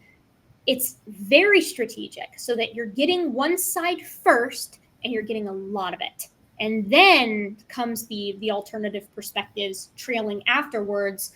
I mean, there's a reason why the social media blitz for the revised paper was all about not what was in the paper, but how now the reviewers agree with us. You know, it's strategic. He knows what he's doing. And that's why I do have to give them like a slight, you know, bit of props for how they waited until the peer reviews were available this time to well, because that was part of their strategy. I mean, these guys are clever. And, you know, Erica, to go back to a lot of your points and what we've all discussed here, I'm working on a video that are the 6 tells of modern pseudoscience. And so we have covered 3 of the 6 in this conversation right here. And from my number 6, which is everybody should be more open-minded. We're the open-minded people, right? which is total bullshit. Every scholar I've ever known is open-minded, and we're open-minded even towards this. We have been repeatedly open-minded and said we're not disproving burial here. We are saying that we're open-minded to other possibilities. And virtually all the reviews said that too. Like that's the reviews are there. Anybody can read them. They all say the same thing. Like it's not all the same thing, but they all converge on that point. Many of them converge on that point. It's like nobody's saying they're not burials. We're saying that point hasn't been supported yet, and it hasn't. Like, sorry, I interrupted you. No, you're fine. And then another big point is we are being canceled, right? This is the common refrain of pseudoscientists. Flint's about to tell you the number one thing. He gets a little muffly here and there, so you'll have to listen closely. I cut out a part that was actually even more muffled, but I think that this is important, so I'm leaving it in. So and then the number one tell of pseudoscience is you go to the public instead of convincing your colleagues. Because the way that scientific consensus, which John Hawke clearly doesn't like that term, works is you go and you convince your colleagues in all the various subdisciplines that you have the evidence that demonstrates the points. And then you go to the public. Instead, as we've seen time and time here again, is this team has gone to the public before going to their colleagues. And I'm not trying to call these guys pseudoscientists. I think they aren't. That out. I don't think they're pseudoscientists, but I think what this really shows is the domination of poor science communication and the effectiveness of using these kind of methods in our society today. We've seen it recently with the announcement of these dire wolves that aren't dire wolves. We see it with actual pseudoscientists and creationists that use these kind of methods, and we see it occasionally with these kind of more showboating academics who are not justifiably and fairly representing the state of their research to the public, and depresses. So, Flint, to your point, and I think this is a really good point that you made, and there's an aspect to it that I think I want to flesh out, is that it's like this idea of going to the public first. What function does that perform psychologically? And I think it's a very specific one, because if you're an academic, or if you're a Graham Hancock type or a creationist or whatever, you pitch this to the public first. Then when the rest of the scientific community comes along and says, no, we don't buy that for this, that, and the other thing, what the public hears isn't the scientific community is disagreeing with Lee Berger. They're hearing the scientific community disagrees with me. Right? Because they've made up their mind on the basis of evidence. They were convinced. And so now it activates that part of their brain that it's like, oh, it's a disagreement with me. It's personal with me. Right? And so that function of like pitching it to the public first pulls the public over on your side, yes, but also inoculates them against new information that comes out. They're going to be wary about changing their mind, because to them, they've reasoned their way to the right conclusion. And they don't, nobody thinks of themselves as uninformed, when in reality, as we've said many times, we're all uninformed on most things. But it's like, it's a psychological, hack, if you will, that can win people over to your side first. And, we see, like I said, we see this all the time with creationists, where it's like, well, the evolutionists are going to come out and tell you X, Y, Z, but that's actually not true. And you know it, and I know it. And so when they come along and say that, you'll be prepared. Right. Yeah, and so it's poisoning the well. It poisons the well. It poisons the well. Yeah. Well, I mean, this is depressing. There are depressing aspects of it, but I choose to take the optimistic perspective and say the fact that we can have this conversation at all is a good thing. And the fact that this site exists at all is absolutely wonderful, marvelous, incredible. And eventually we are going to get to the bottom of it, one way or another. We just spent over 2 hours plus another half hour beforehand chatting on this. And it's like, this is a very depressing thing. I had a conversation with a colleague about this. This was now I think it was right before I went on to debate Graham Hancock on Joe Rogan. And it was my old friend of my family and stuff like that. And he said, look, who the hell cares about Graham Hancock? What you've done with Homo Naledi is far more important, because it's about our field. And how our field is represented in the public, and it's being misrepresented by people in the field. And so, I'm not sure if I agree with him. I think that these are all harmful to our field. But I think that I agree. You're watching. Can you please think about how you present our field? Because I don't know what else to say. There's a lot of people in this field that think that you're not presenting our field very well. You know, not just all of us here, but a lot more that I talk to privately as well. Yeah, I mean, you know, the sentiment for sure is there. And I hope, I mean, I'm not optimistic on that part of things, right? Because the impression that I get is that, you know, Lee feels like he is representing the field well, right? Like he feels like he's sharing exciting new stuff with the public. And, you know, we're the ones that are coming in and hating and raining on everybody's parade. So, you know, that's like an uphill battle, I think. Like, I can't imagine that, you know, the most, you know, if you distilled everybody who has relevant expertise into a single person and sat them down with Lee, I don't think they would be able to convince him, you know, that he's jumped the gun on this. Again, not even that he's wrong, just that he's jumped the gun on this. I don't think they'd be able to do it for many of the reasons that we've already discussed. But, you know, one thing that I am optimistic about is that I think that, you know, with the Naledi stuff and then also with the stuff with Graham Hancock, I think more people than ever who are experts in their fields, and, you know, Kim and Jamie being here and you as well, Flint, being here and having this conversation, like, serves to this point. People are, you know, talking about it and saying, hey, you know, this is my area and I'm not just going to let this slide. You know, I'm going to come out and give my perspective and make sure that the general public, you know, has access to it. Thankfully, you know, for better or for worse, I guess I should say, information and media is so decentralized now that it's like this kind of information can be out there for people to see, so they can actually, ironically enough, like make up their own minds on all of this stuff. But, you know, I'm optimistic that more and more people who are in academia are doing science communication, and I hope that that's going to continue to come up because, you know, speaking as somebody who's like talking to my students about this kind of thing, because they know that I do science communication, right?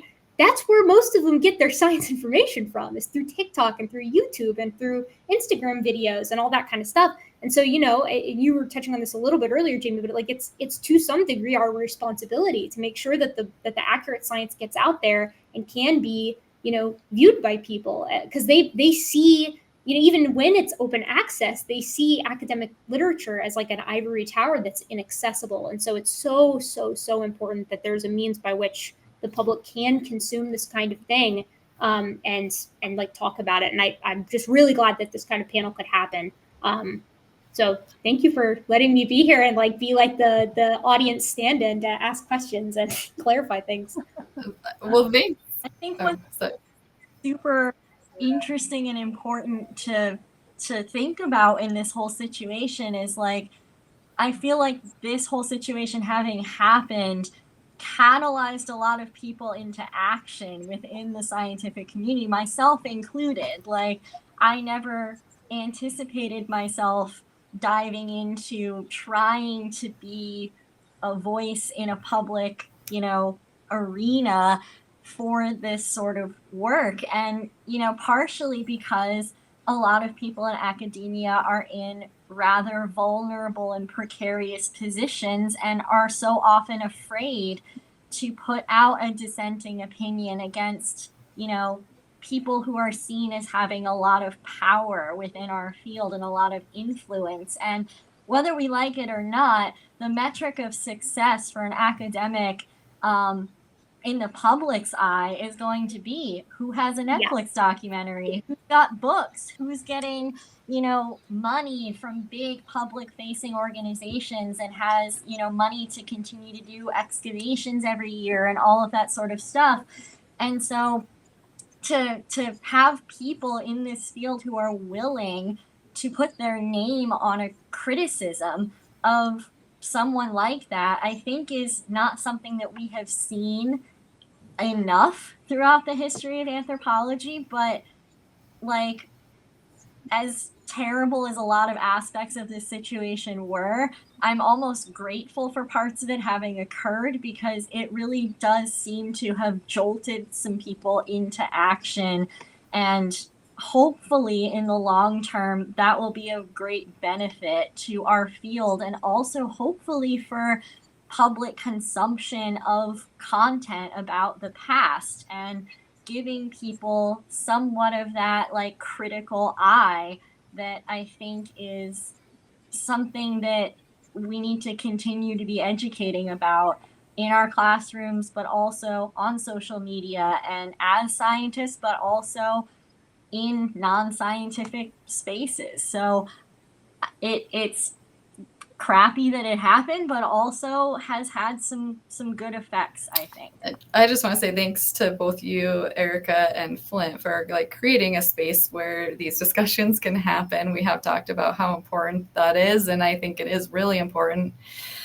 And I just want to emphasize that, you know, John Hawkes and Lee Berger, they are senior. They are very senior, and they have a lot of power and they have a lot of influence.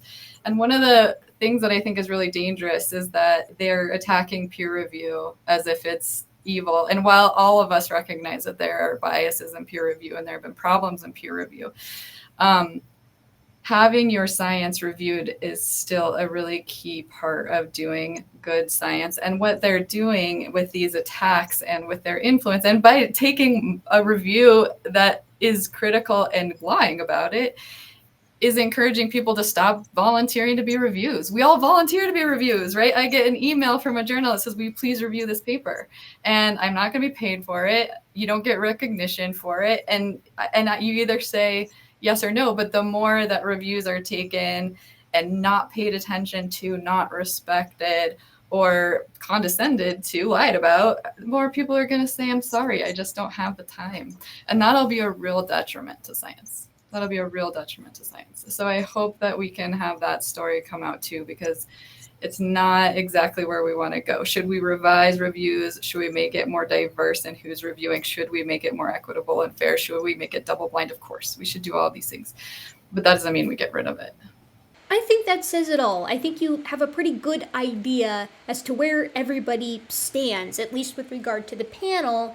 And I think that's pretty reflective of a lot of the scientific community, at least based off of anecdotally who I'm talking to.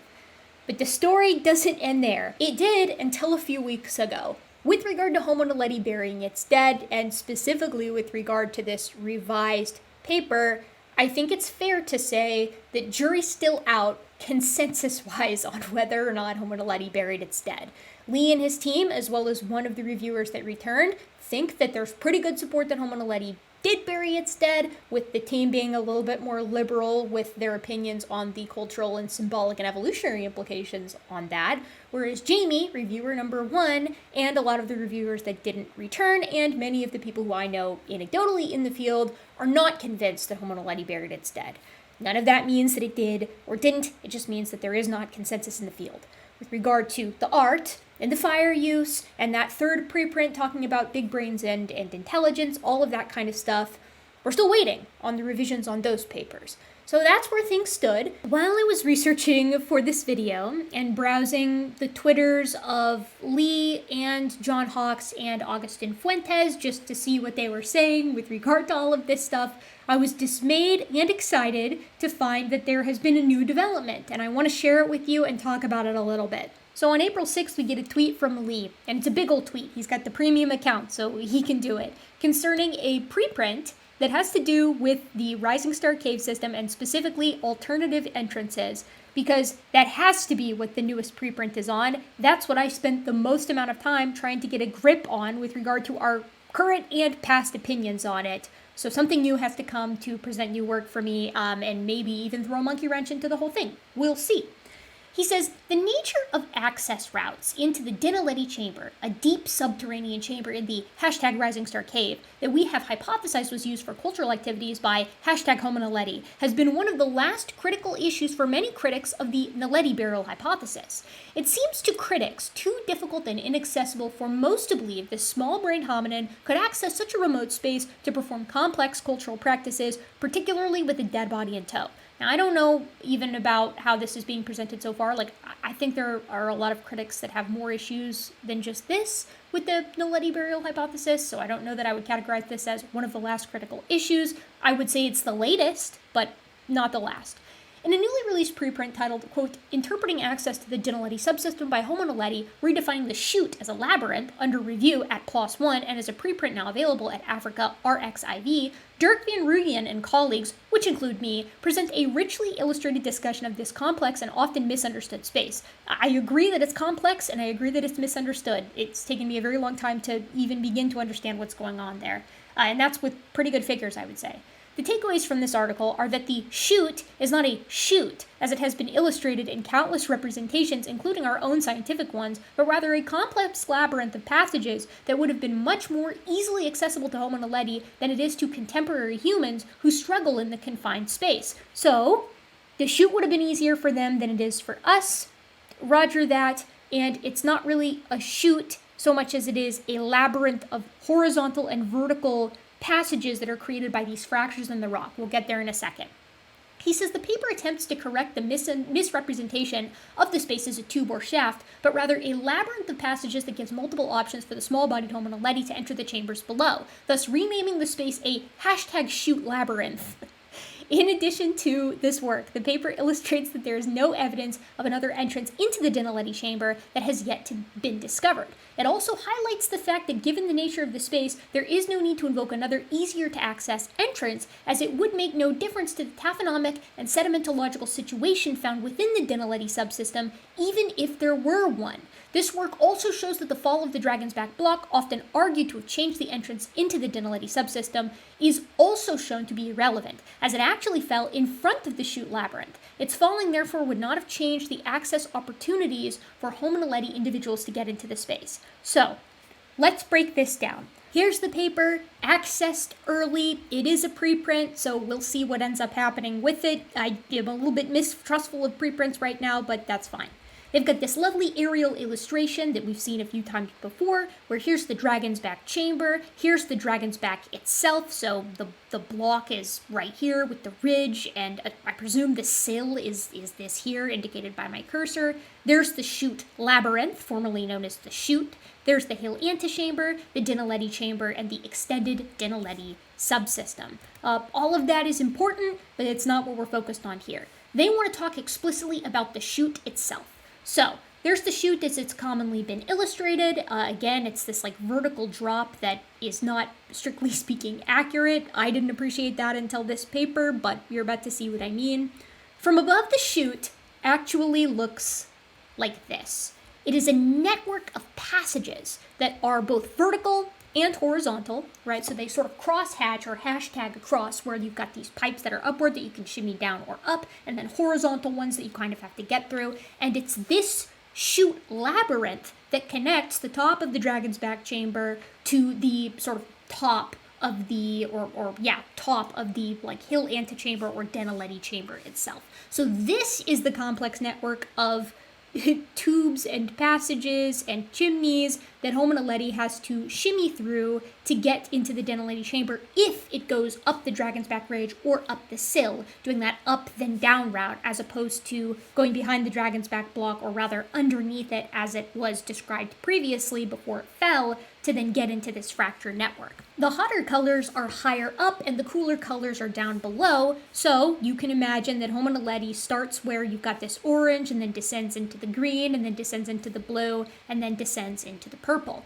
as it moves through. Here they are kind of separated out to see them a little bit better, with the Dragon's Back over here, indicated by my cursor. Here it is illustrated using like 3D scans, I believe. What does it say? It says a 3D view of the shot data to illustrate the chute labyrinth's complexity. Note the slight incline of all sub-horizontal levels. The top is the left, the bottom is the right, but that's if it was oriented like this, right? So here's the top by my cursor, and then here's the bottom. So the hill antechamber, my assumption is down here, and then on the right, over here again indicated by my cursor, is the top of the sill. So you'd come into the Dragon's Back, climb up the ridge or up the sill, and then you'd be here, and Homo naledi has to maneuver through this chute labyrinth to get down to where the fossils are. I will note that if this is an accurate characterization of the chute labyrinth, and I have no reason to believe that it isn't, this precludes the notion that Homo naledi dragged its dead to the top of the sill and just dropped them down into the Dinaledi chamber. Doing deliberate disposal in that way is out of the question at this point, because if you drop the body down that chute labyrinth, it's not going to ping-pong plinko its way down to the ledge in the hill antechamber. It's going to get hung up on one of those horizontal ledges. That obviously deep sixes my hypothesis that they were just deliberately disposing of their dead via funeral caching, and that they were just sort of chucking their dead down there, because that's not possible. At least if I'm understanding all of this correctly, which I hope I am. I really am doing my best. I hope you know that. But I guess, theoretically, if there were an easier way in, then they could deliberately have disposed of their dead that way. But I do think that dragging your dead to a location is a little bit more involved than just sort of dropping them into a location, if that makes sense. Back to the preprint. Now, it's important to appreciate that this chute labyrinth is created by a bunch of different fracture patterns. So here's fracture 1, and fracture 2, and fracture 3, and they go sort of from the southwest here, I think, to the northeast. The dragon's back again is over here. So these fracture patterns are like cutting through the dolomitic rock.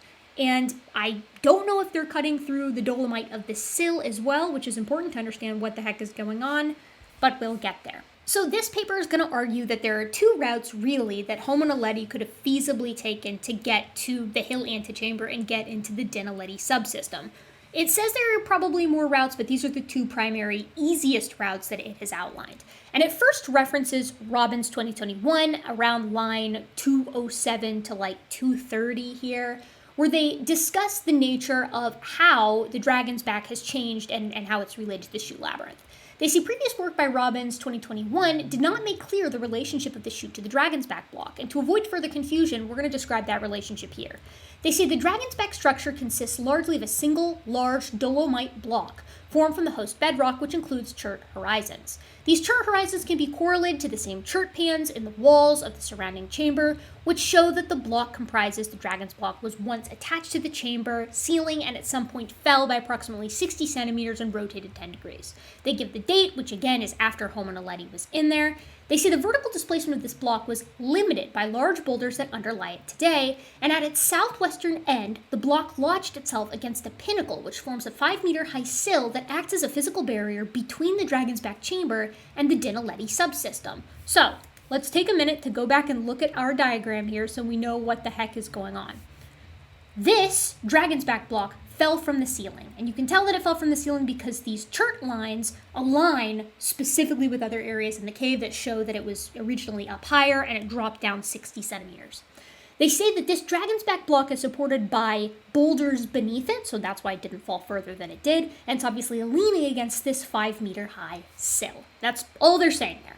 They say the dragon's back block does not impinge upon the Dinaledi subsystem, and as such, if the dragon's back block were not in its current position, a climb of the 5-meter high sill would still be necessary to access the chute labyrinth as described below. Okay, pause. You can already tell where this is going. They're going to be arguing that the dragon's back block falling doesn't really have anything to do with how Homo naledi got into the chute labyrinth because it leans up against that sill. And so regardless of whether the dragon's back is on the ceiling or on the ground, Naledi still has to do some climbing. It has to either climb the dragon's back ridge, as people do today, or if the dragon's back block was still on the ceiling, it would have to climb this 5-meter high sill. But remember, that's not quite the case, because in Robbins 2023, they outlined explicitly how that could have been circumvented. They say before the dragon's back block fell, access into the Dinaledi chamber may have been more direct by walking below the dragon's back block and entering the fracture system behind it. Meaning, with that sill there, those fractures may have extended into the sill, just having these little openings here and here, if I'm understanding this correctly. So with the dragon's back block on the ceiling, Naledi would have ducked into this space underneath the dragon's back, and then just slipped into one of these open fractures and shimmied through into the Dinaledi subsystem. I'm pretty sure that's what this is saying. And what that would mean, of course, is that the dragon's back block falling does change ingress into the Dinaledi subsystem, because now to access the chute labyrinth and its associated fractures, you have to enter from above instead of sliding in the side. Now, I know what you're thinking. How do we know that that paper isn't saying that it dips below the dragon's back block, it being Homo naledi, and then it gets into the fracture system by climbing the sill and then going down into the Chute labyrinth? Like, how do we know that it's implying explicitly that there might be entrance into the fracture system in, like, the side of the sill? The reason that I think that that's what it's saying is because of this line that's a little bit earlier that says, today the Dinaledi subsystem can be accessed along a network of narrow fractures that exist behind the dragon's back block. This can only be done with difficulty and by small people, but it circumvents the need to access the subsystem via the vertical shaft, the chute that currently acts as the most convenient route. So to me, that's saying pretty explicitly that you can access the fracture system using breaks in the sill. And I'm saying breaks in the sill because the sill is what's right there, and that's the only way you can go to get closer to Dinaledi without having to climb up. I think that's reasonable. Now, this is weird to me, right? Because back in the preprint, they're about to make a very different argument, despite the fact that at least one person, in this case Lee Berger, is an author on both this paper and the Robbins paper, this preprint, I should say, and the Robbins paper. In discussing the nature of having to climb that 5-meter sill, it still being necessary to access the Chute labyrinth, and the implication there being that this is the only way to access the Chute labyrinth, they say that we know this because the dragon's back block structure does not have a solid base, but rather the major block is supported upon a series of boulders, and these boulders must be squeezed around to get to the area below the block. And 2, as previously mentioned, the sill has always been a barrier stopping water from transporting coarse-grained sediment into the Dinaledi subsystem. This evidence indicates that there are no alternative routes beneath or behind the dragon's back apart from going up the sill and through the Chute labyrinth. If an alternative, easier, or more direct route existed between the rest of the cave and the Dinaledi subsystem, it would be demonstrated geologically in the form of coarser-grained sediments, evidence of high-energy water flow, and the presence of other macrofaunal remains. So my understanding here is that what they're saying is that when the dragon's back block was a part of the ceiling, as proposed in this original Robbins paper, and if there were fractures that allowed access into Dinaledi that were lower to the ground, we would know because the coarse-grained sediment and evidence of water flow that we find in the dragon's back would have made it back to the Dinaledi subsystem. That access wouldn't have just been easier for Homo naledi, but for all kinds of geologic, and they mention macrofauna, and other, animals getting in there. Well, to that I have 2 things to say. The first is that there are other things back there. There are not very many of them, but there are other things. This is from John Hawkes' blog. This was a blog post that was retweeted by Lee, so I assume this is signed off on by many members of the group. John writes, Homo naledi did enter this subsystem, talking about Dinaledi. Very few other animals did so. At this point, exploration of the subsystem has uncovered evidence of a barn owl, rodent teeth and some rodent bones, and a baboon tooth from sediments below Homo naledi, and some baboon material from the surface. So, we have baboon material below Homo naledi and baboon material above. It seems to be bracketing Homo naledi. So before Homo naledi, baboons could get back here, and after Homo naledi, baboons could also get back there. I'm having a hard time envisioning baboons doing this elaborate convoluted route to get to the back here. Maybe they did, or maybe Homo naledi brought them back there. But even stranger than the baboons to me is the barn owl.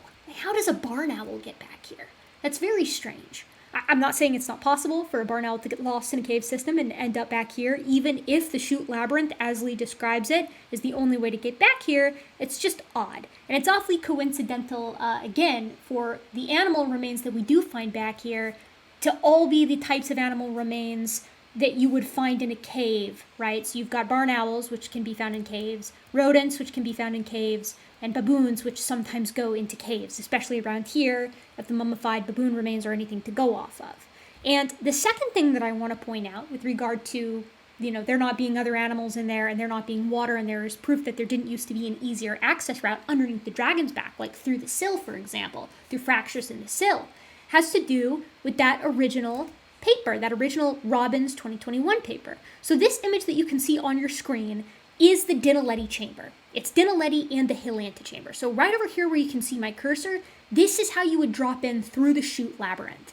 And what I hope you can see immediately is there's a connecting fracture system here, There's a clip from the documentary where you can actually see Lee navigating what I think is this fracture system. He has his body kind of turned to the side as he navigates it. This is what I'm envisioning, except for after the dragon's back block to the hill antechamber. And then there's also drains in the floor, right? Drains here and drains here. I'm no geologist, but given we keep referring to fracture systems and we keep seeing these fractures that run above these chambers and below them, I think that these drains are probably the result of the same types of processes that fracture the rock in larger ways. So if these drains exist in the floor more than once, and they do, in this area, which is right by the Chute labyrinth, would the presence of drains like those prevent water from getting into the Naledi subsystem if they were in sufficient number right here under the dragon's back block?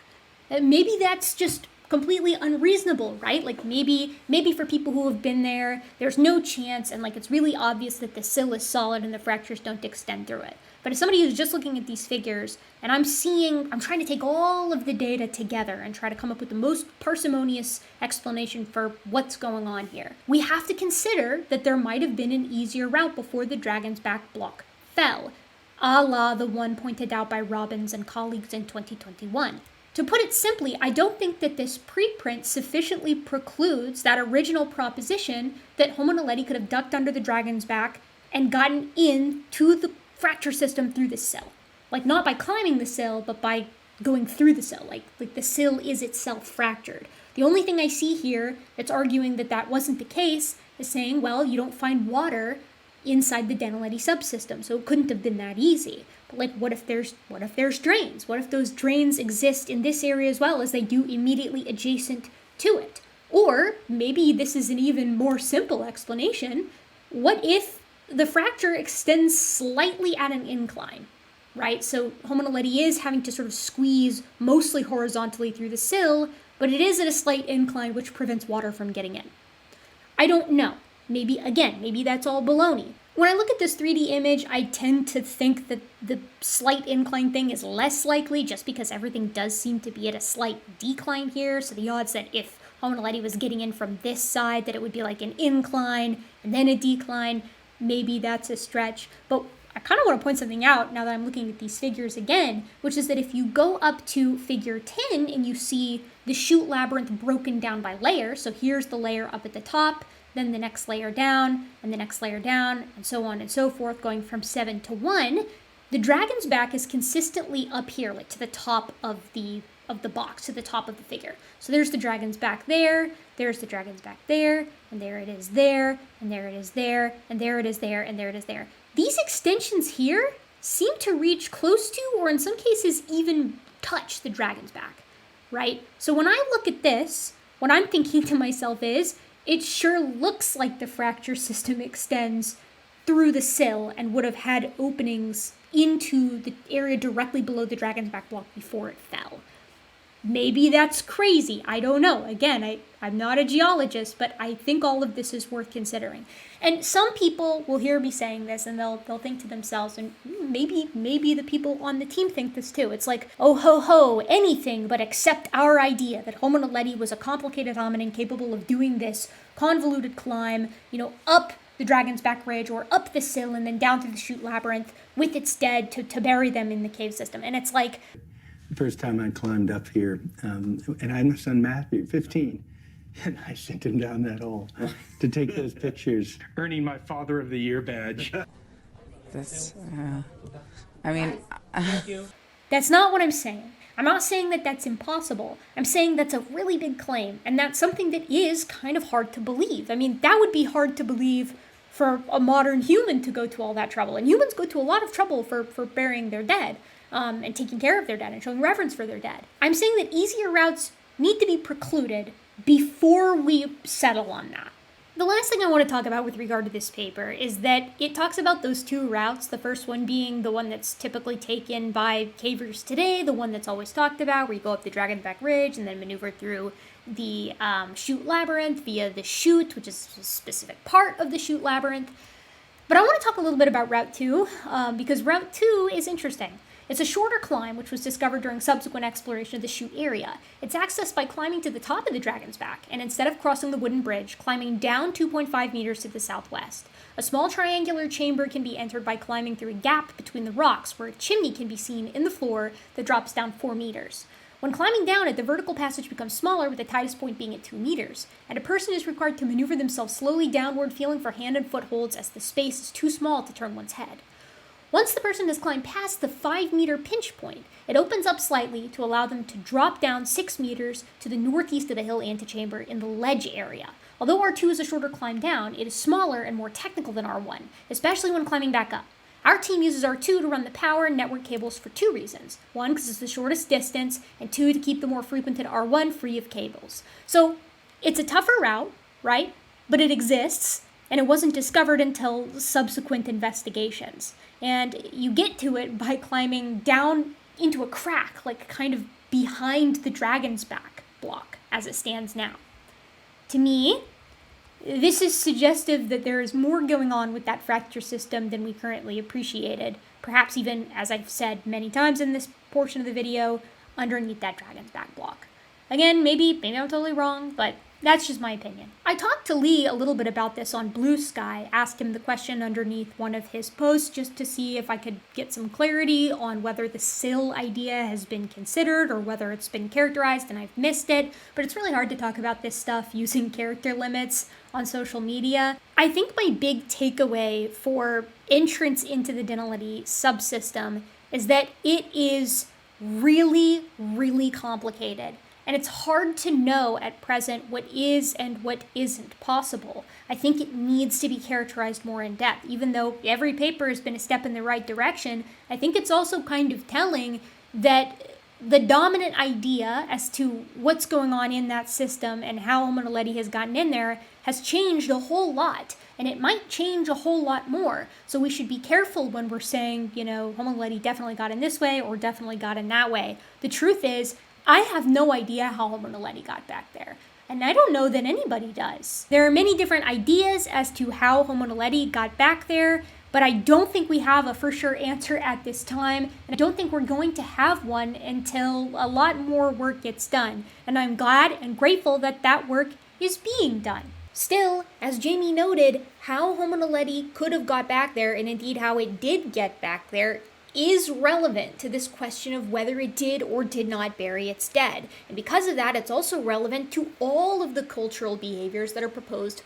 for this hominin, for things like fire use and cordage and art. Like, did Homo Naledi make art? Are those scratch marks art? I'm skeptical about that at present. I'm eager to see what this revised version comes out with, but as it stands, it's hard to ignore its similarities to elephant skin dolomite, and it's hard to ignore its similarities to the structure of the Dinality subsystem as a whole. Those scratch marks that are found in Dinality chamber look a whole lot like the Dinality subsystem, meaning it's possible that the same geologic processes that make that pattern at the macro scale are also at play at the micro scale. I don't know. The dates on the fire as they stand are too young, meaning there's no direct evidence that Homo Naledi is responsible for any signs of fire in that cave, or that it indeed did use fire to light its way, although intuitively it makes sense that it would have had to get to those darker portions of the cave if it in fact was going back there intentionally while it was alive, and there is no non-anthropogenic reason why those bones ended up back there. Other contemporaneous members of genus Homo were using fire, and for the record, they were also using tools. But I don't think that we have any direct evidence at present for fire, or tool use for that matter, in Homo Naledi. So I don't know where we stand on that. I think it's also a pretty big question mark. And yet, Homo Naledi is in the depths of this cave system, which is very difficult to get to today, and in the past would have still been pretty difficult to get to. It's in there in large numbers with some other fauna, but it doesn't seem like there's any easy ingress for water or sediment to get in there. And what is back there represents the entire age and sex spectrum and is really low in variation. Again, speculating here, but that suggests that they could all be one sex and they could all be very closely related. And that's a lot harder to explain with flooding or natural mummification or a kill scenario. Not impossible, but harder. That part complicates everything, as I've said before. A completely separate but relevant, and as I said before, inexorably linked thing to consider is the lead of the team, Lee Berger, and the team itself with regard to how they've been engaging with this material and how they've been presenting the material to the public, some of which is very good and some of which is very bad, and I would argue irresponsible. Lee often acts as the face of the team, which is why a lot of the conversation revolving the team's public relations also revolves around Lee specifically, and he's done some stuff that I don't like. I don't like that he authorized sending those fossils to space. I don't like the certainty that he uses in the documentary and in a lot of his tweets and engagements online.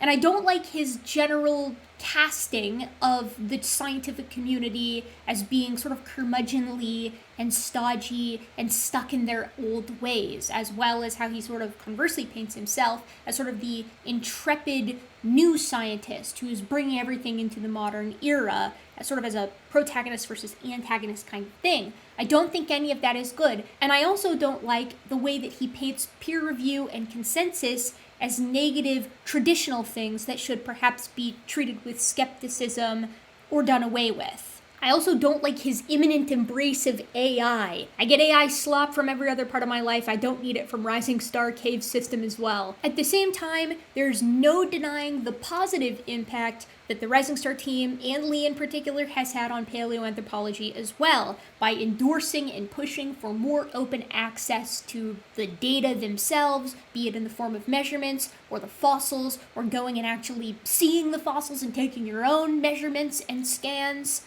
They're accessible on their social media. You can actually reach out to them and ask them questions, and at least in the form of Lee and John and Augustin, they're going to answer your questions for the most part and engage with you, which is cool, and it also means that we get sneak peeks as to what's coming next. Evidently, a more complete version of MH1 or Australopithecus sediba is soon to see the light of day, which is going to be amazing to put in the face of creationists. And I'm hoping that we're going to get some DNA and proteomics from Homo Naledi, again, if these tweets are anything to go off of. And they're just good at getting people excited about paleoanthropology in the form of short and long-form content, as premature as some of that long-form content may have been. So where do we stand with regard to Homo Naledi?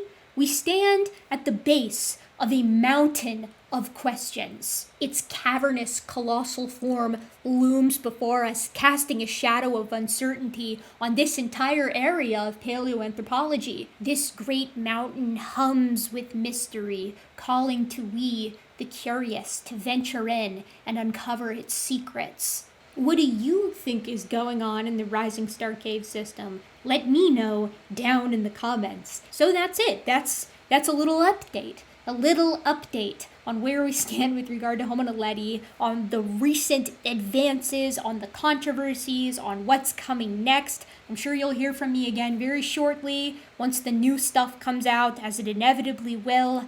I'm so excited and I'm so exhausted. If you like what I do here on this channel, please consider supporting me in the free way. That's liking, commenting, and subscribing. I don't think it hurts you any, but it definitely helps me and it helps the algorithm suggest my videos to people who might find them interesting. If you want to support me in a more financial way, you can do so via Patreon. Patrons get their names at the ends of every video. And on the rare occasion that I'm on top of things, they get early access to videos. That is about as rare as conclusive evidence on what Homo Naledi was doing in that cave system. And so, my gentle and of course very modern apes, I want to thank you from the bottom of my heart for being such a curious primate, and I'll see you real soon next time.